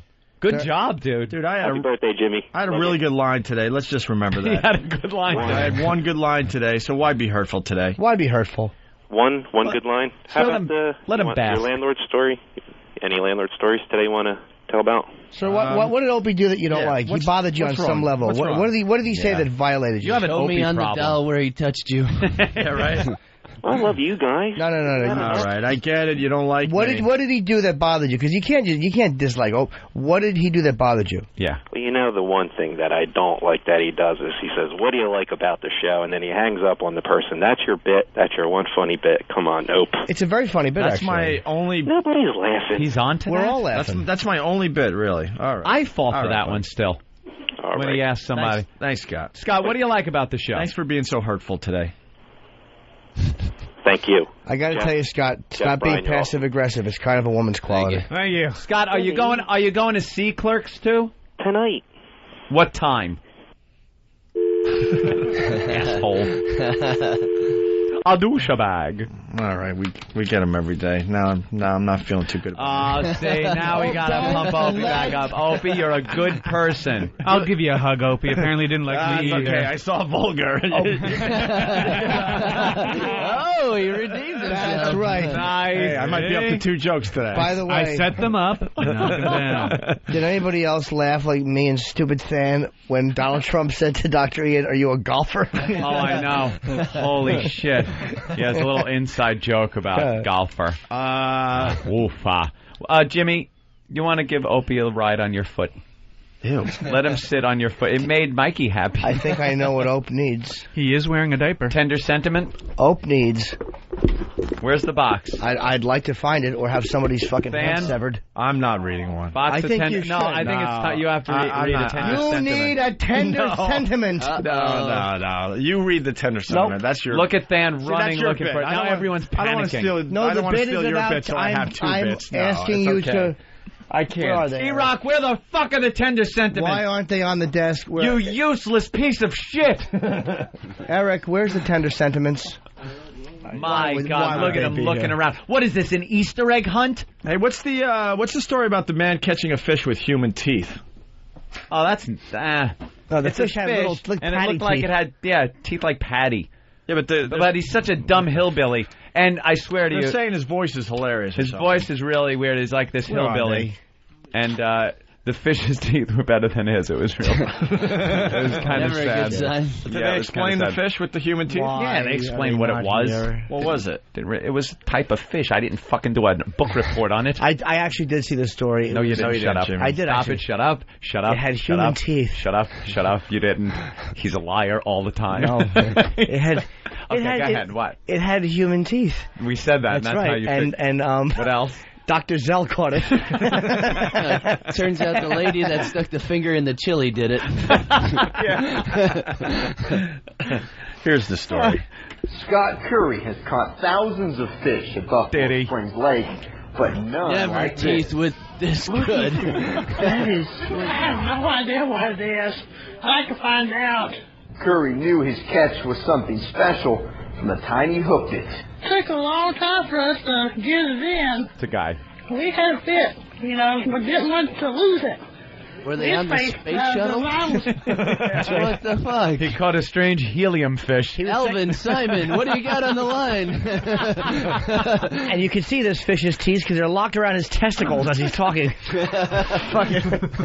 Teeth? So it was a monkey. Yes. So it was a monkey fish. No. They are teeth, actually. Fish teeth are called teeth. Oh, all right. Thanks, Jimmy. It's not that I'm an incompetent nothing. Of course not. You suck. You might want to check the quality of the water down there between his voice and the fish with the human teeth. Something's going on. Yeah. Fit, but didn't want to lose it. We faced the line was going to break on us. After reeling in the 20-pounder, Curry realized it wasn't a typical catch. Satan's This one interviewing. had teeth. I haven't seen anything like it. I've lived there 36 years. I've never seen a fish like that come out of this lake. Internet searches show it might be a pacu, a fish familiar to South America, or a tambaqui, one of the most valuable commercial fish in the Amazon. That looks like maybe somebody turned something loose. A game warden has taken pictures and will try to identify the mystery fish in the next few days. Oh, please stop it, 'cause I still want to know what it is. I want to know what it is. See, now playing poker with a monkey seems pretty Edward R. Murrow type, work there. Compared to the toothy fish. Yeah. You guys want to hear the greatest one ever? Can we get the leprechaun? Yeah. I believe we just heard that. Yeah, the leprechaun. You got it. I had the teeth, and then I had to go and put your drinks, and then the teeth was just so human like. This is from the news in Alabama. Once you catch a fish with human teeth, I will give you the pot of gold. We want to go ahead and interview the leprechaun now. Listen to this. Leprechaun sightings in Alabama. Nice. This is the greatest thing you'll ever hear from a news program. Curiosity leads to large crowds in Mobile's Crichton community. Does it? Many of you bring binoculars, camcorders, even camera phones to take pictures. To me, it look like a leprechaun to me. I gotta do is look up in a tree. Who else seen the leprechaun say yeah? Eyewitnesses say the leprechaun only comes out at night. If you shine a light in its direction, it suddenly disappears. This amateur sketch resembles what many of you say the leprechaun looks like. It looked like an eggcorn. Others find it hard to believe and have come up with their own theories and explanations for the image. My theory is it's casting a shadow from the other limb. Could be a crackhead. That the wrong stuff. And they told him to get up in a tree and play a leprechaun. Wanda Sykes. You're still on there, guy. Don't be afraid. Don't be afraid, man. This guy helping to direct traffic says he's prepared for his encounter with the leprechaun. He's suited up from head to toe. This wars off smells right here. This is a special leprechaun flute, which has been passed down from thousands of years ago from my great-great-grandfather who was Irish. The leprechaun flute. Others just came to get lucky in hopes a pot of gold may be buried under this tree. I'm gonna run a backhoe and uproot that tree. I want to know where the gold at. I want the gold. Give me the gold. I want the gold. Oh, shit. There goes Donald's tree farm. They're going to be fucking uprooting everything. Oh, wait, that was Oregon. General Mills buries a fucking box of tricks under there. We did it! Yeah. We brought what it a back. Publicity stunt. Holy shit, imagine Always that. after me Lucky Charms. Imagine that poor fucking newscaster drinking after that one. It could have been a crackhead. I did. I have to watch reports from Beirut, and I sit there with the leprechaun. Steve just came in, and there's something in front of me. I have no idea, but this could be a good segue from what we just heard. The urbanized O&A promo. Yeah, it's a new direction. It's from you. I don't want to take entirely all the credit for it. Cause in other words, if it sucks, don't blame me entirely. The pass the buck thing that all these guys got going is fantastic. No. No. Wow, you did it again. When people come in with something we haven't heard yet, we go. So who came up with this? Well, I got it emailed to me by that guy, him, but he found it somewhere. But the minute it's good. Yeah, I did it. That was mine. This is actually done in the spirit of keeping it fair because it's not voiced by me. My voice isn't even on it. It's plausible deniability. Exactly. Thank you very much. This is my attempt to try to involve. He's got me. I'm trying to get Wild Bill more involved in the promos. You got a new tight shirt, I say, too. Yeah, it's nice. We're loving it. It's kids wearing mediums. I am. Actually, I'm only down to largest joint. That's kids' mediums. That's terrible. I'm sorry. I know. Here's some of Steve's acting from a sketch. Yeah, we got big actors in this. I know. Sketch that was put together with him and this guy, Wild Bill, who's one of our interns. Nice. And here's some of Steve's acting. This is Bill enters his house very angry. And Steve wants to know what Bill is doing in his house. Here's the line. What are you doing in my house? Is that fantastic? Dude, you could be in Clerks. I know. I was just going to say. Now listen to this sing-songy delivery of him actually now really pissed about Bill being in his house. What's my problem? You're in my fucking house. Brought to you by Whammo. Yeah. What's your problem? My agent just called. There's a cabin with a monkey in it. Looking for you. Now, here's him. His wife comes in, wants to know what the ruckus is. Here's him dismissing his wife. This is actually really good. Casually, dismissing her, and he'll take care of it. No, nothing's wrong. Just stay in the living room. I'll handle it. You can hear the exasperation. He's really good at that. That's good. No, just get the fuck out. Because this is the way you talk to your wife while there's a home invasion happening. Yeah. Now here's a very angry Steve telling Bill to leave. Get the fuck out now. Clinch teeth. That's right. Get the fuck out now. That's right. I don't know what this one was for. Why not? Why not? I can't leave. Someone said to Steve, you should never talk into a microphone again. Why not? And then probably the worst delivery ever of sympathy. Bill tells Steve he's there because his parents died. And here's Steve's response with all the emotion of somebody trying to comfort somebody that just told them their parents just died. How'd your parents die? He got all broke back on that delivery. I know, didn't I? How'd your parents die? How'd your parents die? How'd your parents I've heard more emotional Dewey Decimal System explanations. That was really bad. And then the other one you forgot, our favorite one. No, the first thing he said was, "Oh, that's terrible. I'm sorry." That was the response to the parents. And of course, that's terrible. When he doesn't agree with something. No. Which is perfect. And he's a big bear of a guy, so grrr, some growling. Grrr. Mm-hmm. And here's a little song when he comes in the studio. We used to play this.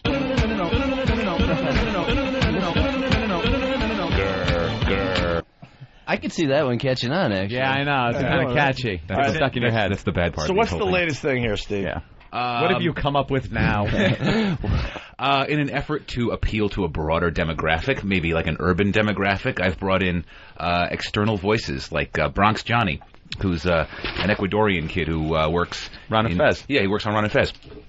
And he's buddies with our own Wild Bill.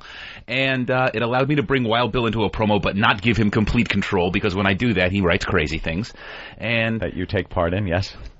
I'm really just trying to... Be proud. Okay, yes. This is one of our favorite things, by the way, when he explains his promos. Yeah. Yeah, most stations just play the promo. Right. You don't think twice about it. I know. Steve's got to give an accurate The promo's a very minor part of this, yeah. I can tell. It's kind of like Jim's question about acting. Exactly. Can you tell exactly. to nowhere. Nowhere. Can you tell we got to do at least 5 hours of radio like that? Yeah, exactly. Maybe it's time to cut down the show a little bit. Go ahead, Steve. So we thought of this concept of Bronx Johnny was going to intro the Opie and Anthony show, but he gets a little distracted halfway through the promo, and I'm wondering if this is going to catch on. We'll see. Maybe it will, maybe it won't. All right. But he gets a little bit distracted, and he can never get really through the promo because something maybe catches his eye. I'm intrigued. So How am can I. you not be? Please. I'm missing a plane for this. Indeed. You missing your flight? I'm very close, yeah. I'm gonna Sweetie. get ready. Close. Oh, Well, I gotta hear this. I'm not Yeah, going now, anywhere come on. until I hear Press this. the goddamn button. Here we go. Yo, what's good? You listening to the Opie and Anthony show right now? What's poppin'? Coming up on today's show, we got, wow. Bill, what is that, yo? That's a $30,000 Pro Tools rig. Oh, damn, yo. Yo, how's that on there, man? Is that bolted down or something like that? Not anymore. Yo, Bill, run that under your shirt, man. What happened? Nobody's Okay. taking credit for that bit. All right, yeah. You know what might help it, though, if you drop that could have been a crackhead line in there. That might jazz it up a little. Might get a laugh. Or I'm going to uproot that tree. What What are you promoting? Melatonin? what happened?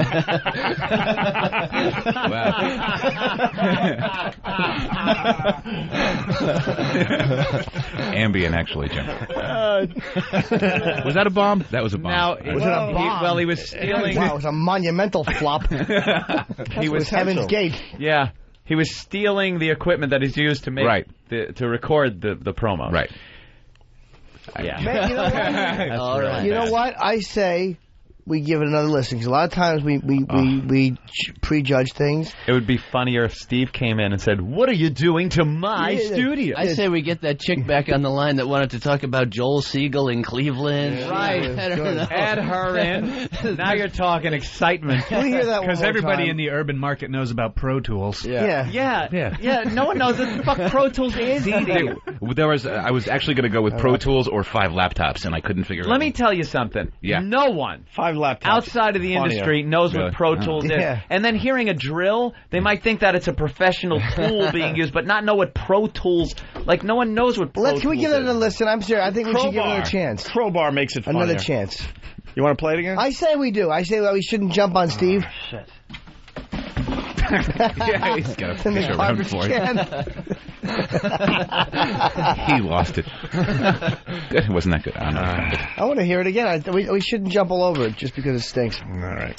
I pulled my gum off of it. You don't want to get the gum in there. It was in the garbage.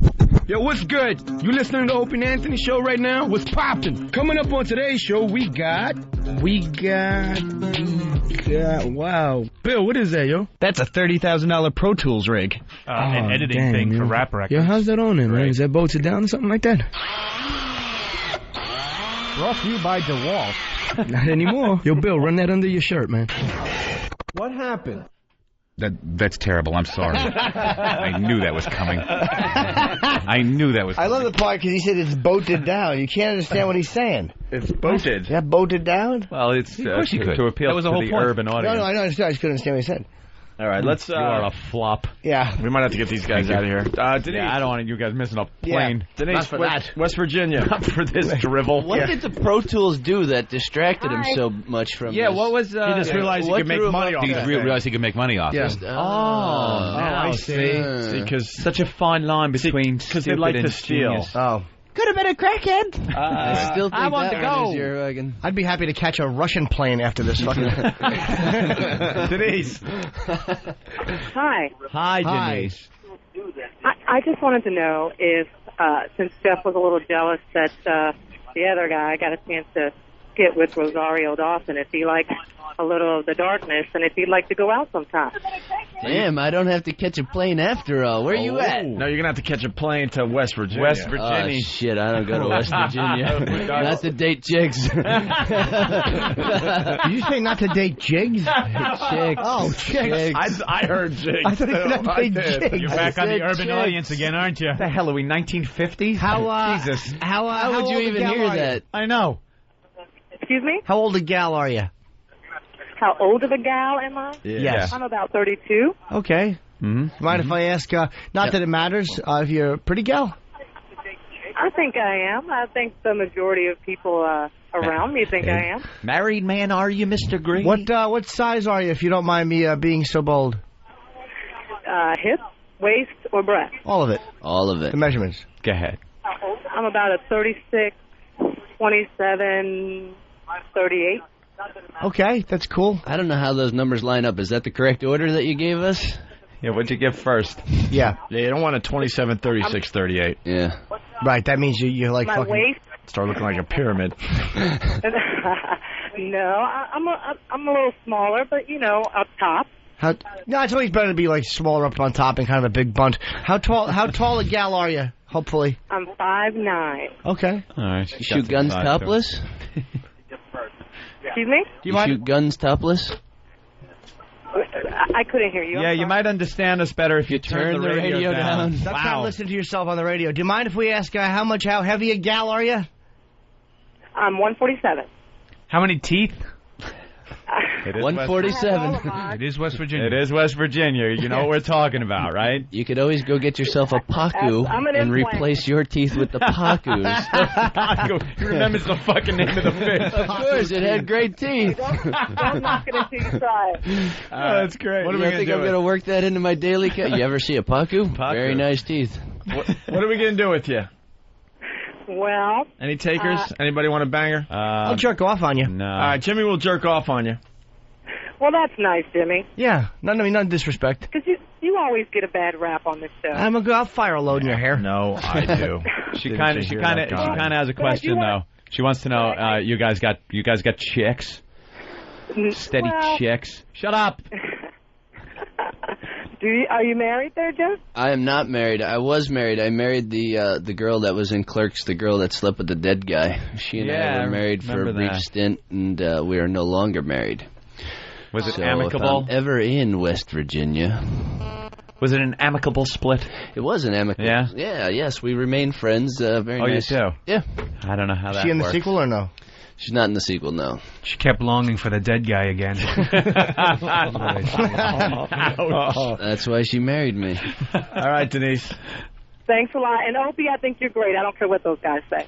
Really? All right, there you go. There you go. Denise, what do you You guys like? have a great... I want to ask something. Denise, what do you like about me on the show? I just like... God damn, they always fall for it. And it's always funny. It's funny every time. La Machine, what's up? Hey, what's up, Bob? What's up, man? Hey, how are you? By the way, La Machine's a good friend of the show. Yeah. Nice. I went to see the premiere of World Trade Center this week, and one of the story that Nicolas Cage and Michael Pena play. Michael Pena plays Officer Germano. Opens up his locker at the beginning of the movie. Big, beautiful wow sticker. Oh, really? Opie and Anthony. Yes, it's right in his locker. Are you Really? kidding? It was absolutely. I seen it this week. Absolutely. Hey, that's pretty cool. Nice to be tied to a tragedy and it goes such as right dead center in the screen. September It came 11th. out beautiful. I just wanted to say hello to you guys. Haven't seen you in a while. Let you know about the Wow Sticker. I'll let you guys go. And Jimmy, you can jerk off on me if you want, baby. Thanks, La Machine. That's interesting. Appreciated option. That's pretty cool. In one of our clerk scenes in the men's room, there is an Opie and Anthony sticker as well. Really? No. I'm just saying that go. because I saw how you two were going to go see that last movie. Just to see the sticker. Now I'm going immediately. I thought I sold 2 more tickets there. One more sticker. I'm sitting there going, one sticker sells a lot of tickets. There's a Wow sticker with a hole drilled through the O and a fucking cock poking through. The glory hole sticker. Yeah. Hey, we're wrapping up here, but Mike, what's up? Hey, what's up, guys? How you doing? Good. Hey, Mike, what do you say, Bill? Hey, what's up there, Bill? Jeff is killing today. You got to have him back more even when Jimmy's away for third mic. Another one, Brian. I'm going back to L.A. and I'm going to call in. Yeah, call in. Why do you want Jim me to will leave, ask your sir? question. Yeah, we blew it, man, because these guys would have called in, but then we did the call-in bit. Yeah, we Don't could have call it. really We're fucked with you friends. guys You gotta on the call phone. it. I'm in Jersey. How far is the call going to go? Yeah, really. He could hang up, come here, and hit us. No, you guys got to come back. When you, I mean, See, you'd never get anytime. me with a question about acting because I have no answer. I'd be like, what the fuck are you asking me? Acting question? Stop it. Here's what I always found. When I wanted to show anger or something, I'll just point my finger quickly in somebody's face. Every time, like, he's fucking angry, this guy. You're good. Fucking De Niro. No wonder you couldn't work with Mikey. Jesus Christ. We're doing a speed round here. Joe in O-Town. Joe. Hey, what's up? Hey, what's up, Brian and Jeff? Just calling, saying with the Pro Tools, a lot of the urban community does know what that is. Yeah. Because they all want to make fat beats, and if you ask them if they know what Pro Tools is or Fruity Loops, they'll know it. All They all right. wanna be Fat rap beats. Yes. Thank you for correcting the jokes. All right. That's right. Thanks for removing the humor. Right. Melissa in New York. Filling in facts where there once was humor. That's which right. is always good. Yeah. Always. Melissa. Oh, hey, guys. I just wanted to correct that earlier caller. That Shock Treatment is not exactly a sequel to Rocky Horror. It's more of a spin-off. There's no Tim Curry, no Frankenfurter. It's like the continuing adventures of Brad and Janet. And who play them? It was Jessica Harper as Janet and Callista Young as Brad. See, 2 people that aren't even the same as the people. That guy was an ass. That could be a sequel, though. Hey, Grease 2 had a lot of different players. Am I right or wrong? Teen Wolf 2. That's right. Jason Bateman. That's right, because he was shaking by that point. They couldn't have a shaky wolf. Oh, Is that wolf shaking water off his fur? Don't ask.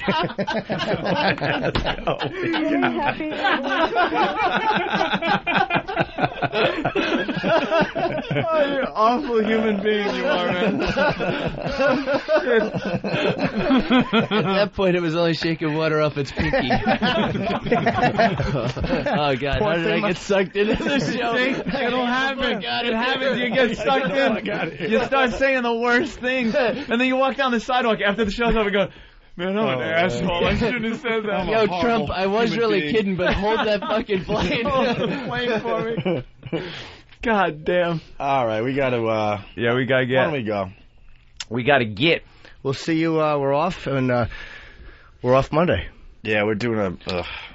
It'll be fun. I hope it'll be a lot of laughs. To listen to Are you going? I'm going to go. You're going to go, but you're not playing? Absolutely We're not. doing some big charity golf thing, and, like, Opie's really good, and I'm a fucking hack, but I just like, getting out there and I'm not a couple that good beers, anymore. swing a few Yeah, things. they didn't allow me with my hockey stick on the hockey, because that's the only way I'd be able to play. You really play hockey? I like playing hockey. Yeah, ice hockey? More street hockey. Street hockey? Yeah. Yeah, because the whole thing on the I'm roof. a goalie. I mean, we all so know, of course. I'm not that type of running up and down the ice. No. Just shoot the pucks. That's it. I'll stand here and. You? Nothing? No hockey? No hockey, Nah, dude. Come on. It's all acting. Tonsil hockey. There you go.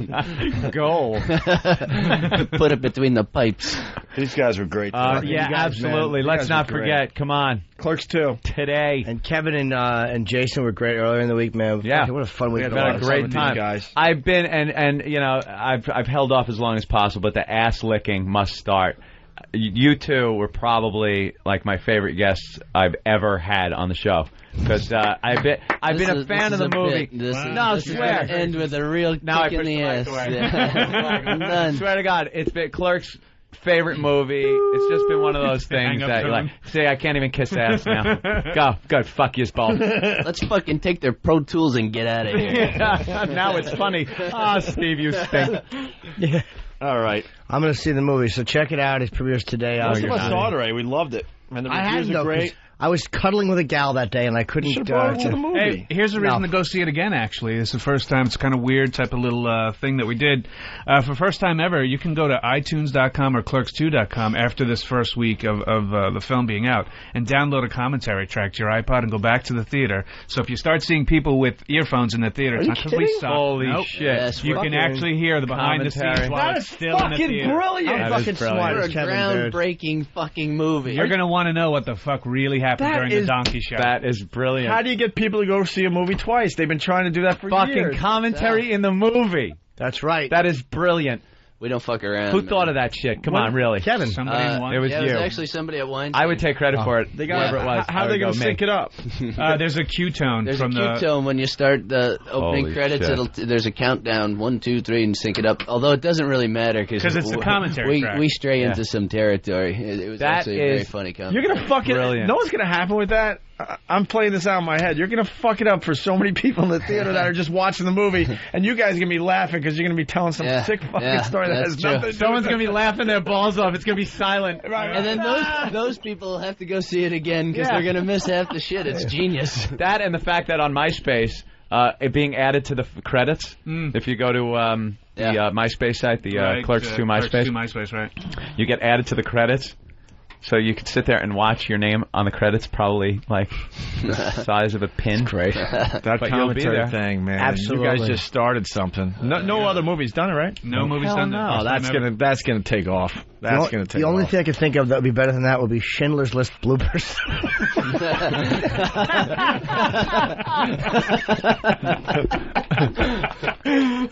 And Dom DeLuise comes out at the end. Okay, cut. You know, fucking Amon Gert is laughing with the fucking tub ring kid he just shot over some little... And Dr. Ian Smith, finally, anything? Now that you just sat here for 2 hours and said nothing, what do you got? Can I? I love it. There's so much. I'm not tearing down any walls today. I got so much action going on. I apologize. I have to say this. Sorry, guys. I know this is about jokes. I need to get some O&A people. I'm recruiting O&A listeners because we're doing this TV show, this weight loss TV show for the Fat Smash Diet, and a lot of O&A people are on it, so I want to try to cast some of these guys. So go to fatsmashdiet. Yeah, that's why you want them, because they're honest. You've seen our audience. You've seen our audience. He's seen our fan base. Basically, Dr. Ian Smith wants some of the fat fucks that listen to this. That's right. Don't say that, man. They are honest. They're honest. Yeah. They are honest. That chick didn't have to tell us she had a tampon in. You know, she was very forthcoming. Yeah, right. It's true. Very honest. Dr. Smith's 2 big books are The Fat Smash and Cut Your Mullet. Perfect for our fucking audience. Really? Hey, can they mention O&A on the show? Yeah. Of course, well, I'm doing it. Can they do the Opie and Anthony T-shirts? They can wear the T-shirts. Can they put a bumper sticker? All right, fatsmashdiet.com. Email me and tell me what your story is. So if you're honest. That's right. Be honest. Yeah, that's what we want. Good stories. So come on, email me. And what's the address one more time? fatsmashdiet.com. O&A listeners. Very, very We're cool. out. And guys, to let them know you're an O&A listener, put "I love penises" in the in the subject heading. No, they'll do that. They did that last time. Shut up, Jimmy. No, it's only a joke. That's because they read the post. It's all serious. Shut up, Jimmy. Let him go. Let him go, Doctor. Whenever we need recorded material, we'd ask our listeners for maybe a tape piece of a news tease from their city, and it would go to our producer or one of the guys from the website. Jimmy would always add in, and make sure, just so they know it, put in a picture of a big unclipped cock. And then we just get loads and of put in the subject heading, news clip, faggots. You get hundreds of fucking pictures of cock. I know. Bunch of assholes, man. Hey, we haven't done What Did You Learn in a while. No homo. What did you learn today? I learned that the Opie and Anthony show can actually end at 10:15 if the call-in sucks. That doesn't make sense, sir. Yeah, Well, all right. Sean in Jersey. Sean? Yeah, I learned that Dr. Ian Smith is a golfer. Yeah, who knew? Yeah, big golfer. Thanks. Really? What's are the parents you do? Shit. Shut up! Oh, you mumbling, you stuttering ass. You one and out jizz bucket. And that's how we end today. Guys, thank you. Thank you, guys. Guys, thanks. Clerks 2. Thank you so much for having Clerks us. 2, Clerks 2. Check it Forget out. Siegel. tonight. Go watch Clerks. Yeah, get the Clerks and then get Clerks 2. Yeah, please stop by again. Absolutely. It'll be easy for you because you're in Jersey. And we'll you're have in you New back. York ever And again. Jeff's not coming back to New York. Never again, man. Fuck Never this place. again. Although he is booking his Although I flights to will West be in West Virginia. West Virginia. Hey, Donald, can we turn this bird around? The virus is out. Tell your friends. He's infected. That's right, Opie. Shut your mouth. I love the homoerotic nature of the whole event. The virus made my genitals rot off. Whoa, dude, don't come near me. We're your celebrity skin cancer connection. And it was better than my first kiss. Laugh until your innards spill out on the chair. Anthony Show.